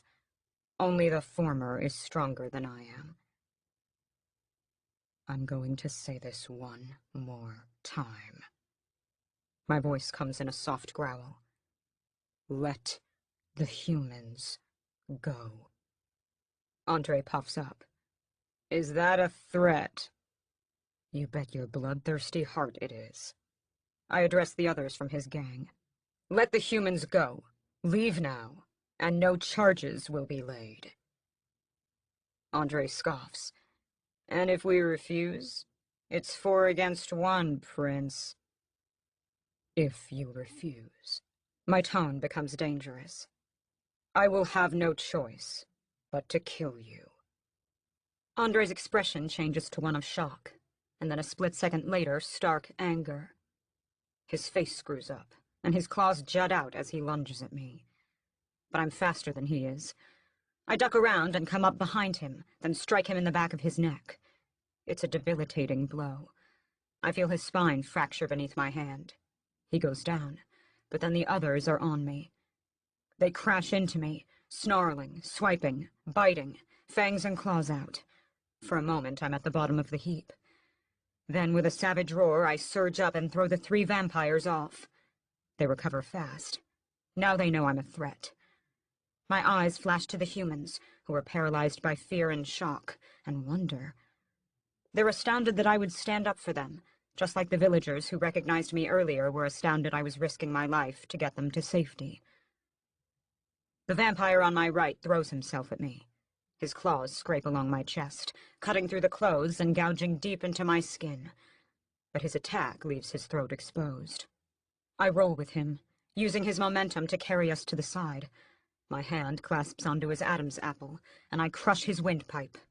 He falls, and then there are only 2 left. They look to each other, no longer so certain of themselves. Their eyes connect, and they give the most minuscule of nods. They're going to come at me together, and I no longer have the element of surprise. The muffled cries of the humans continue in the background. From the corner of my vision, I see the bloodied woman crawling toward them, using the last of her strength to work on the knot in the heavy rope around them all. In that moment, I have the utmost admiration for her. Then the 2 guards fly at me, and I'm consumed by the fight. I see a flash of silver in one of their hands. I don't have time to reach to it before the knife is thrust into my thigh. I cry out, then roar in anger.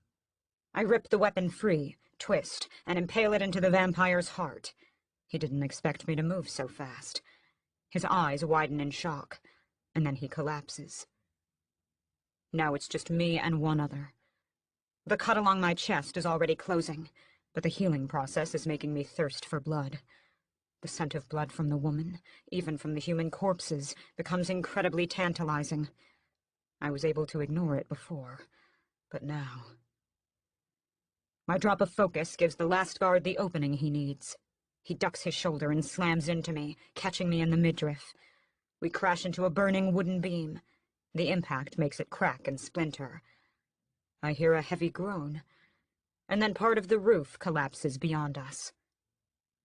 Suddenly the humans are trapped. Fire rages on all sides. The air, already thick, is filling more and more with smoke.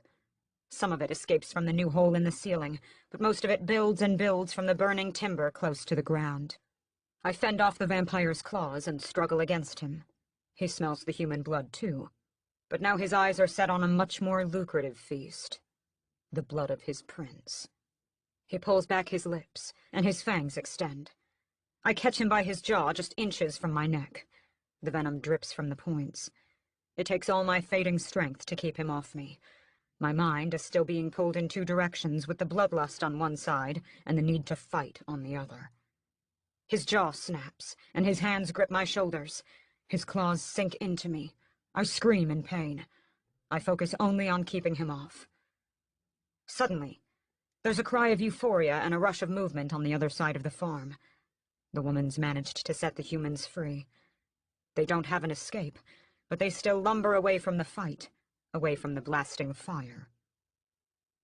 At the same time, a draft of wind sweeps from the hole in the roof. It blows the scent of the humans away and gives me just the opportunity I needed to refocus my attention. My hands split between my body and that of the guards. I tear them apart and shove the guard off me. I have the briefest moment to lunge at him, extending my own claws to sink them through his chest. They find his heart. He looks at me in wonder, and then dies. I gasp for breath. I'm heaving with exhaustion. I've just killed 4 of my own kind. None of the convicted have committed crimes greater than that. Not even close. But I don't have time to reflect on my sins. The barn is going up in flames. It's becoming more and more dangerous by the second. I need to get the humans out. I scan the surroundings. There's no way for them to escape without going through the burning part of the roof that's now on the ground. And that's impossible. My own way out, from the other side, is clear. The roof groans, and the fire licks the base of the walls. I turn to escape. Anguished cries call for me from the other side. They think I'm going to abandon them. "I'll be back," I scream. "Stay away from the wall, as far away as you can get. Do it now." They huddle together, panicking, and seem incapable of following my instructions. "No!" I command. Then another pillar collapses, and I lose sight of the group. I rip back and jump through the flame to get outside. Adrenaline is pumping through my body. I don't know what else would compel me to act so rashly this close to fire. But the humans, they need to be saved. In the deep of the night, I am the only one present. The homes around me are all evacuated. Each one still billows and smokes. I run to the part of the barn where the humans are. I look for something I can use to break the wall in. But all I have are my bare hands. I can't believe I'm going to do this. I mutter an oath, close my eyes, and use all the force I can to slam my body into the building. I crash through the wall into a fiery hell. The humans see me and cry out in surprise. "Go!" I scream at them. "Go now!" They rush past me to safety. I'm about to turn back when that tantalizing blood scent catches my attention again. The woman who saved them is still inside. I run through the interior, searching for her. I know I have only seconds left. The structure will soon give way, and when it falls, there will be no escape. I'll surely die. And even worse, I'll have failed Illyra. But something in my conscience prevents me from leaving the woman to her fate. I spot her right where she fell after untying the knot. I leap past the flames and cradle her in my arms. The smell of her blood is overwhelming, enticing, exotic. It's all I can do not to sink my fangs into her and draw deep. My body needs it. The monster inside me craves it, and the bloodlust is infinitely close to consuming me whole. But I fight it off. I fight it all off and think only of Illyra and my need to get to her. This woman barely has any life left. Her eyes are closed. Her heart is weakly beating. I can feel her fading away. I navigate the obstacles left in my path and emerge on the outside. The humans I released have already scattered. I start to run, getting as far away from the fires as possible. I reach the edge of the woods. Heat from the fires still blazes, but it's so much cooler here in contrast. I set the woman down gently on the forest floor. She doesn't stir. The bite marks over her body are horrendous. Her dress is ripped, and she takes the most feeble, shallow breaths. They sound faint even to my inhumanly vampire hearing. She's only got minutes to cling on to life, maybe less. The scope of my failure consumes me. Who is this woman, this human, to me? Nobody. And yet I feel compelled to help. Not just because of my guilt for causing all this. No, it goes deeper than that. I want to help, because Alira woke something up inside me. Something that has lain latent since Liana's death. Compassion. Or at least a renunciation of the stark indifference that has lain heavily over my heart for centuries. I look around. There's nobody near us. I open my senses to the world. Still nothing. The woman and I are completely alone. I look at my wrist.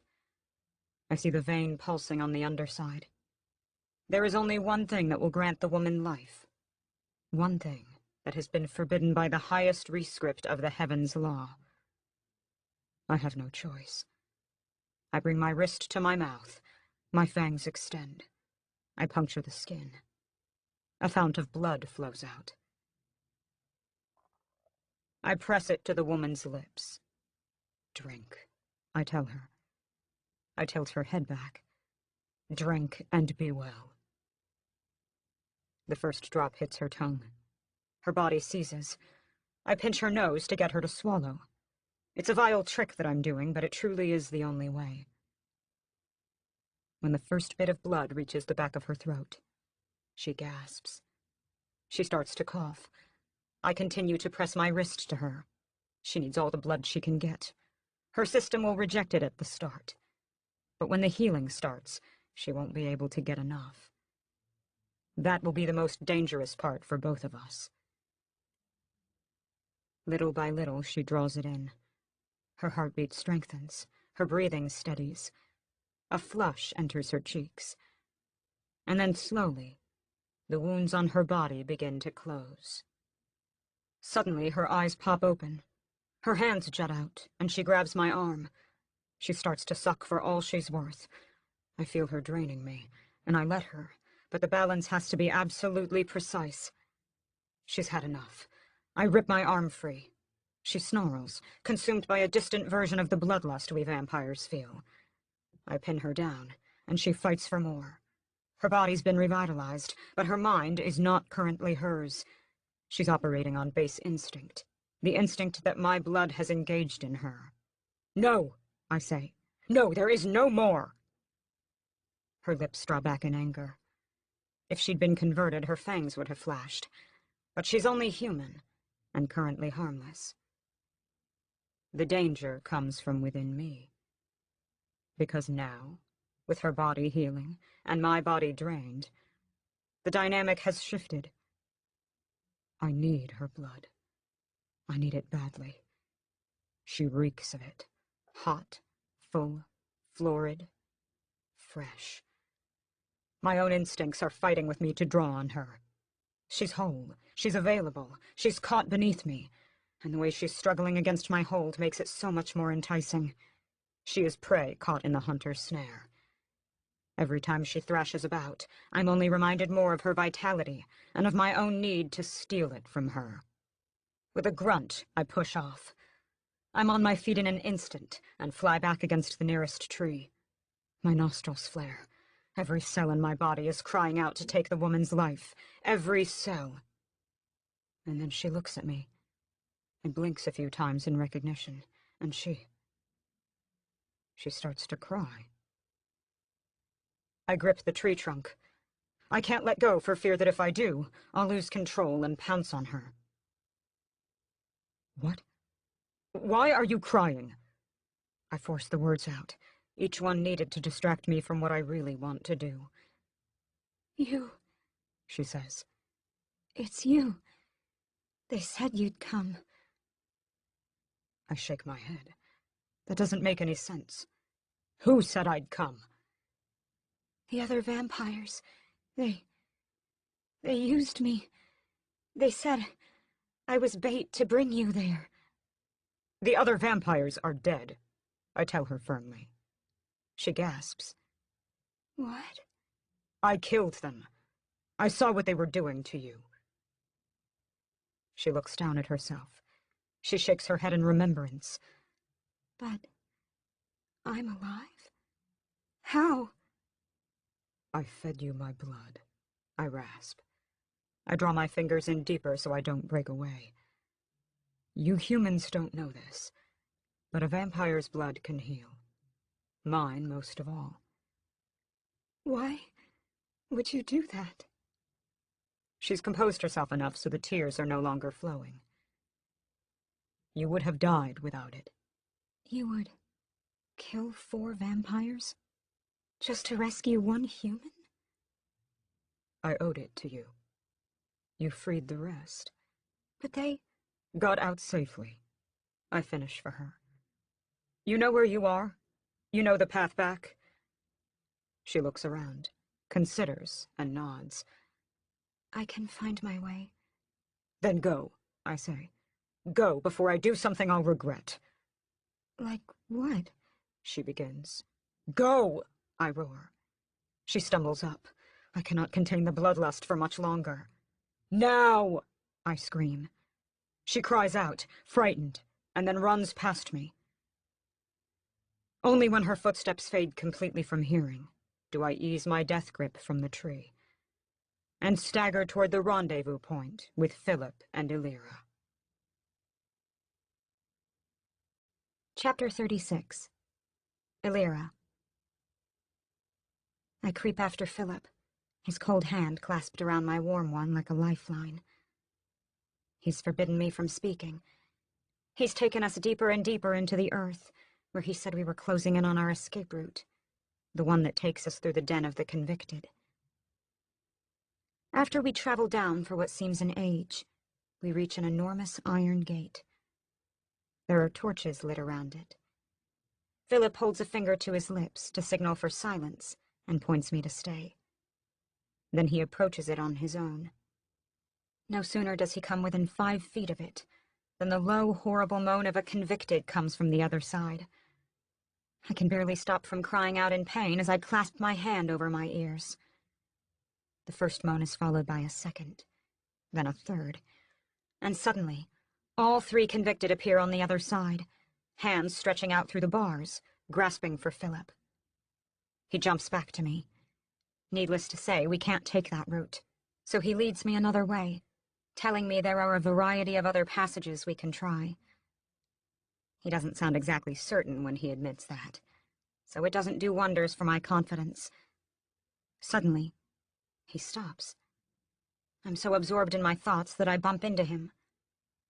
What happened? I whisper, before remembering myself and clamping a hand over my mouth. I think, he says slowly. I think we're being followed. What? Shh! By whom? I'm not sure, he tells me. It couldn't be another convicted. They're all on the other side. A vampire? I breathe. If it were, I don't think we'd have gotten this far. We need to be more careful. I mutter something about that being close to impossible after how careful we've already been. Just keep your ears open, Philip snaps, and we continue on. Yeah, like that would help, I think. You're the one with preternatural hearing. We keep on through the darkness. The raw smell of the earth surrounds me. It's dank and heavy and oppressive. After Philip's warning, I can't help but feel on edge. Even though I've got a vampire companion, I'm afraid of what might be after us.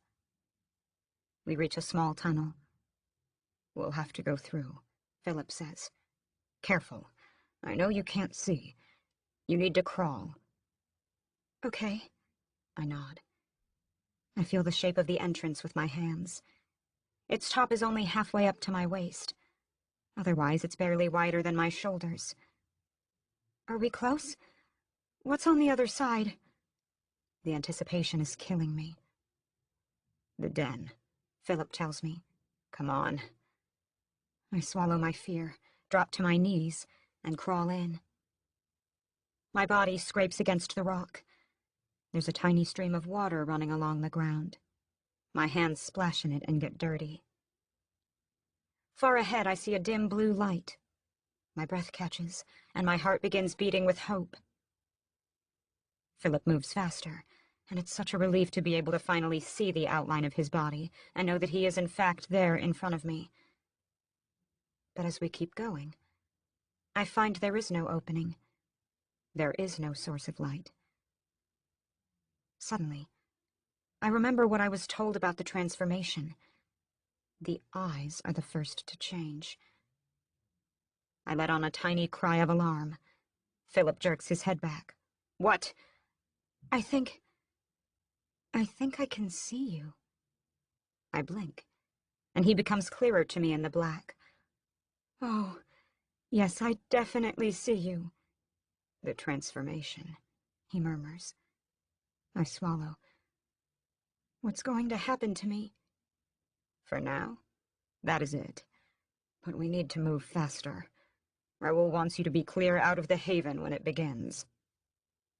Why? Philip doesn't answer. Instead, he turns and continues to crawl. I said why, I exclaim. I don't want to fill your head with worries, he mutters. Not now. Oh yeah, as if I don't have any of those right now, I fire back. Exactly, he says. Why add to the mix? Let's focus on getting out of here safely. Although I will tell you this, it's going to be a lot easier for us to get through now that you can see. We emerge into a narrow opening running between two tall cliffs. Looking up, I think I can see parts of the top of the cave, but it could just be my imagination. We still have a long way to go. We're here, Philip says. Where? In the den? I shiver. That means any of the convicted can just find us. Not if we take the proper precautions. Like what? Staying quiet. He gives me a keen look. Not asking too many questions. Following my lead. All right, jeez, I mutter. I get the point. He flashes a rare grin. But I do have a good feeling about this. Do you? Yes. Let's go. We continue sneaking through the underground. I'd hoped my vision would continue to improve in the night, but it seems stuck. Still, some improvement is better than none. We go on and on until the cave starts to expand on either side of us. It grows into a subterranean valley the size of a football stadium. We walk through it until we reach another opening. The path dips down. Up ahead, there's an enormous cavern. Jagged rock makes up the cliff faces on either side. Philip motions for me to stop. There, he points. Do you see that gap up on the far wall? My eyes search the rock. I pick out the tiniest fly speck of light at the very top of the distant surface. It's very, very high. What about it? I ask. That's our ticket out. But that's impossible. How do we reach it? We'd have to scale the wall. I gulp. I'm no rock climber. You cling to my back, and I'll carry you, he says. He takes a deep breath. But as soon as we enter the lower valley, every convicted will know we're here. Where are they now? I whisper. He closes his eyes and concentrates. Then he opens them again. I can't feel them, he admits, but that doesn't mean they won't come fast. If that's the way out, why don't they just take it? Why don't they just escape? More wards, Philip explains, cast specifically for the convicted. They don't know the passage exists. Then, who's it for? Is this how all vampires get out of the Haven? No. Philip sounds irritated. I think he's just as much on edge as I am. We're only taking this way because you're still human, at least in part. And this is a secret route known only to a select few. You and your brothers, I guess. Amongst others of our royalty. He turns his back to me. Climb on. I wrap my arms around his neck and my legs around his torso. I hope you know what you're doing. So do I, he mutters. That's not exactly reassuring. Wasn't meant to be. He grunts and repositions me on his back. Ready? As ready as I'll ever be, yeah. Then let's do it. A rush of air whistles by my ears as Philip races forward. My hair flies back. The speed he moves with is astonishing, even frightening. Everything becomes a blur. I feel like I'm strapped to the back of a motorcycle going 300 miles an hour down a narrow street. Suddenly, something slams into me, and I'm thrown right off. I fly back through the air and hit the ground hard. Pain explodes all over my body, from my legs to my hips to my back. Philip jerks to a stop. "No!" he gasps. I groan in agony. I don't think anything is broken, but I'm definitely going to be tender. He runs back to me. "Are you all right?" he presses. I think so," I mutter. I push myself up and bring a hand to my head. There are stars in my vision. I try to steady myself. That's when I notice a long, nasty scrape along my forearm. Alarm rips through me. Blood. The convicted. They're going to be drawn to it. Just then, that awful moaning sound comes from the deeper reaches of the cave behind us. "No, no, no!" Philip curses, as I slam my hands over my ears. Their moans are echoed by my own, both from the pain in my head and the pain in my body. "Hurry, hurry," he says, lifting me up. "We have to run!" I hobble upright and cling on to him, but my muscles feel weak, and my body still is in shock. I don't think I'll be able to hold on properly. I don't get time to make any other decision, because right then, a red-jacketed monster emerges from a far opening. Philip grabs my hands and forces them around his neck. We take off again, but right at the point where I flew off last time, he stops. I look back. The moaning convicted is coming at us, eyes glazed over, fangs gleaming, claws extended. "The ward must be leaking through from above ground," Philip says. "That's what threw you off me. It's like an invisible wall." "What?" I exclaim. The deprived vampire zombie is getting closer. From other parts of the cavern, I hear his friends. "I don't know where to go," Philip exclaims. He sets me down. He faces the first convicted. "I'll buy you as much time as I can." "What do you want me to do?" Panic is streaming through me and taking over all my thoughts. "Philip!" "Find a way through," he tells me. He points to either side. "The ward above ground extends horizontally like a solid wall. I did not think the magic was strong enough to reach all the way down here. But," he grunts, "it has. Yet it can't be at full strength. You need to search it for an opening, a gap, somewhere you can push through." My heart starts pounding even faster. He wants me to find a way through an invisible wall? "Go!" he exclaims. "Do it! Do it now!" And then he takes off for the nearest convicted. I turn away immediately. I don't need to see more gore, more bloodshed. Sounds of the fight reach my ears. I do my best to ignore it. From the distance, the moans still come. They do something to my brain, making it feel like it's being pressed together by a vice, but the effect is less than before. Because the transformation has started? I don't have time to consider. I run forward, fighting through the pain of my injuries, and stick my hands out to feel the wall. It's like a barrier of solid air, like a force field. I go from side to side, desperately searching. My hands seek any weak point, but all they find is that impenetrable smooth surface. It feels like glass beneath my palms. I marvel that something like this is actually possible. A scream comes from behind me. My head snaps back. I see Philip with his hands on his knees, breathing hard. He's leaning over the fallen body of a convicted. The monster's heart is lying on the ground, just inches away. I have the unquenchable urge to vomit. My stomach dry heaves. Thank heavens there's no food in it, or else I'd make a mess all over the floor. There's a sound beyond him. A group of 3 more convicted appear. "Hurry!" Philip screams. I turn back and continue my task, but no matter where I push, no matter how I press, there's no give. Not a crack, not a gap, not an opening. Nothing. My breathing quickens. Panic and fear and the imminent sense of failure consume me.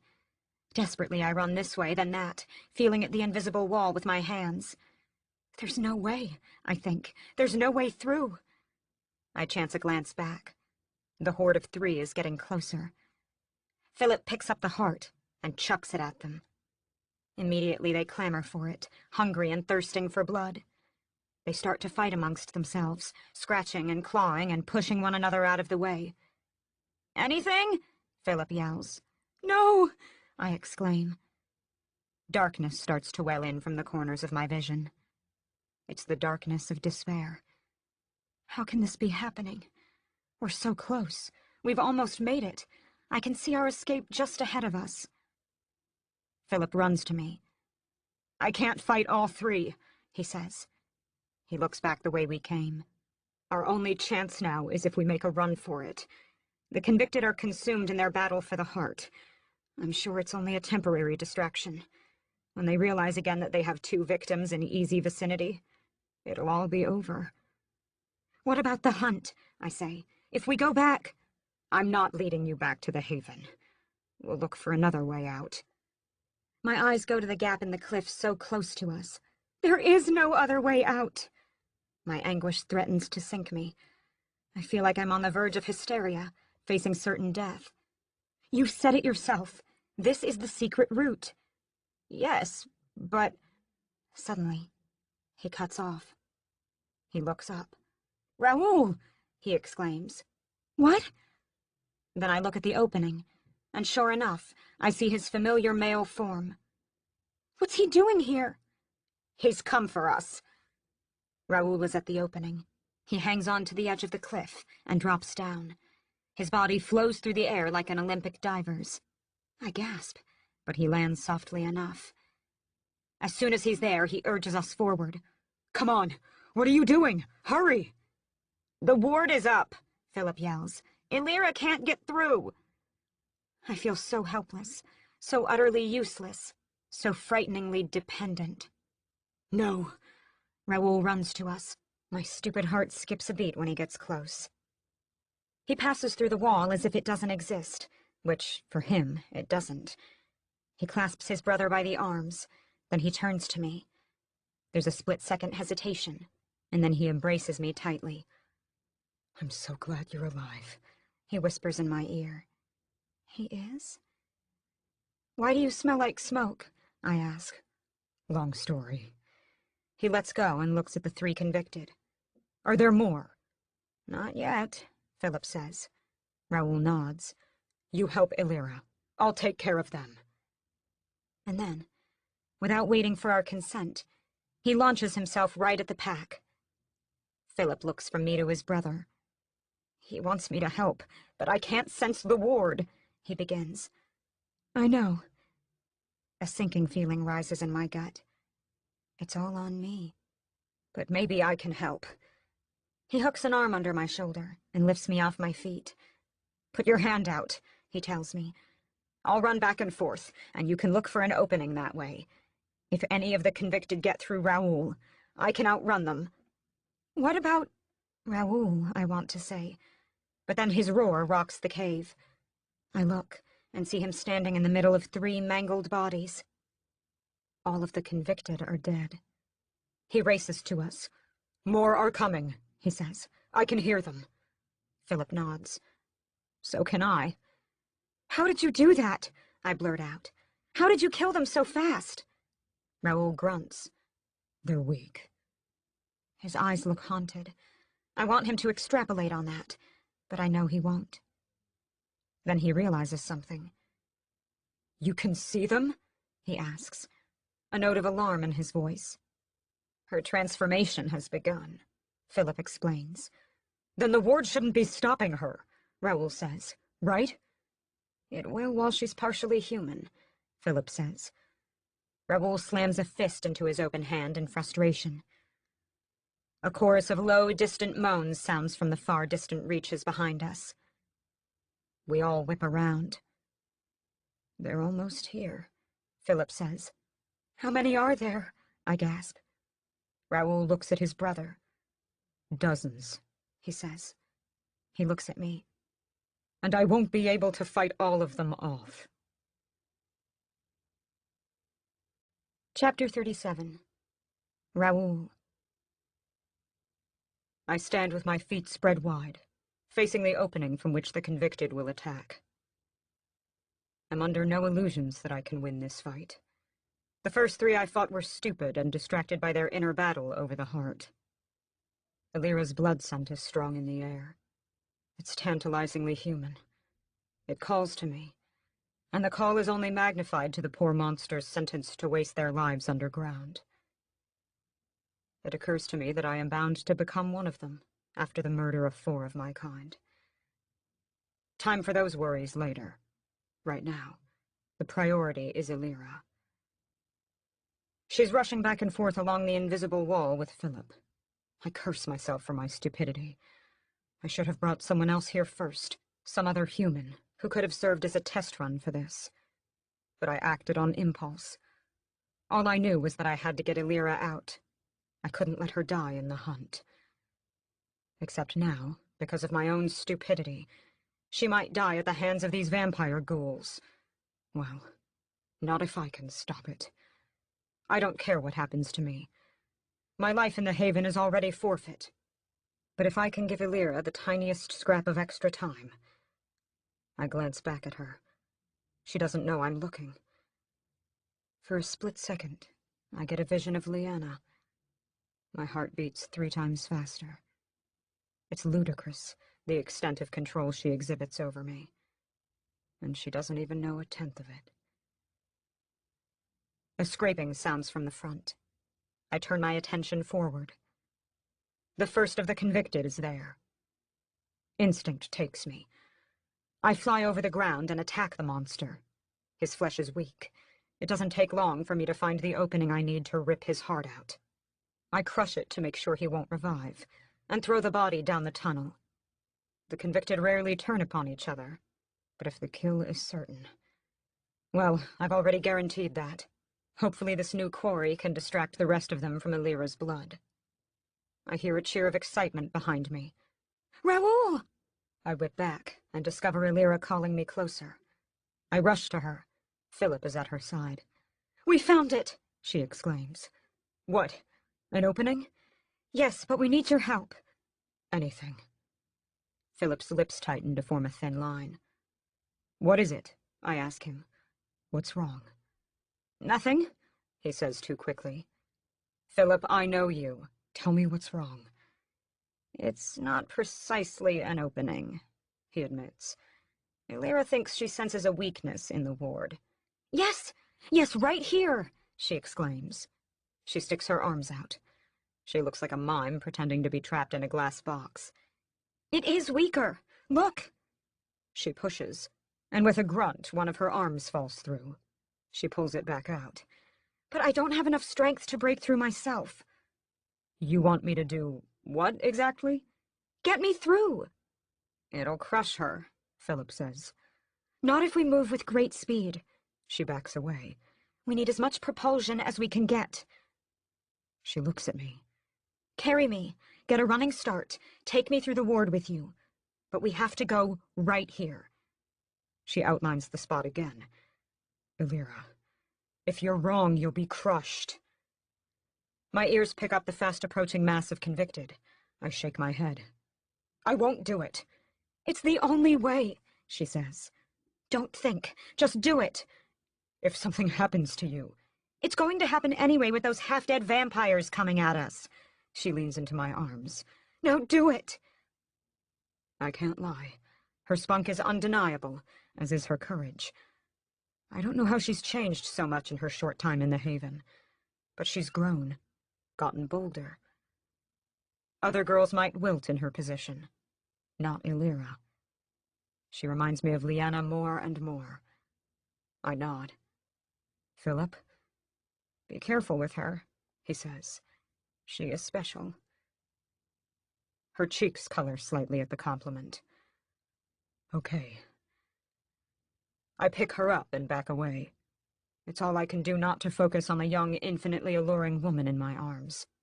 Every instinct makes me want to devour her, to taste her blood, to have her whole, to make her mine. It's a struggle to push all those things aside. Ready? I whisper. She steadies herself against me. Yes. I take off at a run. I move as fast as my legs will carry me. The invisible ward is coming up in front of us. At the very last moment, I spin back, crashing through it with my shoulders, and clutching Illyra to me so she doesn't get crushed. There's a tug, a resistance, and for an awful moment I think I'm going to lose her. Her body jerks as it hits the barrier. She cries out in pain from the force of the impact. Momentum keeps us going forward, and my hands wrap more tightly around her so as not to let her go. Time seems to slow as we traverse the barrier. I feel the force against her body, going the other way. And then there's a harsh snap, and both of us break through. She rebounds into me. I stagger back, but I manage to stay on my feet. Are you okay? I ask, concern filling every part of my soul. She bobs her head up and down. She offers a weak smile. We did it, she says. You did it, I correct. This was my screw-up, and you fixed it. Well, don't you worry your handsome face, she says. She sounds a little woozy. She brings a hand up and holds it to my cheek. It's been fixed. Her words tug at my heart. In particular, the part of my heart I didn't know existed. Philip appears next to us. I hate to interrupt this tender moment, he says, but we've got bigger issues to worry about. He points. From out of the cavern opening stream dozens of convicted. They're running straight at us. They've sighted their prey. I hand Illyra off to Philip. Go, I tell them. Get her up to the opening. I'll hold them off while you climb. There are too many, Raoul, Philip cries. You won't be able to stop them. Come with us. I grab him by the shoulder and shove him away. Don't argue. Just go. The moans of the convicted turn into vicious snarls. They'll attack as a pack. Philip looks at me, hesitating for a flicker of a moment. Then a crisp determination shows in his eyes. Hang on tight, he tells Illyra, and swinging her onto his back, he begins the scampering ascent to freedom. I don't get to see how far they get, because at that moment, the horde falls on me. Chapter 38. Illyra. Breaking through the ward was the single most impulsive, riskiest thing I've ever done. I lied to the two vampire brothers. The spot I'd chosen was no weaker than any other. But in the face of what was coming, I didn't have a choice. The truth of how I got through undoubtedly has to do with the transformation's progression. After my night vision came to me, I felt a new strength creep into my body. It wasn't overwhelming. In fact, it was very, very subtle. The only reason I noticed it was that the injury I'd sustained when I was thrown off Philip's back seemed to heal faster. Or at least the after effect of that was not as severe as I would have expected. And now I'm back on Philip's back, and he's scaling the cliff face to our escape. Sounds of a battle rage from below. I dare a glance down, and see Raoul throwing off one convicted after the other. They all but ignore him, instead racing to get to me. The ones who engage with him are quickly destroyed. "Faster, Philip! Faster!" I urge. He's not as adept at climbing as his brother. We're only a third of the way up. The convicted start scaling the wall below. They'll be on us quickly. Philip grabs a handhold and leaps up. We fly through the air. For a dizzying moment, I feel weightless, and then he latches onto the next ledge. "That fast enough for you?" he murmurs. "How's Raoul doing?" "They're not attacking him," I say. "They're focused on us." "Lucky they don't know the meaning of cooperation," he says. He jumps again and catches a jagged piece of rock. The convicted are swarming like beetles below us. They scurry up with a single-minded determination. A female in a red jacket loses her grip when one of her companions grabs her leg and tugs it to help himself. She falls, screaming. I turn my head away before I can see the impact she makes on the ground. Philip finds a series of sure grips and quickly moves along them. We're closing in on the opening. Hope blossoms inside me. I hear a wretched scream below. I look down. Raoul is surrounded by 4 or 5 convicted. They finally turned their attention to him. He has deep gashes on his back, and arms, and legs, and is bleeding badly. "No!" I cry out. One of the convicted takes a swipe at him. Claws flash. Raoul does not react in time to parry the attack. He screams again, as the claws sink into his shoulder. "We have to help him!" I cry out. "No. You're more important. We need to get you to safety first." Philip leaps up again. My heart flies to my throat. "There's the prophecy to consider and all that," he adds under his breath. "But they're going to kill him." "Not if I know my brother." The sounds of the climbing horde make urgency pulse through my body. "You can't see what's going on," I protest. "We're almost there, Illyra." Philip grunts and scampers up another dozen feet. "I'll help him once you're safe." Chapter 39. Raoul. One of the convicted wraps his arms around my neck in a stranglehold. I scream in rage and fling him off. His body crashes into the midst of those surrounding me, knocking them off their feet. I spin around, tense and ready for the next attack. I'm surrounded by the mass. Anything I do, anything I try, is a losing prospect. My eyes flicker up. I see Philip scampering up the wall. Illyra is clinging to his back. There's already a wave of convicted climbing after them. Another one tries to attack. I dodge the blow and land a fist in his middle. He doubles over from the strike, but he's already forgotten. I need to give Philip and Illyra more time. My mind races for a solution as I zone out and fight on instinct alone. Most of the convicted rush past me, following the scent of blood. A spark of an idea comes to mind. It's risky and uncertain, but... I grab the convicted closest to me. It's a woman vampire. Or at the least, it used to be. Now she's little more than a walking corpse. I bare my fangs and sink my teeth into her neck. Her horrid, tainted blood flows into me. It's no better than poison, but I need to have it for what I'm about to do next. I discard her body once she's drained dry. That happens in a matter of seconds. My own system recoils from the tainted blood, but I must have more, as much of it as I can stand without fainting. I grab my next victim. This one was a man. My fangs go into the artery by his throat. His blood is even more corrupt, even more sickening. He's been trapped here in the depths for much longer. Tasting his blood is like tasting death. Instead of the life-giving, energizing nectar that human blood is, this is a vile mix of liquefied maggot and ash. I release the man. His body falls. One more. I need one more. I grab the nearest convicted, but shock paralyzes me for a moment when I see his face. I know this vampire, or at least, I used to. 10 years ago he'd been my mother's lover, then he disappeared without a trace.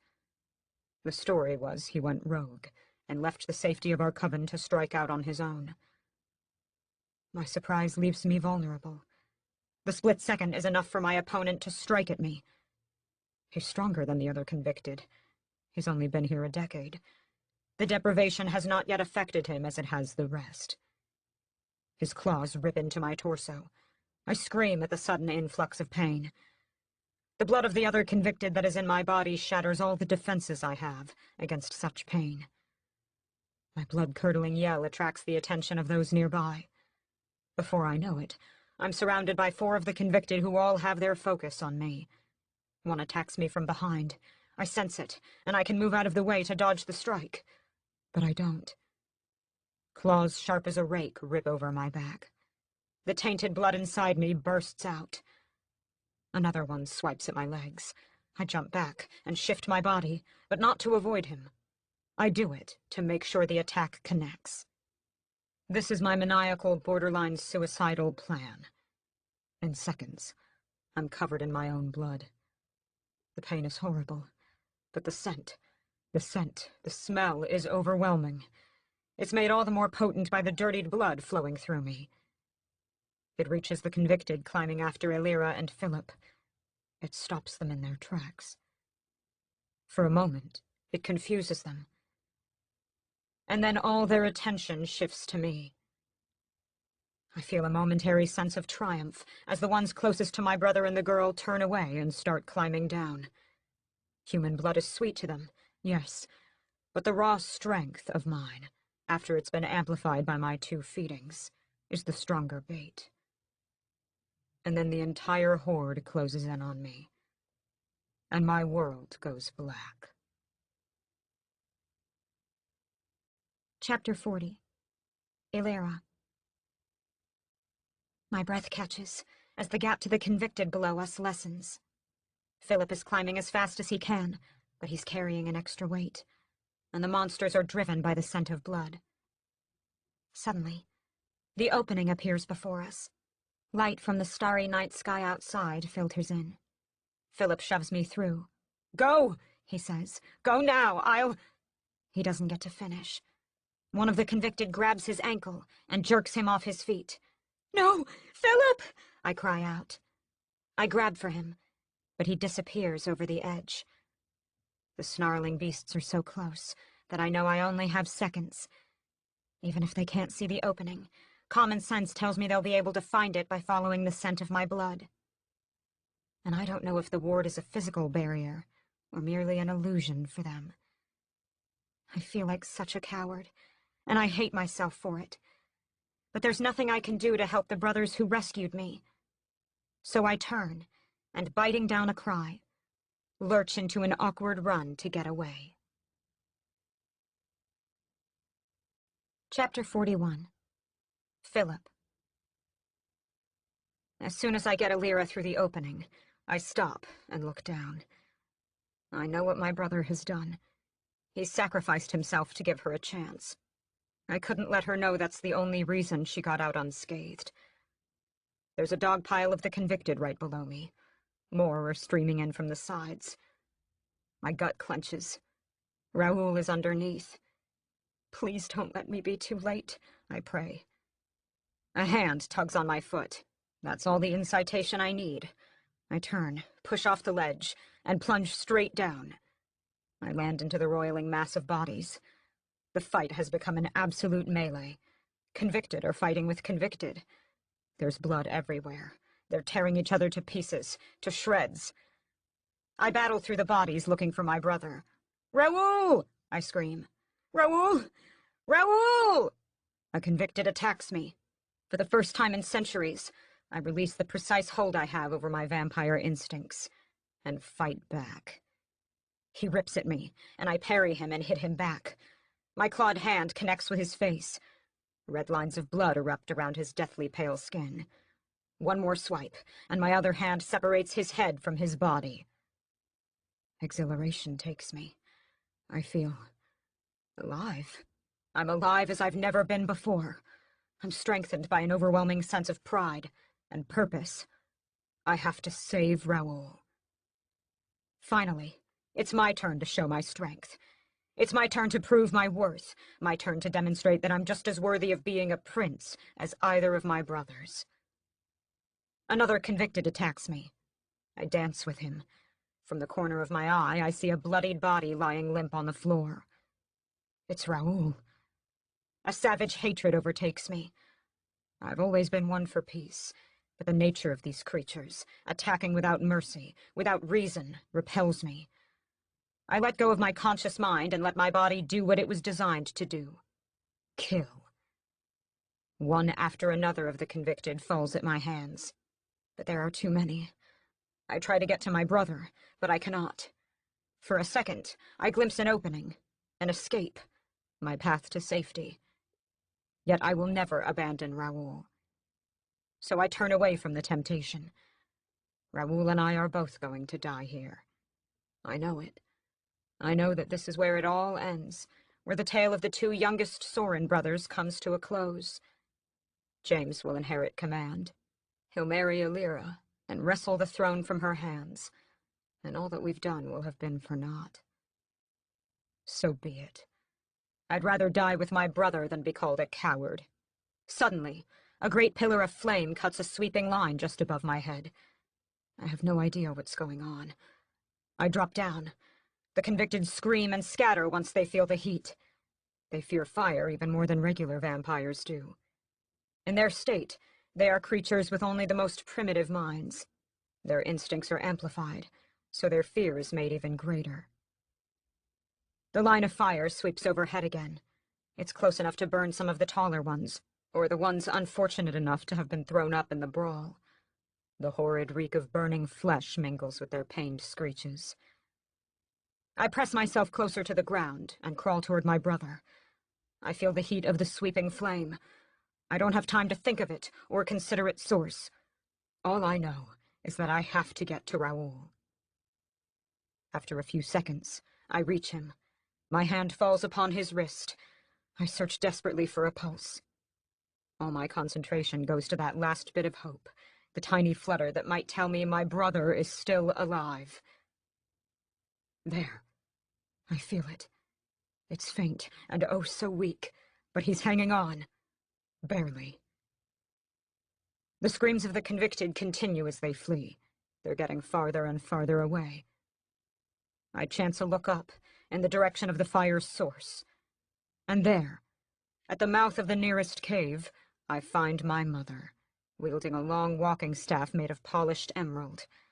Flames gush out from its end, chasing the convicted away. She looks absolutely furious. She spins the staff in her hands, and a fiery vortex breaks out in the shape of a cyclone. She sends it toward the last of the convicted.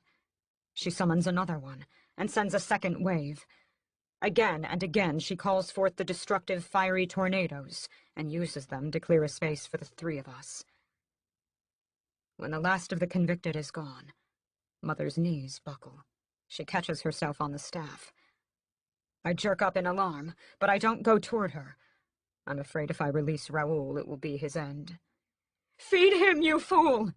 she screams from across the cavern floor. Of course. I cut an incision in my wrist with my fangs and press it to Raoul's mouth. "Come on, come on, come on," I mutter. He's not drinking. My blood is flowing down my hand and simply dribbling over his chin. "Drink, damn you!" I scream. "Drink!" Raoul gives a feeble cough. His lips part just enough to let my blood in. A drop at first, then another, and one more. Mother hobbles toward us. I've never seen her as anything less than perfectly in control and perfectly strong. Now, her weakness is on full display.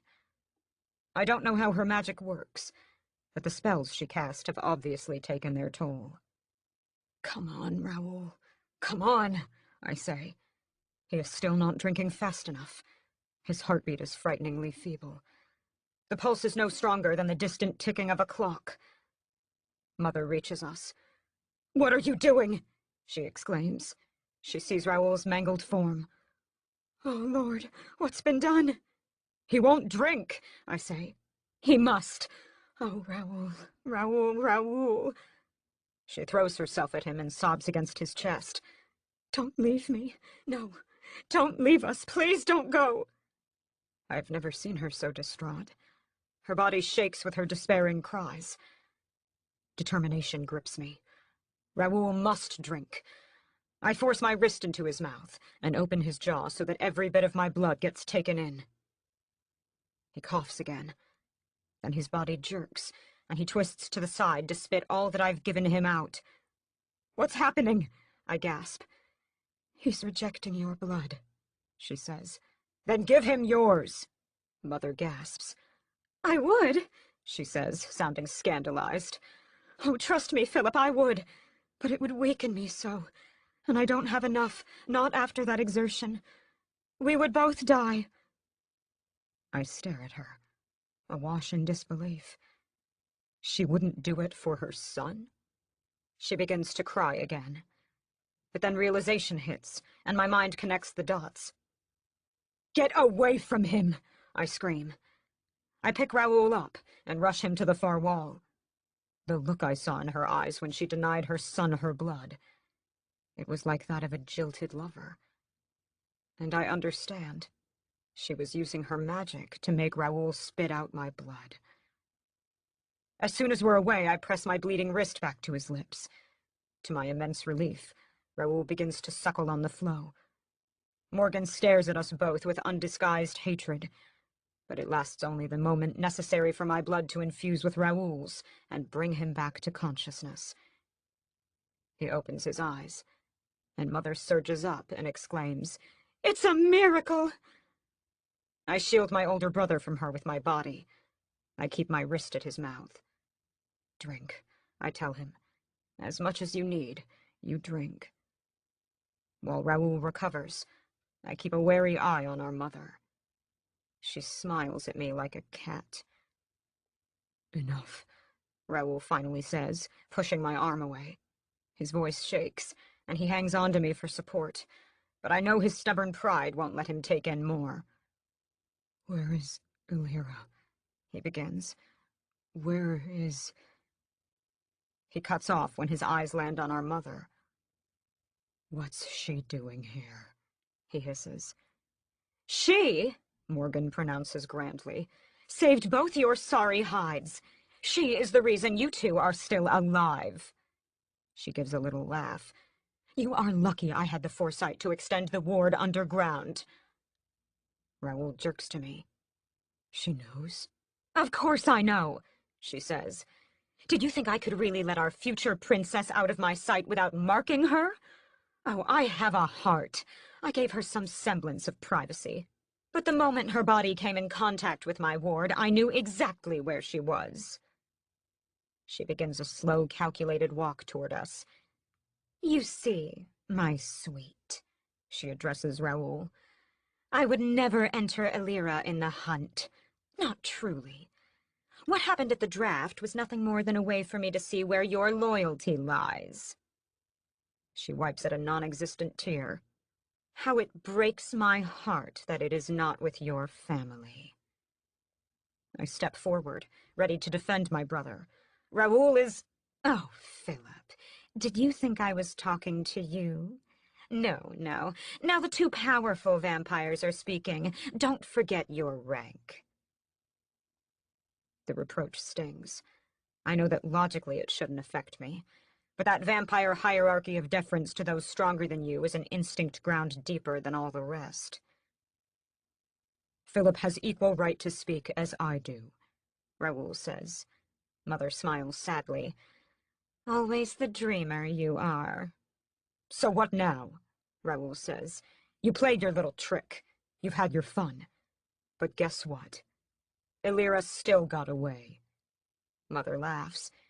"You think you've freed her? Raoul, how you disappoint me. Truly you do.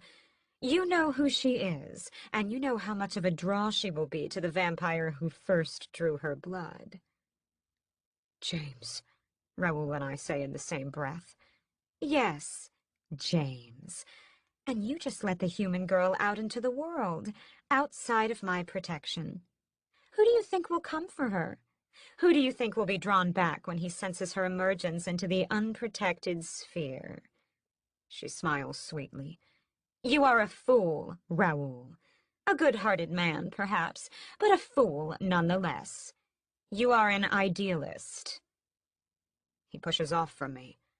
I have to go after her. Not so fast. Morgan waves her hand, and a silver chain bolts out from under her sleeve like a striking viper. It catches Raoul around the neck. What are you doing? He cries out.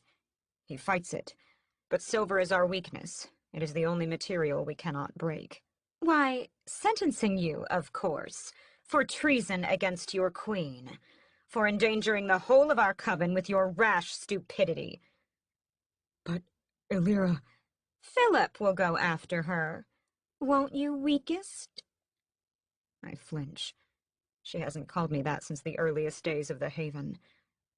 Raoul turns to me. I can see the turmoil in his eyes. Please, he says. Please get her back. So sweet, Morgan murmurs. I'm touched, really I am. She motions to the opening above me in a shooing gesture. Well, go on then. Off you go. Nobody will miss you here. I steel myself. I'll find her, I promise Raoul. The word is cut off as Mother launches a second silver chain at me. It wraps around my throat like a snake. Pain erupts from the metal's touch. On the other hand, she says, Raoul really is better suited for the outside world. I've changed my mind. She jerks me to her. I fall that way with the collar. It's sapping all my strength. I know it's not just ordinary silver. It has to be imbued with one of her awful spells. Raoul, she announces, you will go.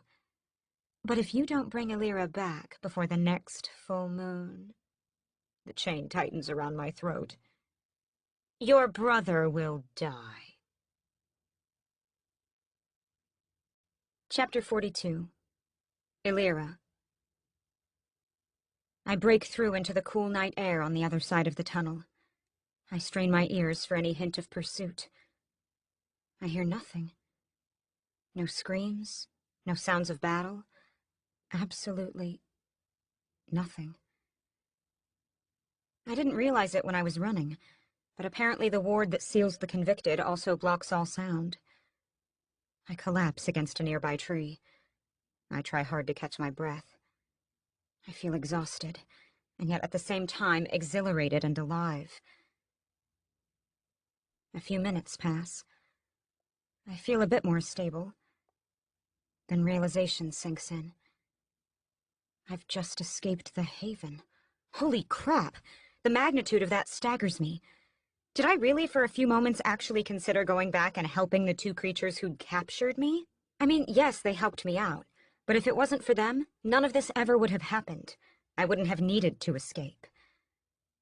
And yet that pang of guilt hits me again. Is this Stockholm Syndrome on display? I push the thought from my mind.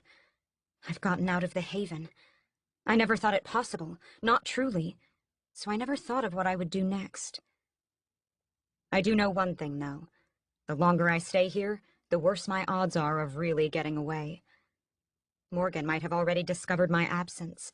She wouldn't hesitate to put on a full-out manhunt to find me. I look up at the sky.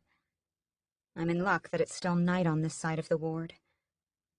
The stars give me something to navigate by. I push off and head west. If I'm still in California, which I think I am, given the trees and temperature, west will bring me to the coast. That's where civilization will be. The only question is, how long will it be until I find it? Yet after just half an hour of walking, doubt fills my mind. I'm not human anymore. I'm in the process of becoming something else. Can I really trust myself to make it on my own? I know so little about the creature I'm about to become. What if there are dangers to the transformation? Things that only vampires can warn me about. This is like puberty again, but with a capital P. Scratch that. It's puberty in all caps with a trifecta of exclamation marks behind it. Weariness hits me. I put a hand over my eyes and lean against the trunk of a tree. This is crazy, isn't it? I got my heart's desire, which was to escape. But now that I'm here, The prospect is almost meaningless. How can I return to my old life? It will be impossible. After everything that I've seen, the odds of me simply waltzing back to campus and settling into my old routine is ludicrous. I'll never be able to forget the Haven. It's not just the place. It's the people. The humans living there, crushed by the vampire's rule. What can I do from the outside? Call the cops? I snort a laugh. I'd just as soon be put in a mental institution. Nobody I talk to will think me anything but crazy. Then there's April, my reluctant friend stuck on the inside. I can't just abandon her. I can't just run away from all this. I bite hard on the inside of my lip. I look to the west. The real world is that way. But my loyalties lie in the opposite direction. With a strangled cry, I break away from the tree. I go back the way I came. I can't abandon all that I've come to know. No matter how twisted and cynical and seemingly unreal, in my heart, I know it is real. Sorry, Mom. Sorry, Dad, I whisper. If I get the chance, I'll contact them. But not now. What would I say? Your daughter's been selected as the heir to a vampire dynasty. Oh, and by the way, she's also likely not to survive past the next full moon. No. Better to leave them in the dark for now. Only once I figure my way, with Raoul's and Philip's help, will I be in a position to reach out to them.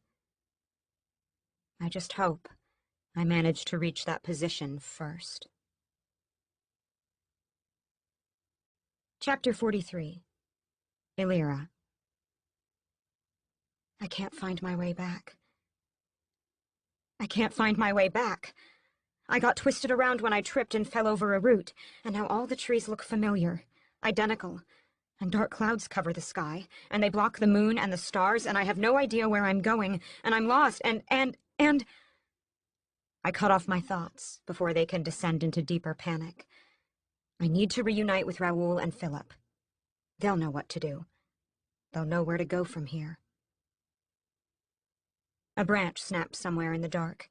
My breath hitches as I spin toward it. My heart begins to pound. I feel a presence looming in the darkness. "Who's there?" I call. I try to keep my voice strong. Nothing. No reply. No acknowledgement. Nothing. The only thing I hear is the rustle of the wind through the redwoods. But my vision allows me to see farther than before. I strain my eyes to pierce the black, and... there! Was that a flash of movement in the night? Was that a darkened shape darting over the forest floor? My whole body tenses. I'm still very much in vampire territory. For all I know, it could be one of them, drawn forth by my blood. Anxious seconds pass. And then... a wolf emerges from the trees. My breath catches. He's beautiful, with a full silver coat and sharp gleaming eyes. I stand entranced as he approaches. His eyes lock into mine, but I feel no fear. His steps are graceful and sleek. He's a male in the prime of life, and he's massive. He stands almost up to my chest. I feel power radiate from him. I feel his innate inherent capacity for great violence. I should be terrified, but I'm not. He walks right at me, and then, not 5 feet away, stops and sits on his haunches. His cunning eyes pierce mine. I feel an instant familiarity with the animal, a kinship. There is no fear, only a wonderful sense of awe. Am I crazy? Am I imagining things that are not there?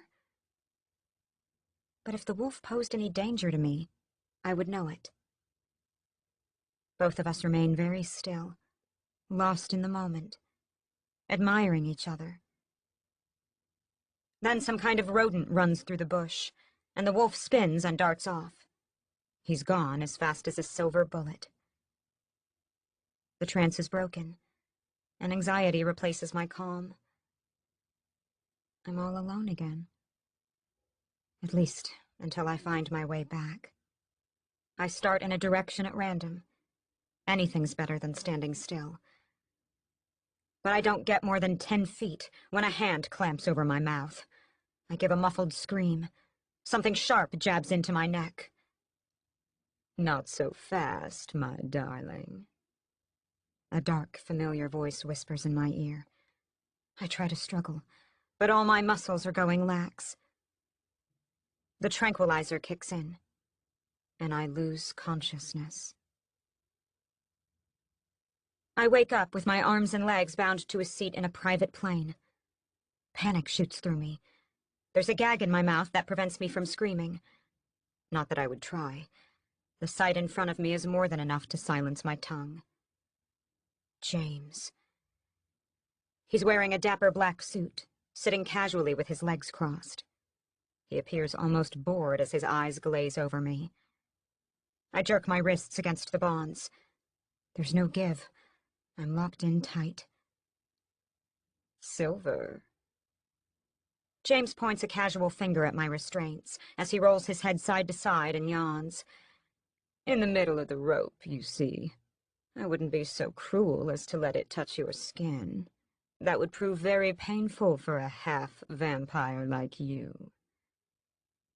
I glare at him. Is he in league with his two brothers? He has to be. But if they helped me get out, why am I bound tight now? "Oh, you look mad." He smiles. His drawl makes everything he says carry a sinister edge. "Don't be. I am very, very pleased with you." He leans forward and smiles, placing both elbows on his thighs. "You can't imagine how much easier you made things for me, darling. I would have thought it'd take weeks, maybe months, to smuggle you out. But then as I got close, a scent caught my attention." He taps his nose. "And I knew you were outside.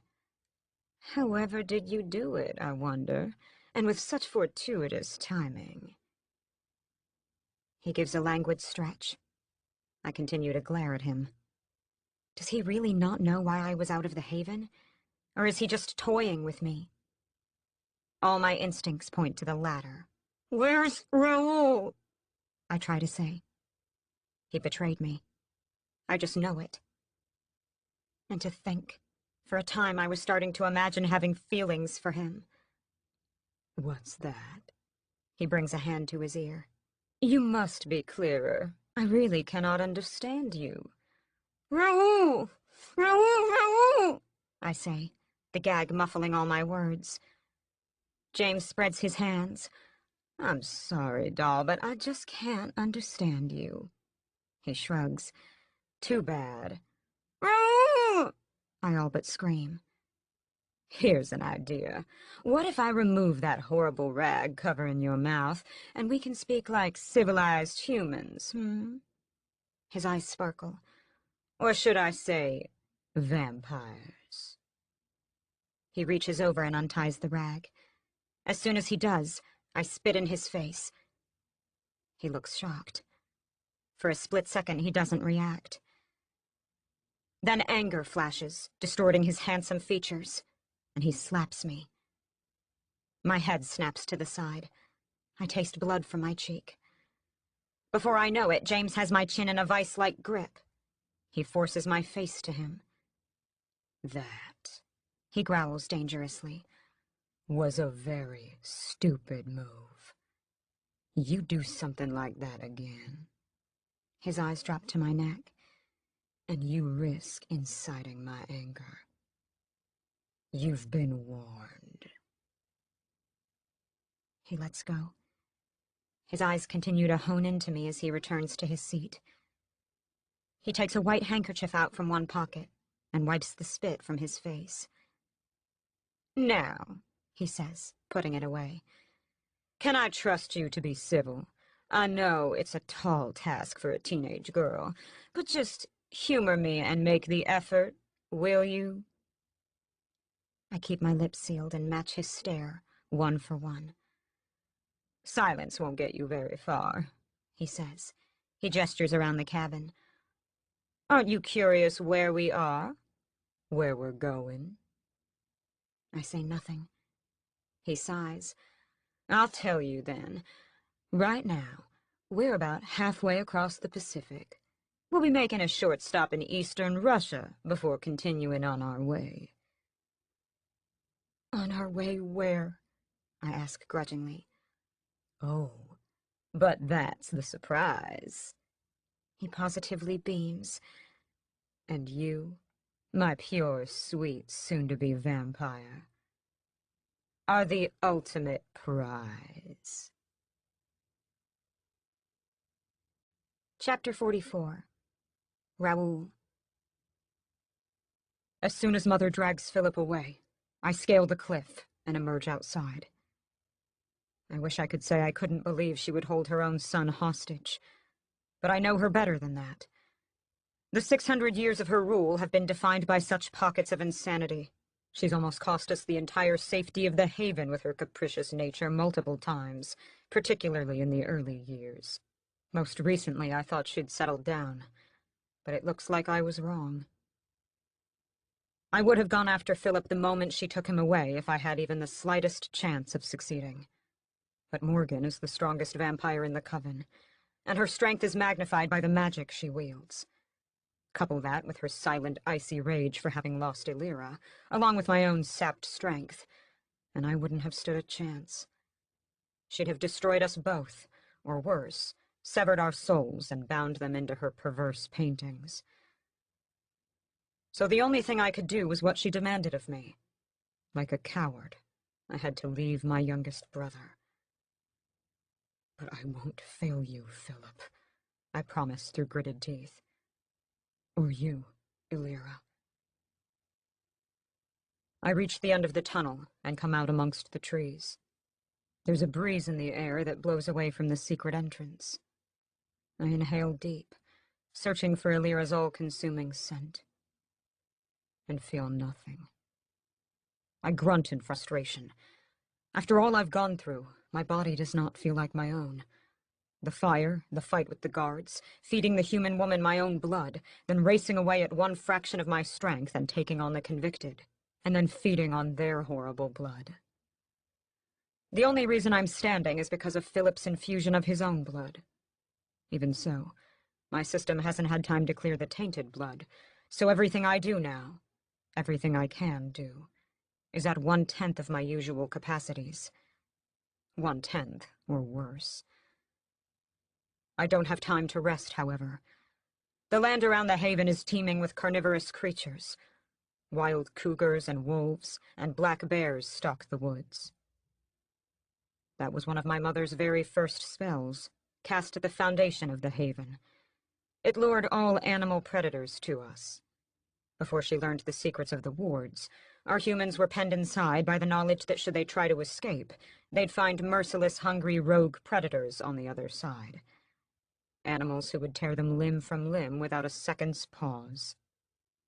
Over the centuries, the pull this land has on those types of creatures has only increased, so the forest is more dangerous than ever before. That means Illyra has half an hour or less before she is scented as prey and attacked by one of the wild beasts. I run forward, urging my body to heal faster. I need all the abilities I possess. But I feel blind as a bat in daylight. My senses are nowhere near as sharp as they should be. I cannot smell Illyra. I cannot hear her. I cannot feel her presence. Then realization hits. I've been a vampire so long that I forgot. I have a voice. So I cup my hands around my mouth and scream her name. Illyra! Illyra! Illyra! Where are you? I dash through the trees like a madman. My lurching movements are no better than a drunk's. The sky is starting to lighten overhead. Soon it'll be day, and I'll have to go underground to hide from the sun. Illyra! And then The winds shift, and I catch the smell of her blood. Hot blood. Vicious blood. Blood from something that was recently alive. Not Illyra's, but... I run that way, breaking through overgrown branches, and stumble into a small, rocky clearing. I go still. The ruined body of a monstrous wolf lies among the rocks. Its silver fur is matted with red. There are slash marks on its back and neck and underbelly. Its front legs have been horribly broken. But it's still breathing. It's alive. What is this? I breathe. I rush to it. The animal's pulse is weak. My brow creases with disquietude. Who would do this to you? I say.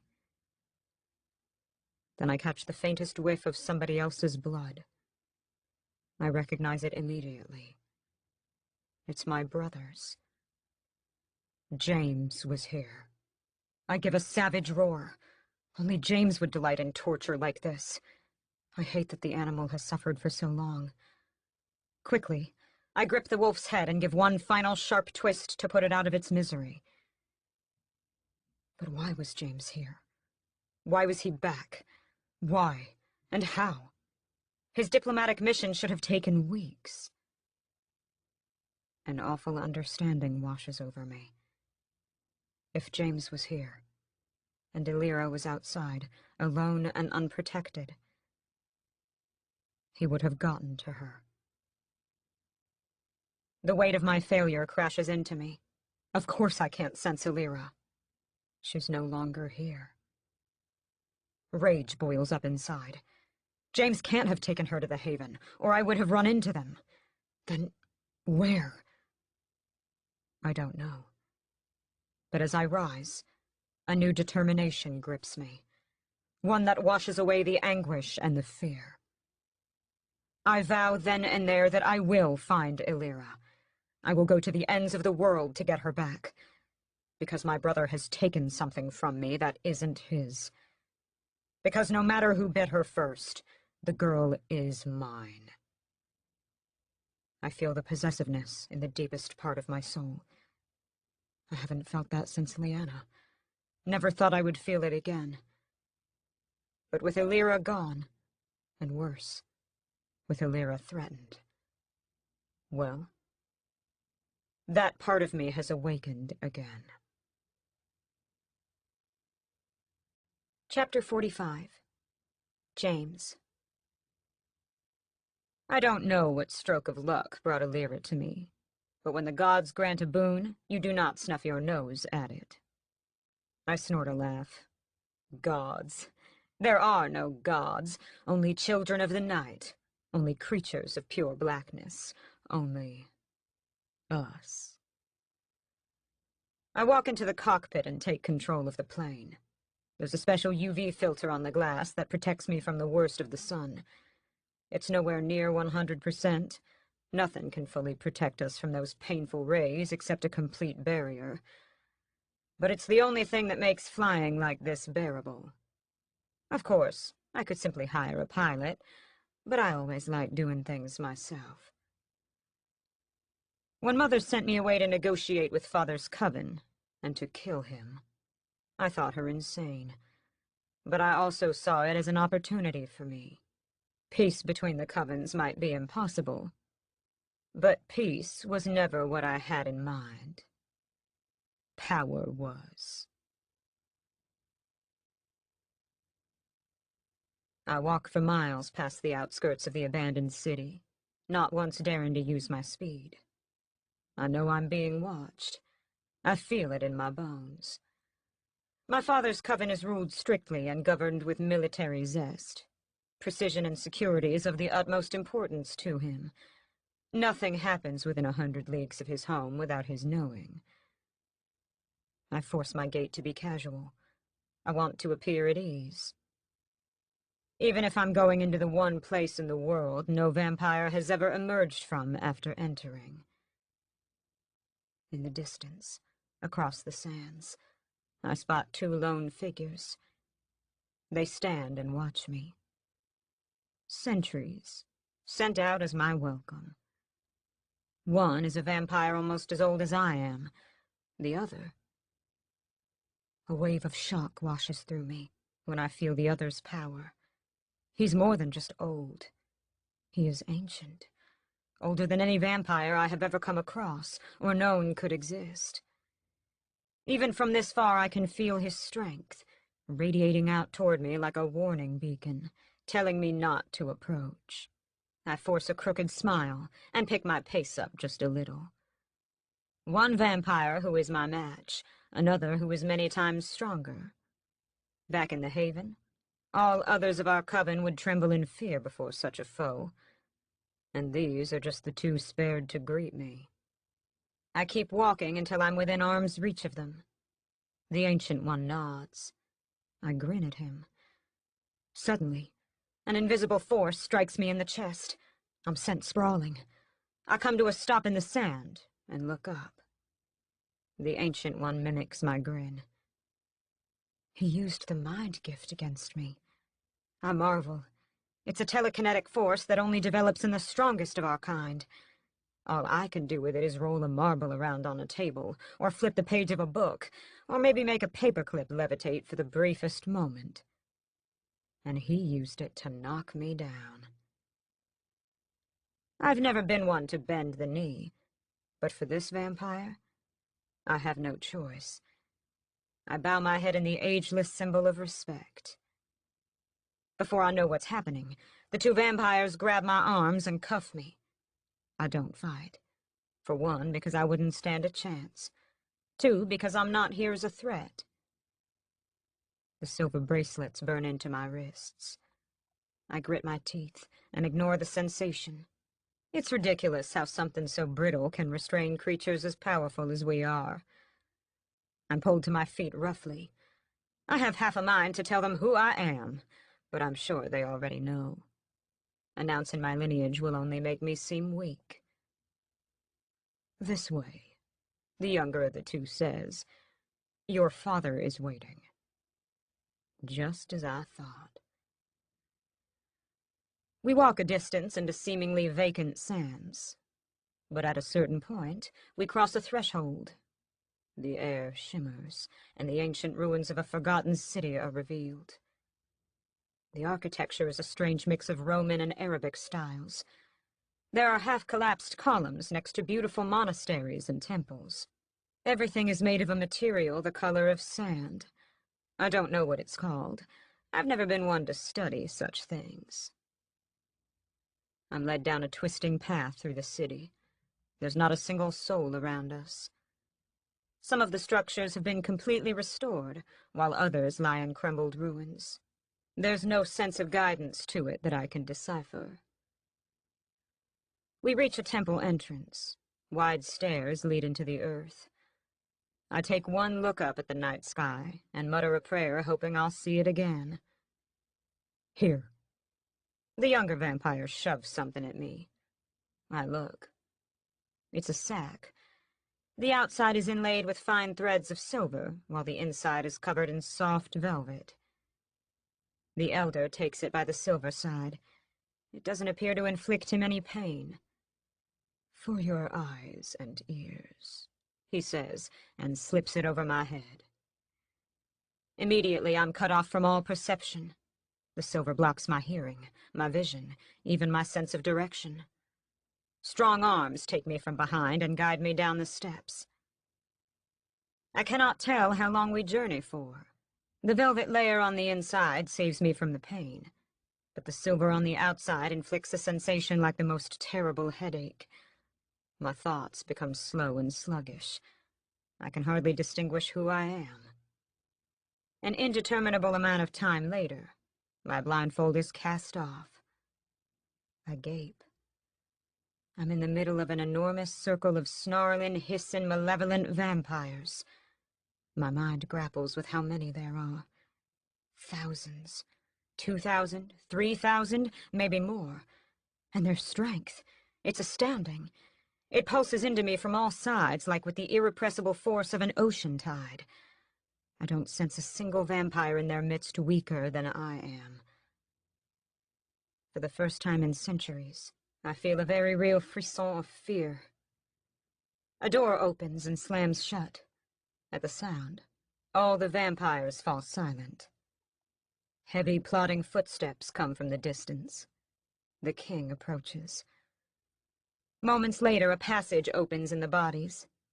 Through the gap, I see my father. Instantly, I drop to both knees and kiss the ground.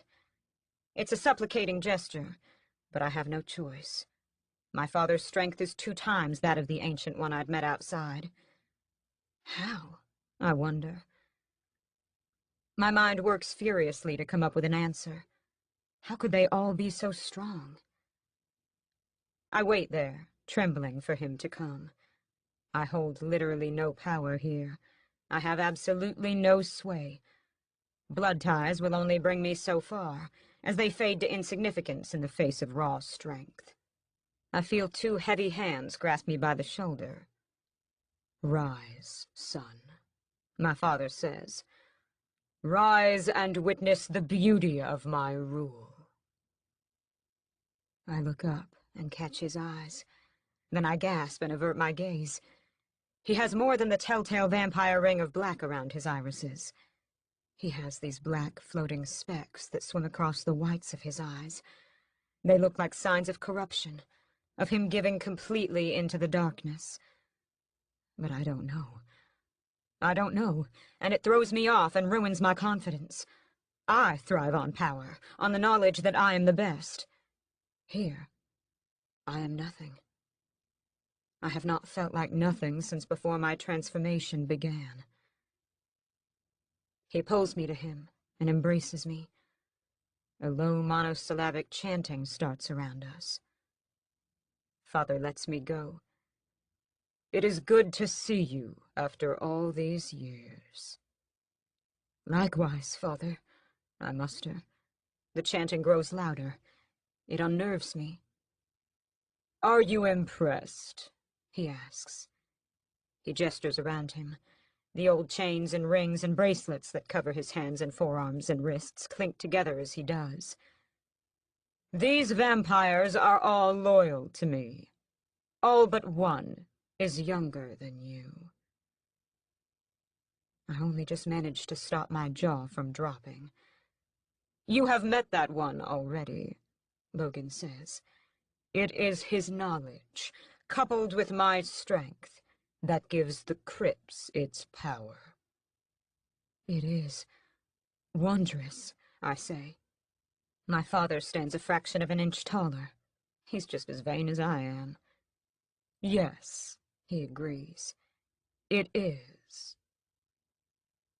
He cuts a hand sharply through the air. The chanting stops. Silence fills the room, but it's not a silence of the regular sort.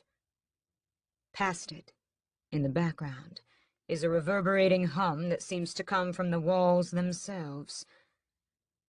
"Witness my son's entry into the crypts," my father exclaims. "Am I not merciful to grant him passage?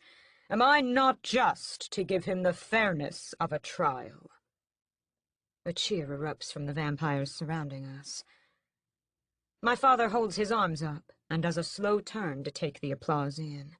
Then he sweeps them down, and another hush falls. "I have made my decision," he says.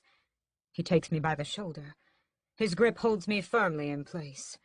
Even if I wanted to, I could never escape. "It is by your leave that I have made it. James will live. No vampire blood shall be spilled today. I offer him full guest rights in our home." Another cheer erupts. Gooseflesh prickles my skin. "He will be treated with all the courtesy extended to any of you. What's more,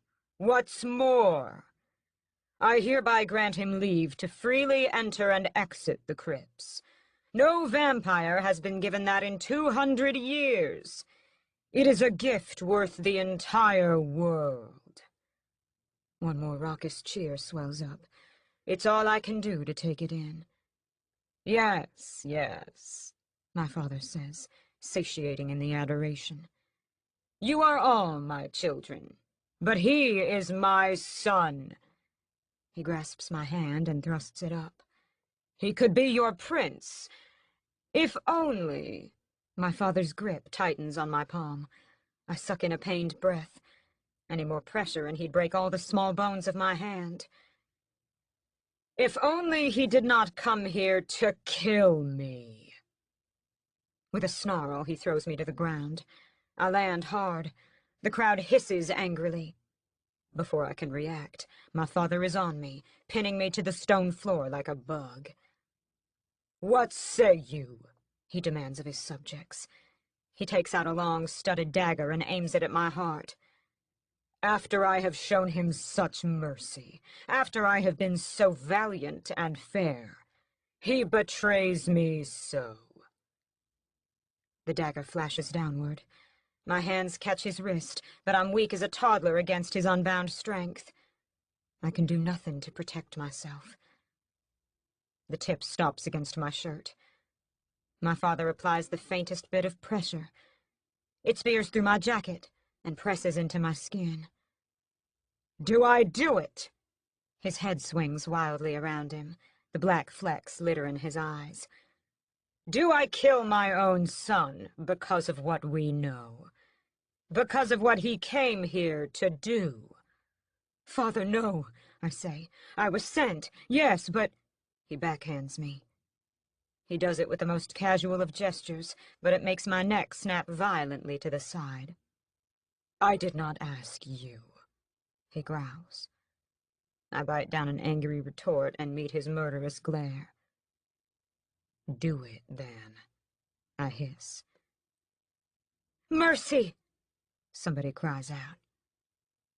My father jerks his attention toward the voice. A call for mercy, he asks. Who gives it? Step forth. Out from the milling bodies steps a beautiful blonde woman. Her skin is tanned. Tanned skin?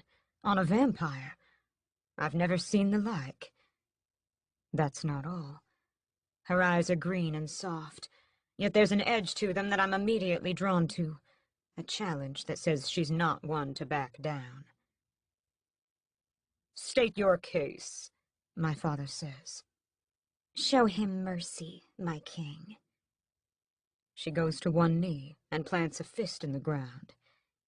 If you spare him, I will bear responsibility for his actions. A dozen malicious sneers come from the vampires closest to her. She ignores them all. You would risk your own position in our sanctuary for a vampire you do not know?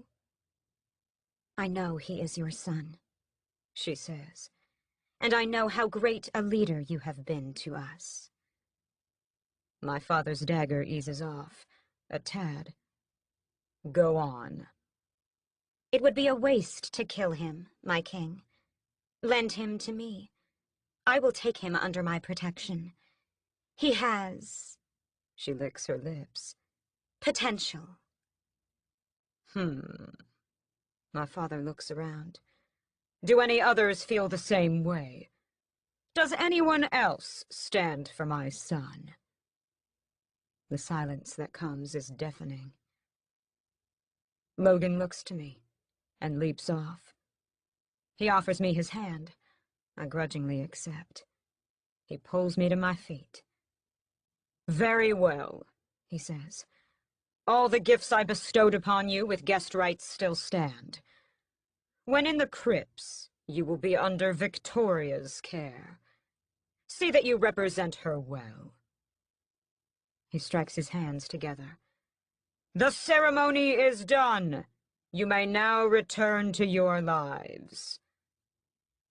The vampires scatter, leaving only me, my father, and Victoria standing there. Why did you speak for me? I'm pacing the empty floor in the middle of my guest chamber. Victoria brought me here, sat on a stool, and has been silent ever since. I repeat my question. She simply watches me like an odd curiosity. My anger rises, but I cannot display it here, for even she is stronger than I. And she can't have been made more than 100 years ago. Whatever the secret is to their strength, I need it. I need it more than I need air and passion. I need it more than I need blood. I turn on her. Answer me! She taps her lips. Why won't you speak? You had no trouble with it in front of the king. I find, She says finally, that the more I let men talk, the more information they will give out for free. She grins and hops down from her spot. She's a lot shorter than she seemed to be when I first saw her from the floor. I grunt. And what information have I given you? That you're rash, impetuous. She waltzes up to me and runs a finger along my chest. All qualities, She says, looking into my eyes. that I like most in a man. I stare at her. Is that what this is? I say softly. A seduction? Hardly. She laughs. She pushes me away and spins around. I simply thought you might be useful to have on my side. So you pick at the bottom of the barrel to find an ally. I can't hide the disdain in my voice. I am used to being strong, but in the crypts I am no better than a fledgling. Oh, you give yourself too little credit, James. She twirls a strand of her pretty hair. You have the king's blood in you. You could be prince. I scoff. If it wasn't for you, my father would have killed me. Tell me, what type of prince am I? One who hasn't glimpsed his full potential, she replies. One who doesn't know the things he is capable of. I don't lack confidence in my abilities when I know what I'm up against. Here, I gesture angrily around the walls. Everybody here is stronger. How can that be? Her eyes twinkle as she regards me and considers the question. You've been around a long time, she says. What do you think? If I knew, I wouldn't be asking, I explode. That laugh comes again. It reminds me of Mother's. Who are you, Victoria? I ask. What do you really want with me? I want, She lounges on the bed. the same thing that you do. Power. I see how you crave it. I see it in your eyes. I sneer. Power? You have it. You're stronger than I... Not strength. She clicks her tongue in irritation. Strength is easy. Everybody here is granted strength. I don't understand. You think a vampire's abilities are static? You think once one is transformed, a vampire stays the same? Of course not. We grow stronger as we age and feed. Don't lecture me. I've been on this earth 5 times as long as you. Or more, She says casually. More. My voice is flat. I was made 40 years ago. I simply stare. She has 40 years compared to my 600? That's all the time it's taken her to surpass me in strength? Strength is an illusion, James. Strength comes and goes.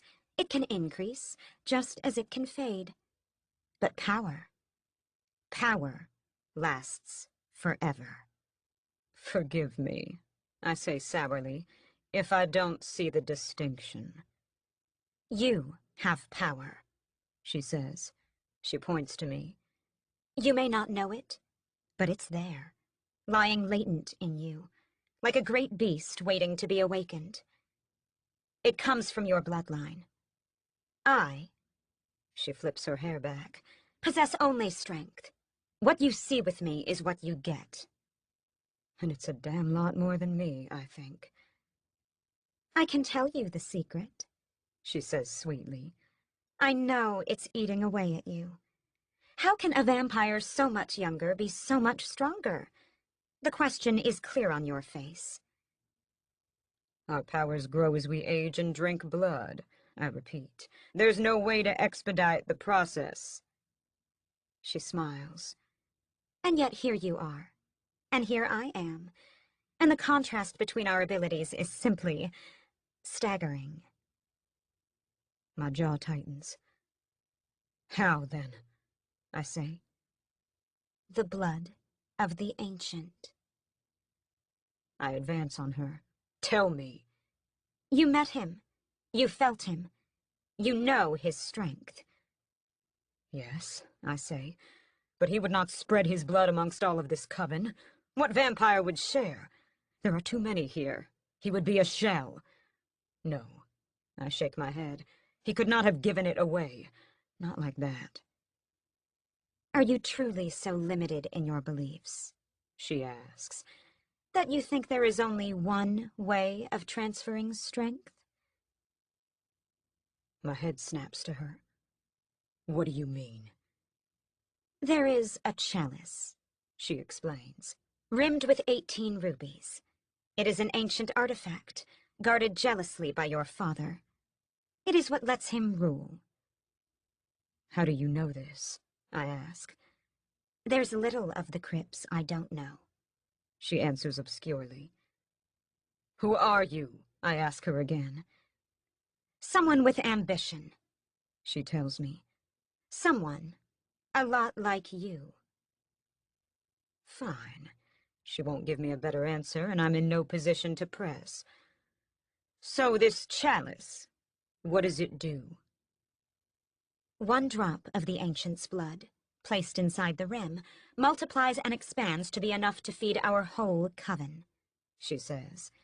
The rubies on the edge are infused with a dark and powerful magic. There are ceremonies held every 90 days, in which that blood is shared with all. But, she sighs, only the tiniest portion is given to us. Your father hoards the majority of it for himself. My eyes fill with greed. The chalice is the key to his power, I say. Yes. She nods slowly. Now you're starting to understand. His rule is accomplished by two things. On the one hand is the ancient's unwavering loyalty to him. On the other is...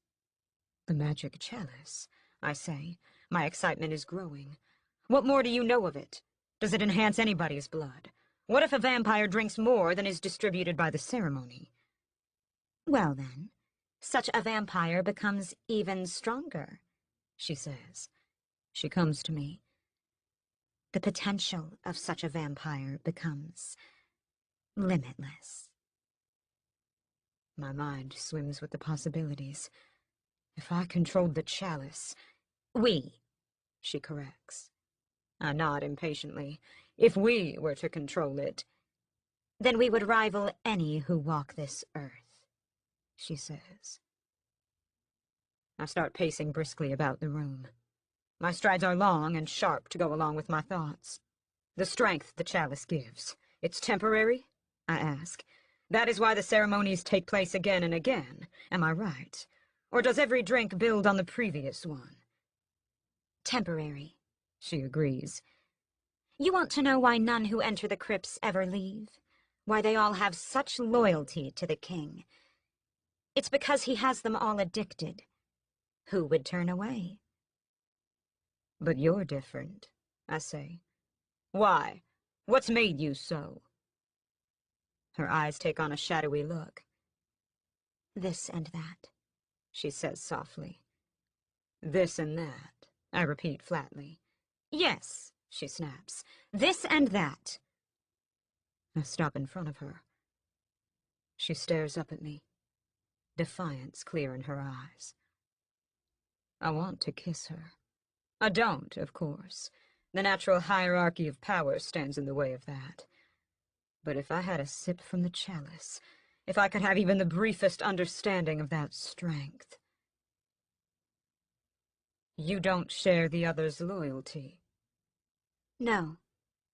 You would go against your king? Yes. Why? I have my reasons. Will you help? You knew, I pledge, going down to one knee, that I would be yours from the moment you saved me. Until it's my turn to rise above. Chapter 46. James. Victoria takes me on a brief tour of the crypts. There are many places she is not allowed. The boundaries only increase with me as a companion. So after a fruitless hour, we return to my room. I still don't understand, I tell her, why you are taking a chance on me. Maybe it's you who is taking a chance on me, she replies. I could be leading you to your destruction. You saved me from that. And how long will your loyalty last, I wonder? Until you get what you want? What is it that you want, James? How did my father know I was sent here to kill him? Her eyebrows rise. You admit to that? He proclaimed it as fact. That is why I chose you. Yes, but how did he know? She considers. When you came upon us, she says, above ground, did the ancient greet you? Yes. Did you let him touch you? I think back. Yes. That is how he knew. The ancient has powers greater than you imagine. When he made contact, he saw the truth of your heart. But I did not intend to kill my father. Not truly. I was sent for that, yes, but... And that is why he let you live. She laughs. Did you think I could really influence him? All I did was provide a nudge in the other direction. It was all his choice. And now he knows I am bound to you. And me to you. You're different from the others, I say. Aren't you? You know I am. You did not want to be like this. I gesture at us. You did not want to be a vampire. You resent what you have become. She considers, then shakes her head. No. I resent the way I was made. I am grateful for what I have become. You want to stand on your own, don't you? You crave autonomy. Wouldn't you? She asks me heatedly. If you spent your whole life being raised like a pig for slaughter, wouldn't you resent those who had done it to you? Something finally clicks in my head. You come from one of the 5 witch clans, don't you? That's the only reason you are the way you are. Independent? No, defiant. She sighs. When I was born, she says, an evil creature came in the night and murdered my family. My mother, my father, my brother and sister. None were left alive, save for me. I was made an orphan and abandoned in the world. When I was 10, that same creature found me again. He was a young man and strikingly beautiful. He slipped through my window in the middle of the night and offered me a choice. Come with him, or end up like the rest of my family. He said he was there to finish the job. I screamed. The nuns heard. Before they could rush to my room, the young man swept me up in his arms and whisked me away. I was brought, she grimaces, here, into the crypts, destined to never again see the sun. But your skin, I say, it's golden. How? That deprivation made me yearn for the sunlight more than anything else. When I was turned and had my freedom given back to me, I went out into the day. That should have killed you, I breathe. It nearly did. The ancient found me and gave me his blood. Not from the chalice, from himself. I suck in a breath of surprise. Something broke inside of me then. A shift. And ever since, I was different from the rest. I survived, and know the sun cannot kill me. The pain when I go out, of course, is nearly unbearable. But I have that which no other vampires possess. Freedom, I say. Of a sort. But there was only one reason the Ancient rescued me that day. It was the same reason the young vampire killed my family and left me alive. Your ancestral bloodline, I say, going back to the clans. She nods. I've studied the celestial charts. I know who I am. She flexes a fist. And, she adds in a softer tone, whom I was mistaken to be. What do you mean? It was my sister, my twin, who your father needed. She was the one born at the proper time, when the Zodiacs were in position to grant her the gift of magic. But the one who was sent after me made a mistake, and killed her, while letting me live. He was punished for it, of course, when the truth came out. But it was after I was turned. Only then did they realize I was not her. That I was of no use to your father as a proper witch. Yet you're still alive. She gives a coy smile. I have other talents that men find useful. A spark of attraction flares inside me. The others here hate me for it. I was your father's mistress for a number of years. She sighs. Until he grew bored of me. But it was enough to guarantee my life. And now you're on your own. I'm starting to understand Victoria a lot more. You're on your own, and you need an ally. Somebody with no ties to others in the crypts. Except for the strongest tie of all, she says. Believe me, James, we will exploit that tie, and I will have vengeance on those who killed my family. With the chalice in our hands, you and I will be unstoppable. But how do we get it? I ask. I don't know the layout of this place.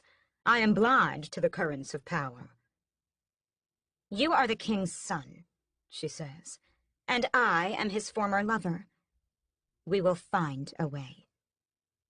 But first, her eyes glimmer, we need us a proper witch. Chapter 47. Illyria. The plane makes a rough landing, and James emerges from the pilot's cabin. I glare at him. Where are we?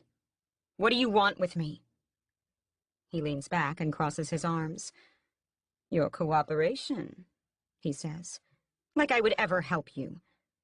You think you have a choice. He leaps at me, crossing the space in a single bound.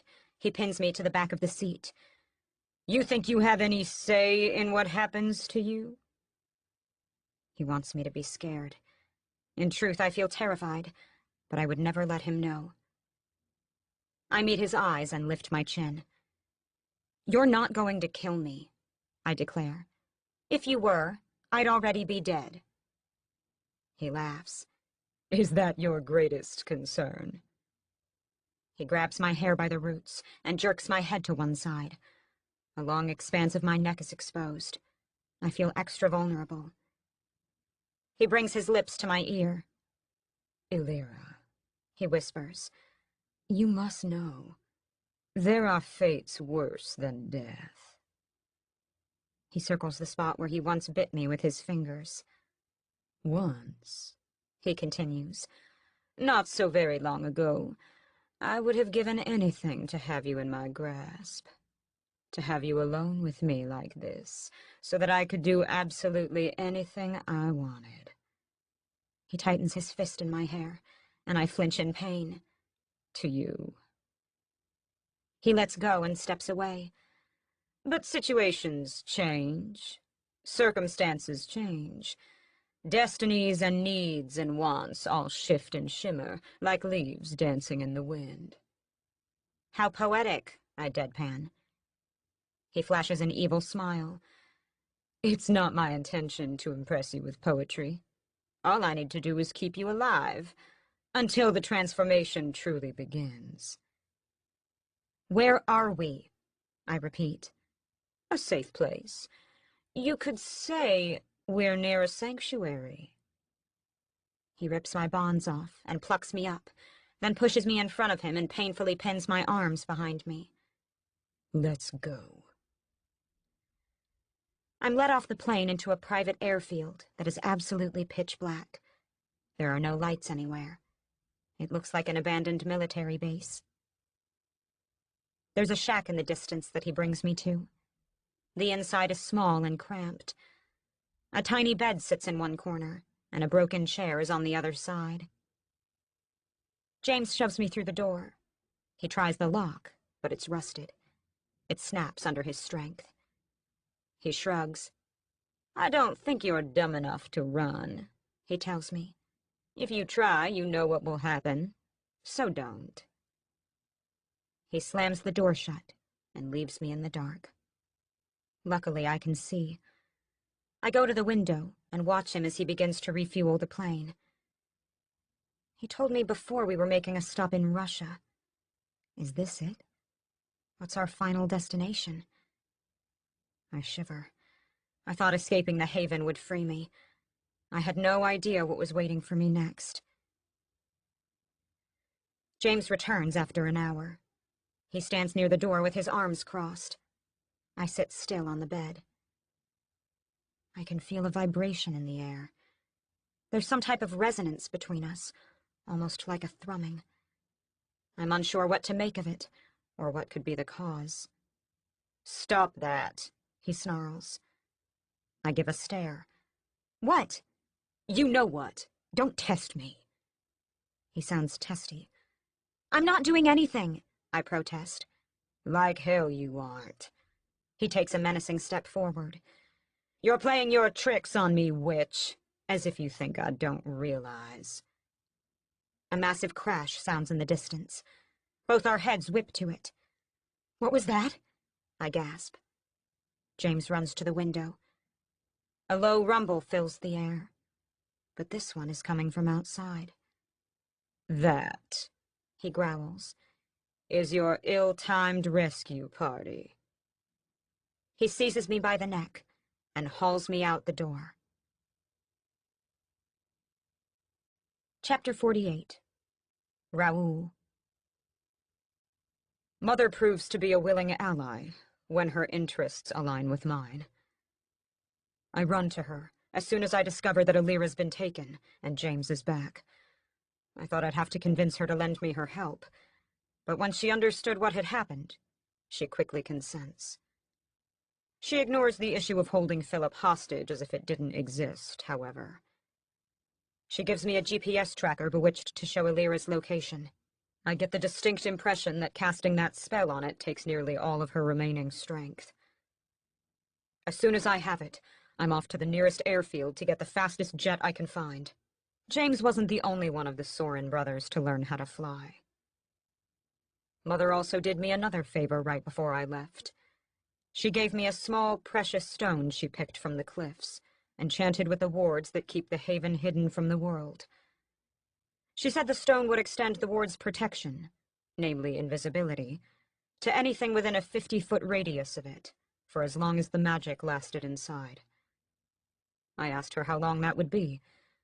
She couldn't answer exactly, but said it was enough to cloak my jet and follow James without being exposed. And so I track Alira's signal from the cockpit of my plane. It comes to a stop on a deserted piece of land in eastern Russia. I recognize the coordinates as an old airbase, long since abandoned. It's my chance to catch up. Yet mere minutes before my arrival, the stone's magic gives out. There comes a crash like a sonic boom as my fighter jet bursts through the protective field. I curse, knowing I've lost the element of surprise, but I'm close enough that James cannot escape. I land the jet and jump outside. I spot a decrepit building in the distance. In the doorway, holding Alira by the neck, stands James. So, he sneers, you've come for her after all. I walk toward them, my eyes focused on him. Once I get within a half-dozen meters, he holds up a hand. He utters. He extends his claws and presses them against Alira's neck. Come no closer, brother, or your precious girl dies. You wouldn't, I say. Still, I remain in place. Do you want to try me? One finger scratches the faintest mark on Alira's neck. She gasps and tenses. See what I wouldn't do, Raoul, he says. You don't know who I am, what I've seen, or what I'm destined to become. We start to circle each other. I saw Father, did you know? He continues. I saw him and I left his coven alive. How's that for a feat? Did you kill him? I demanded. I have to engage him in conversation to buy myself and Alira more time. The alternative, embracing my darkness and using it as the propelling force for the rescue, is too ghastly to think about. Did you do what Mother tasked you with? He laughs. No, he says. I could not. The power Father wields, Raoul. It's unbelievable. You should have seen it. You should have witnessed his glory. Let the girl go, I tell him. You don't need her. Oh, but that's where you're wrong. His claws dig deeper into her neck, puncturing her skin almost enough to draw blood. She's pale as a ghost. Alira is precisely the one I need, and I intend to have her. I'm not going to let you stop me. James, we're brothers, I say. Surely you can see why we need to cooperate. He cuts me off with a roar of laughter. Diplomacy was never your strong point, he mocks. You think you can appeal to me with your words? He scoffs. Hardly. But then he holds out his free hand. And yet, you can join me, brother. It can be you and I who inherit the crypts.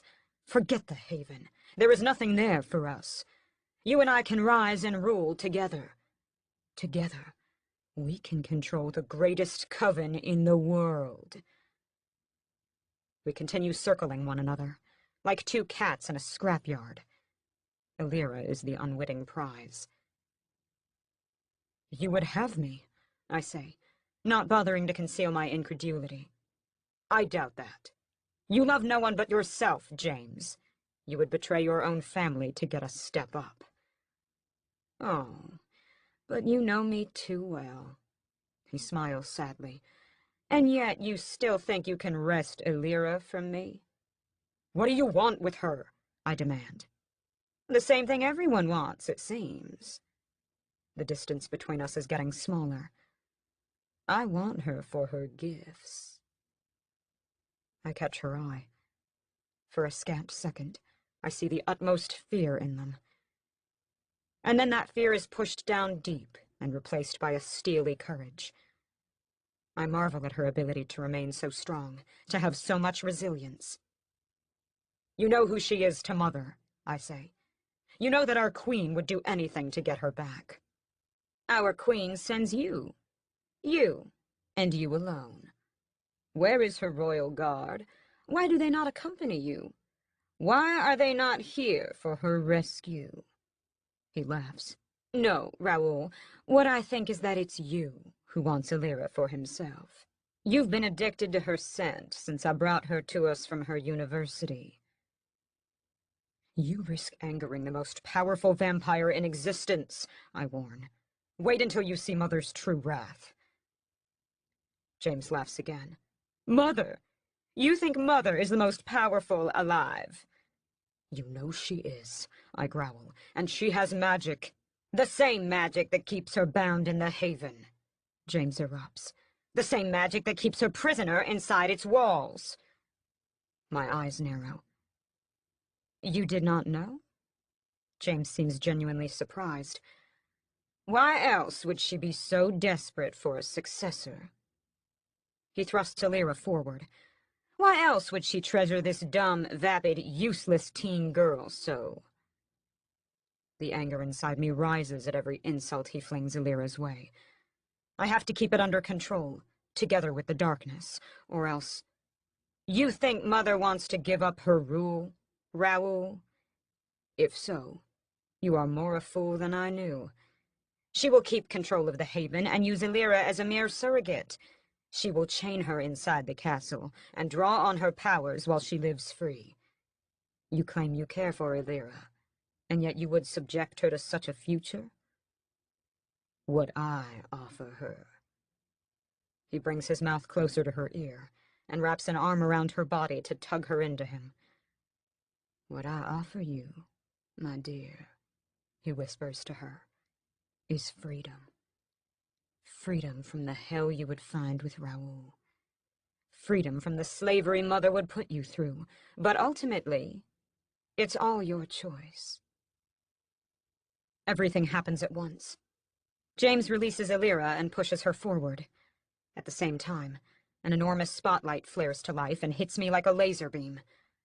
Illyra stumbles and falls. Her palms scrape against the ground. The skin tears, and blood, her sweet, precious blood, pours out. The scent of it befuddles my senses. But I can't react, because the spotlight has some sort of UV bulbs in it, making it feel just like the sun. As soon as the light hits me, the worst pain I've ever known erupts over my body. I roar and try to jump out of the way, but my knees buckle from the pain. The bright rays make it impossible to open my eyes. My skin starts burning, and I open my mouth to scream in pure agony. Half a second is all I get. Half a second of torture as my skin sizzles and smokes and burns, and then the spotlight switches off. Exactly at that moment, James collides with me. He crashes into my midsection and flattens me on the ground. I'm trapped beneath him, but I feel my strength returning. It's a strength fueled by anger. I use his momentum and flip him off me, then roll to my feet, and am blindsided when somebody catches me from behind. A sack is shoved over my head, and it somehow cuts off all of my senses, my sight, my hearing, my orientation. Silver. Two cuffs close around my wrists. A foot is planted to my back, and I go sprawling. I struggle against the sack, trying desperately to spring myself free. "Raoul! Raoul, no!" Illyra is screaming for me. Then her screams turn to shrieks that quickly fade as she's carried away. "Illyra!" I cry. "Illyra!" A heavy metal object swings into my head. I topple with the blow. Then, there's silence. I drift. For the longest time, I don't know if I'm conscious or not. The sack cuts everything off, even the sensation to my body. The sense of failure washes over me. If only I'd embraced the darkness, I think. If only I hadn't been so reluctant. Somebody pulls me up. "Steady," a thick female voice says. It's muffled by the sack. "Hold him still. There we go." A few moments pass, and then the sack is torn off. I blink, disoriented. I'm still in the middle of the airfield. Illyra is nowhere to be seen. There is, however, a short, sensual blonde woman in front of me. Immediately I sense her strength. My jaw drops. She's powerful. Viciously so. Stronger than James or me or Mother. She smiles and kneels down to touch my cheek. "So pretty," she murmurs. She turns my head this way and that. "With hair like fire, and eyes ablazing." The natural vampire instincts within me command me to defer, to kneel down, to bow my head. I fight against them with every bit of willpower I possess. But such strength radiates from her. I've never before been awed by a vampire's presence. Until now. Who is this? She lets go, stands, and looks behind me. "Do it," she says. I gasp as a sharp needle is jabbed into my neck. All goes black. Chapter 49. Raoul. I wake up in a dark, cold prison cell. My hands are stretched above me. My wrists are bound by silver chains. They burn into my flesh. I thrash to break free. The chains whip against the wall, but don't give. I summon all my strength and pull and pull. The mortar the chain is attached to gives. I jerk forward. I grit my teeth, straining, and try again. I give a massive yank, and the chain rips free from the wall. Bits of stone rain down on me. The block the chain was attached to smashes into the ground with a monstrous crash. The room shakes from the impact. I'm breathing hard, but at least now I have control of my hands. They are bound in front of me, and a never-ending darkness lies beyond. Even with my sight, I cannot see all the way to the end. I approach the bars of my prison. I look at them from up close, but do not dare to touch. They are also silver, meant for keeping a vampire inside.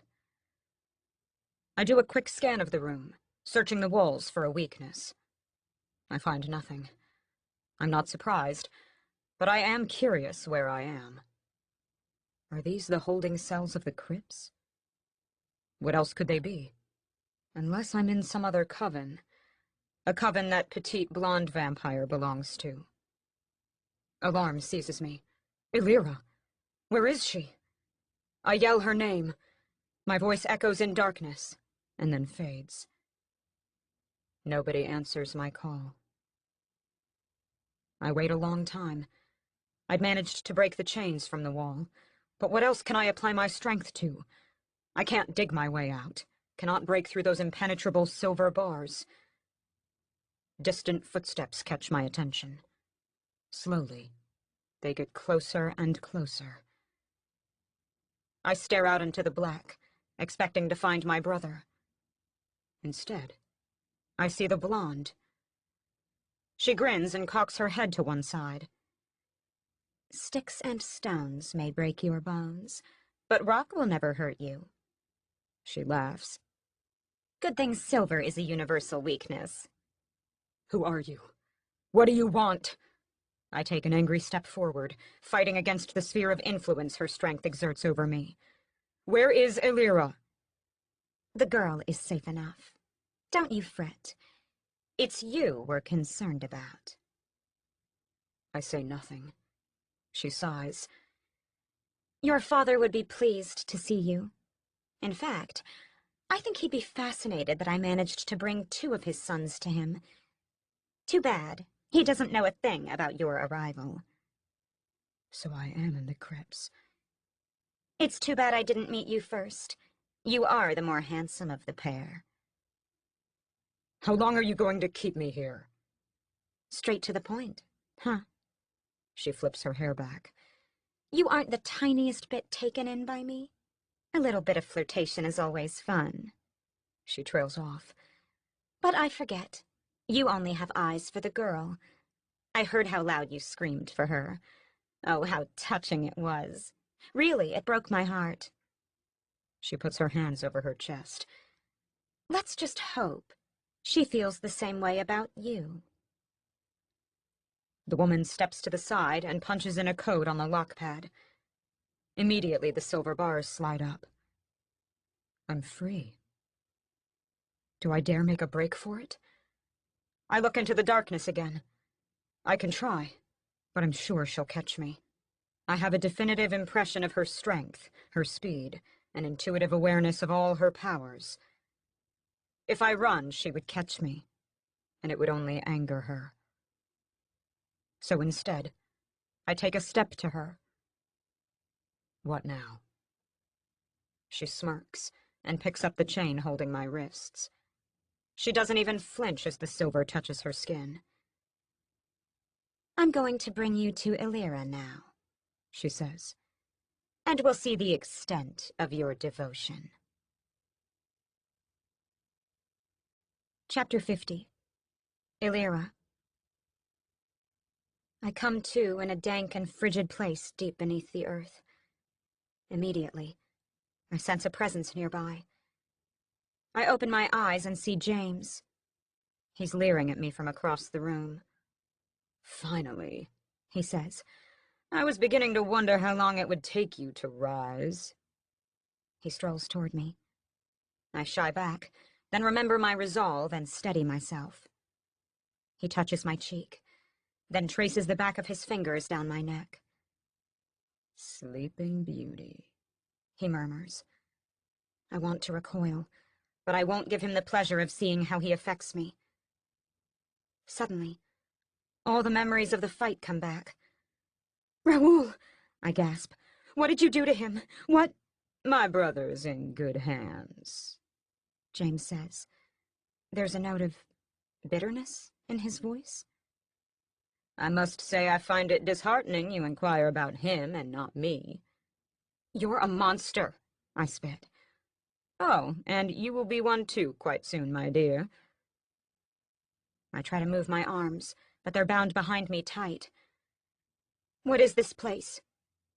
"You're in my room," he says, "in my father's coven." James brings his face close to mine and takes a deep breath. "He would be so pleased that I brought him a witch." I try to snap at him, but he smoothly steps back. "What do you want from me?" "Nothing that you're incapable of giving." James smiles. "Ah, I think I hear our guests." Sure enough, a few moments later the door opens. The woman vampire from the airfield comes in. She has a silver chain wrapped in her arms.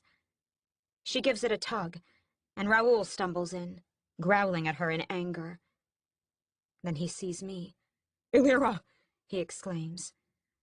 My heart blooms with joy at seeing him safe and unharmed, and the strangest sensation of nerves settles into my stomach. I've never felt its like before. "What a happy reunion this is," the woman vampire says. She closes the door, and all four of us are locked in. "Forgive me, I should introduce myself. I'm Victoria." "How could you?" Raoul is staring daggers at his brother. "How could you betray us?" Victoria gives him a nasty look for cutting her off, but James speaks. "Betray you? No, no. I saw a better way. For too long you and I and Philip have been tied to Mother's apron strings. This grants us freedom. This will give us true power." Raoul scoffs. "You're blinded by ambition. Mother is keeping Philip hostage. She'll kill him if Illyra doesn't return by the next full moon." My heart sinks. Is that the reason he came for me? To save his brother? To bring me back and enter me in the hunt? James, give him credit, is taken aback. "She wouldn't." "Oh, yes," Raoul says. "She would." "Enough of this," Victoria hisses in annoyance. "We're here to do one thing. Let's get on with it." James seems energized by her command. He grabs my neck, and I cry out. Raoul dashes toward me to help. He doesn't get more than half a step before Victoria yanks him back by the chain. "None of that," she says. "We need the two of you apart." She pulls him to the far opposite wall, where two pegs are embedded in the rock. She hooks the chain on, even as Raoul struggles against it. She makes it look so easy, manhandling a grown vampire like that. Not to mention that Raoul is so much bigger than her. Could she be a witch, I wonder? Is that why he cannot fight back? After a moment of snarled curses and grunts, Raoul's arms are spread to either side of him like he's being crucified. Victoria pulls on the chains, and Raoul's feet leave the ground. He's hanging only from those pegs. My own struggle against the hand hanging around my neck seems feeble and pathetic in comparison. James holds me as easily as if I were a child. Raoul starts to rage against Victoria. She slaps him. "You be quiet," she snaps, "or next time, I'll take it out on your beloved." She looks at me. Beloved? I wonder. "Now." Victoria pulls a table up between us. Onto it, she sets a series of 4 medieval goblets. 4 chalices, she explains, and 4 of us. What a striking coincidence. James has a knowing smirk on his face. Raoul is scowling but quiet. I'm just confused. "We all know blood is key to our power," Victoria continues. And that blood, when imbued with the proper elements, can transfer that power. James' eyes take on a greedy sheen. He grips my neck tighter. Victoria looks at me. We need you to be strong for what is to come. Your current human form, it just won't do. I can see from your eyes the transformation has begun, but we need to expedite the process. No! Raoul gasps. Silence! Victoria barks. Another word out of you, and I'm not kidding, I will hurt her. Or don't you think, she asks sweetly, that I can sense the allure of her blood, too? Victoria nods at James. Bring her forward. I cry out as James pushes me to the table. He grabs my wrist and thrusts it out. Victoria withdraws a small silver dagger. Before I know it, she slashes my wrist. I scream. Blood pours out. James forces it over the first of the chalices. It fills the cup. Raoul struggles like crazy against his bonds, trying to break free. But the silver is impossibly strong. Yet the scent of my blood enrages him. He yells and screams and throws his body forward. He fights the chains like a demon trying to break out of hell. James, at the same time, goes absolutely still. His gaze latches onto the blood pouring from my wrist as he moves it from one chalice to the next. I can tell it takes his all to hold back. The precariousness of my situation hits me with full force. I'm alone in a room with 3 vampires. Human blood is their weakness. Mine has, for whatever reason, extraordinary appeal, and I'm bleeding freely before them. The only one who seems unaffected is Victoria. And yet the way she licks her lips while watching me bleed, it's terrifying. My heart is beating so hard in my chest that the sound is all I hear. There's a long, tense moment as the last of the cups is filled. Victoria's eyes are on me. And then she says, "Enough!" As if a spell is cast, James is flung backward. I'm free, but only for a moment. Victoria speeds forward and clamps a gauntlet over my wrist. It stems the blood flow. All 3 vampires visibly relax. Raoul goes still, but keeps panting. He directs a haunted glare at Victoria. He purposefully avoids my eyes. James returns and brings me back to the far wall. My turn, Victoria says. She uses that dagger to prick a finger. Into each goblet goes 1 drop of her blood. She motions James over. Now yours. Each time a drop of vampiric blood mixes with mine in a chalice, a loud, violent hissing sounds. There's a ritualistic, dark quality to the way the ceremony is being performed. It makes me ill at ease. Finally, Victoria turns to Raoul. It's your turn. No, he says. No, I will not let you. No. Oh, brother, James interrupts. You speak as if you have a choice. The dagger flashes. Raoul's forearm is cut. Victoria brings the goblets one by one to him and holds them by his elbow to catch the flow. His blood joins ours in the bowls. And now, we wait, she says. Raoul continues to bleed. I don't know why he's not healing. But as more and more blood flows out of him, he starts to sag and weaken. He turns his head to James. His eyes are rolling in his head. Please, he implores. Don't let her do this. James looks at him. I think I see the briefest flash of pity in his eyes. Then he laughs. You think I don't want this as much as her? Want what? I scream. I'm as helpless to change anything as a newborn lamb, but that doesn't mean I don't want answers. James clamps a hand over my mouth. Shut it, he warns. I know you have good in you, Raoul implores. Deep down, I know you do. Don't forsake us all. Forsake you? James sounds livid. I asked you to join me, brother. I have not forsaken anyone. It is you who's turned his back on me. And for what? He glares at me. For some sniveling teenage girl. Please. Enough! Victoria claps her hands. It is done. The fusion is complete. She looks at me, and her eyes positively shine with lust. Now, the real fun begins. Chapter 51. Illyra. A rag is stuffed into my mouth, so I cannot scream. Some sort of velvet bag is thrust over Raoul's head, and as soon as it happens, his movements become uncoordinated, jerky, almost convulsive.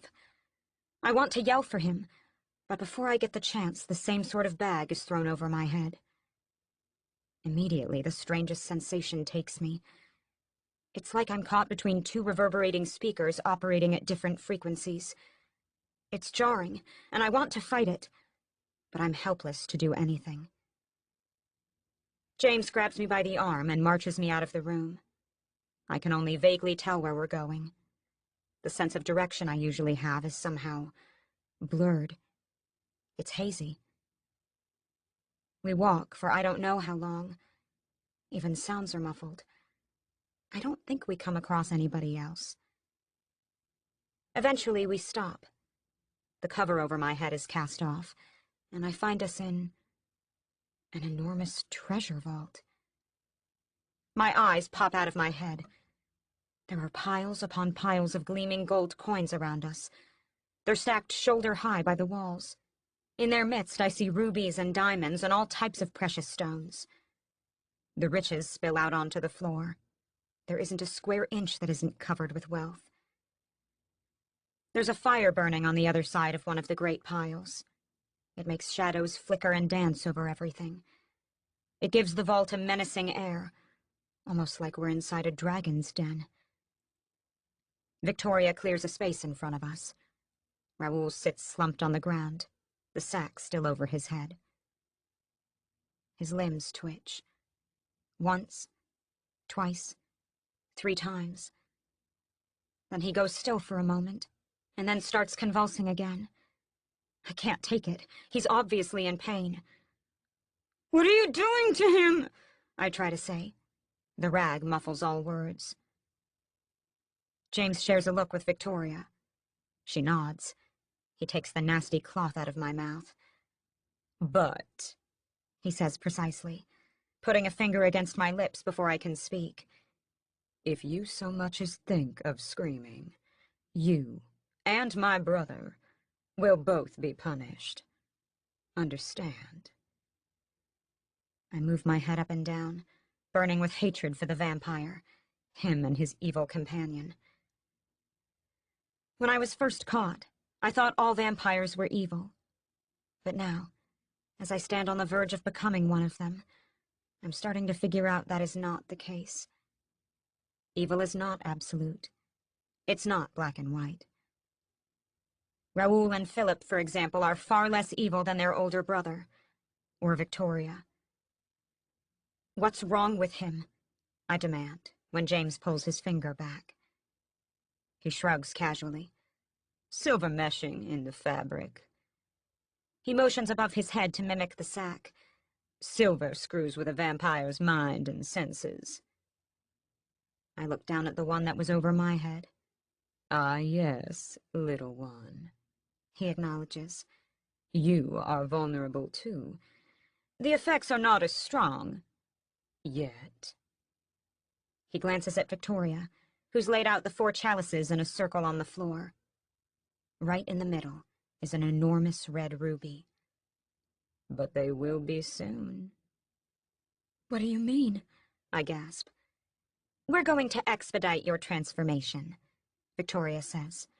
She smiles. And then you'll be putty in our hands. Something triggers Raoul into a series of very strong spasms. I hear him grunt and groan, and his body shakes. Get it off him, I plead. Please, take it off. If you do, I won't fight. If you do... I hang my head. I'll give you what you want. James's eyebrows go up. An interesting proposition, he says. Victoria? She shrugs. If she reneges, it'll be easy to make her regret it. James smiles. Very well. He walks up to his brother and goes to his knees by his side. He puts a hand on Raoul's shoulder. Then he brings his lips close to Raoul's covered ear. Your human, he says softly, is worried about you. Isn't that sweet? He tugs the cloth sack off. Immediately, Raoul gasps for air. His hair is disheveled, his eyes wild, as he struggles against his chains. Then he sees where he is. He sees the riches around him. And he sees me. He goes still. Do whatever you want to me, he tells James. But let Elira go. James laughs. Funny. She just offered a similar concession for you. Raoul looks at me. Our eyes meet. I feel something very heartfelt in his gaze.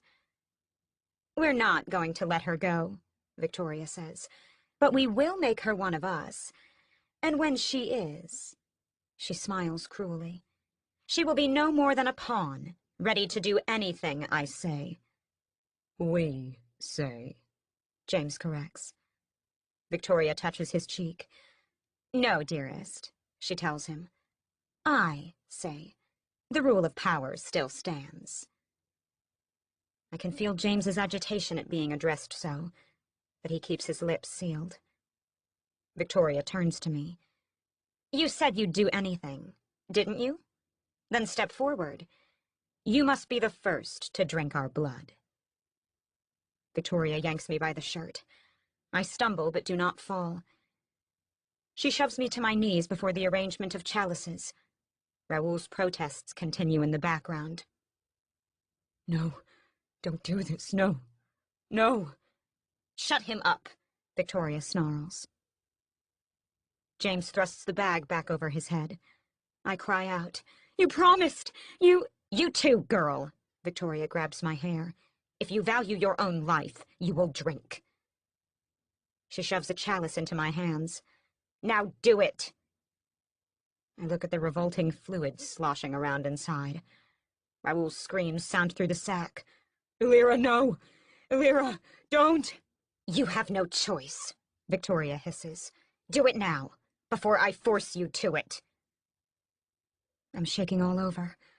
I don't know what will happen to me once I drink. Raoul seems to know, and he thinks it's bad. I take a breath and catch a whiff of the blood. It smells horrid. Why do they want me to drink first, I wonder? Why— Oh, for crying out loud! Victoria exclaims, and shoves the goblet to my lips.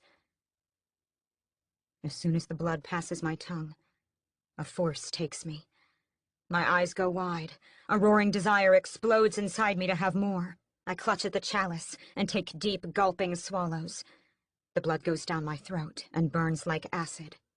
But even as it burns, it energizes me, making me feel a new vigor, a new strength coming over my body. The cup is empty too soon. I'm ravenous. My eyes dart to the other three. Something is happening inside my body. Some sort of shift. I feel the cells changing. I feel my senses becoming stronger, more alive. I feel my muscles strengthening. It's the kind of solid, all-encompassing strength that comes with an innate knowledge of my capabilities. I lunge for the second goblet. Hold her back, James screams. That's ours. Victoria tries to catch me, but I throw her off. I'm operating on instinct alone, and instinct tells me that all of this is mine, that all of these vampires are mine. I grab the next chalice and quickly empty it. Victoria tries to come at me again. I'm in a rage, and I toss her sideways as easily as if she were a doll. There's power inside me. Deep, latent power. Power I didn't know existed before, but power that has now been unleashed. In my brief pause, as I grapple with my staggering strength, James and Victoria both throw themselves at me. Their claws are out, and they're snarling and trying to hold me down. I fight against them. I'm strong, but I'm still only one, and they are two. A blinding flash explodes from the ruby. The light is like a solid wall. It hits and throws all three of us back. We crash into the pile of coins, and they go flying. "You idiot!" Victoria screams at me. "What did you do? What did you—" It's mayhem all around. The blast hit Raoul and knocked the sack off his head. He comes to and sees what's happening. His silver bonds have broken. Did the light do that too? "She's too strong!" James is yelling somewhere in the distance. "Victoria, you can't—" The words are lost on me as I'm consumed by the undeniable urge to feed. My body demands it. There's blood available in the chalices. Somehow they were unaffected by the blast. But a different scent calls to me. The scent of evil. I turn to Victoria. It comes from her. There's genuine fear in her eyes. She backs away. "No, no, don't." Before I know what's happening, I launch myself at her. I no longer have conscious control over my body. Everything happens by instinct, by feel. I have her in my arms, and my lips curl back, revealing two long, glistening fangs. "Illyra!" Raoul's voice snaps me to myself. I stop. For half a second, I oscillate between awareness of what I'm doing and that complete blackout. But then the animal inside me roars, and I'm about to sink my fangs into Victoria's smooth, perfect neck. "No!" Raoul again. His voice carries true command. Once more I stop. I waver between who I was and who I've become. I can feel my humanity hanging by a string. If I lose control now... "If you lose control now," Raoul is saying. I realize those aren't my thoughts, but his words. They mix and swirl in my head. "If you kill Victoria now, there is no going back. Illyra, no. Illyra, don't do it." I look at the feeble woman struggling in my arms. She seems so weak, so very fragile. I could snap her like a twig. And yet, just moments ago I was in awe of her power. James is watching all of this with fascination clear on his face. Fascination and stark disbelief. Raoul takes a step toward me. Victoria has gone still. Fear lurks in her eyes. "Don't do this," Raoul says softly. "It is not the only way." He puts a hand on my arm. I expect him to be cold. Instead, I feel warmth flow from him. "You're confused by the bloodlust," he tells me. "This isn't you. This isn't who you would be." "How do you know?" I snarl, and I barely recognize my own voice. It comes from deep inside, from that animalistic, vampiric part the drink of blood unleashed. "I know," Raoul says softly, "because I've seen your heart. I know who you are. And once, in a different life, I gave you this." From his back pocket, he takes out a black onyx ring. It's enormous, nearly the size of a quail egg. My breath catches. I recognize it. It's something I had as a child. I'd always loved it, always adored it. I'd treasured it, and worn it round my neck always, until I lost it when I turned 13. "It was supposed to shield you," Raoul explains. He shoots a look at James. "It was supposed to protect you from us. I saw the signs of your birth, and I sought you out before Mother knew. I wanted to save you from this life. Had you worn it, none of us could have found you. None of this," He gestures around, "would have happened." "Traitor!" James snarls. "You went against us!" I shut him up with a single look. I can feel his strength, and it's so much less than mine. My eyes soften for Raoul. "You tried to protect me?" "Yes," he admits. "always." I wanted to be your guardian. Why did you stop wearing it, Illyra? Why did you take it off? I thought I lost it. And now it's found. He takes a cautious step toward me. Let Victoria go. He holds out his hand. Let her go. And come with me. I'll get you out of here. You will be safe. I hesitate. I have to feed, but it's an instinctual desire. Rationally, feeding repulses me. Fools! Victoria laughs. She glares at me and Raoul, defiant now.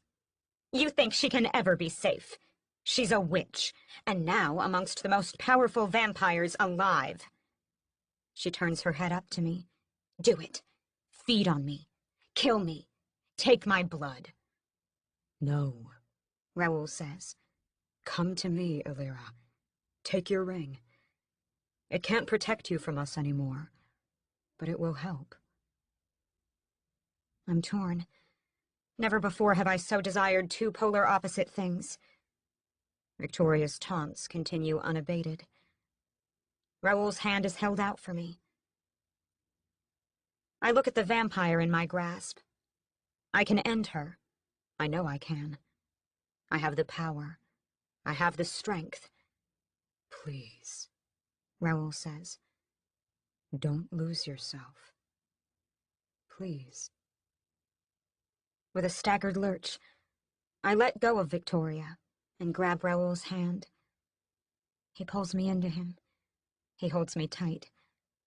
Such warmth flows from his body, and I just know that it's fueled by love. He strokes my hair. I fall into him. In his arms, I feel safe. I feel protected. The vampiric instincts are still raging inside me, but I can temper them down. He takes my hand and slips the ring on. Right away, it all becomes easier. The lust for blood, the craving to feed, to feast, to kill. It all eases. The scent of evil fades. Had I mistaken it before?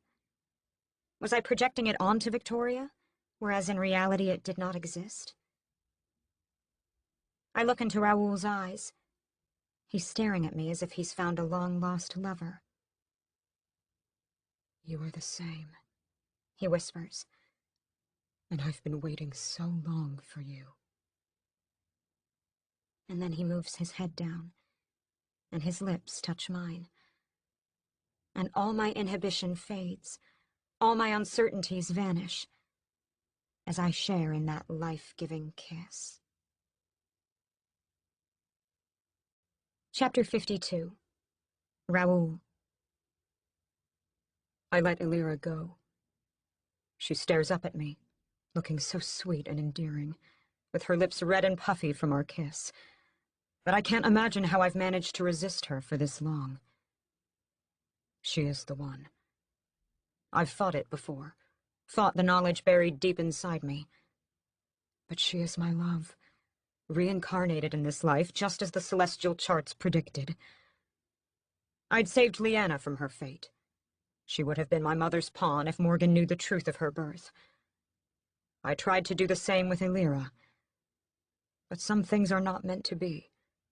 Or rather, maybe this is how it's meant to be, and I am supposed to share in this life with the woman I love.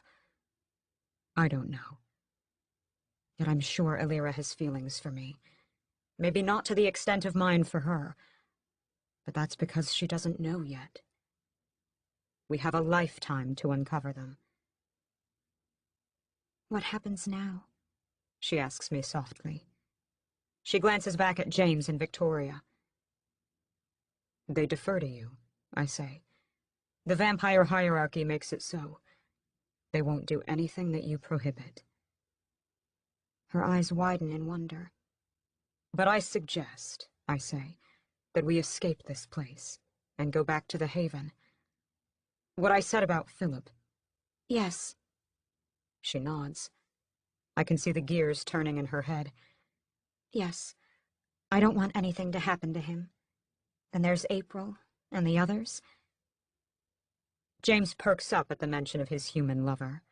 Victoria casts him a nasty frown. "You're no threat from the hunt," I say. "Not as a vampire. But there are other threats lurking. I won't be able to protect you from them all." "I don't need your protection," she says harshly. But then her eyes soften. "Yet, I wouldn't mind your guidance." "I'll give it. I promise."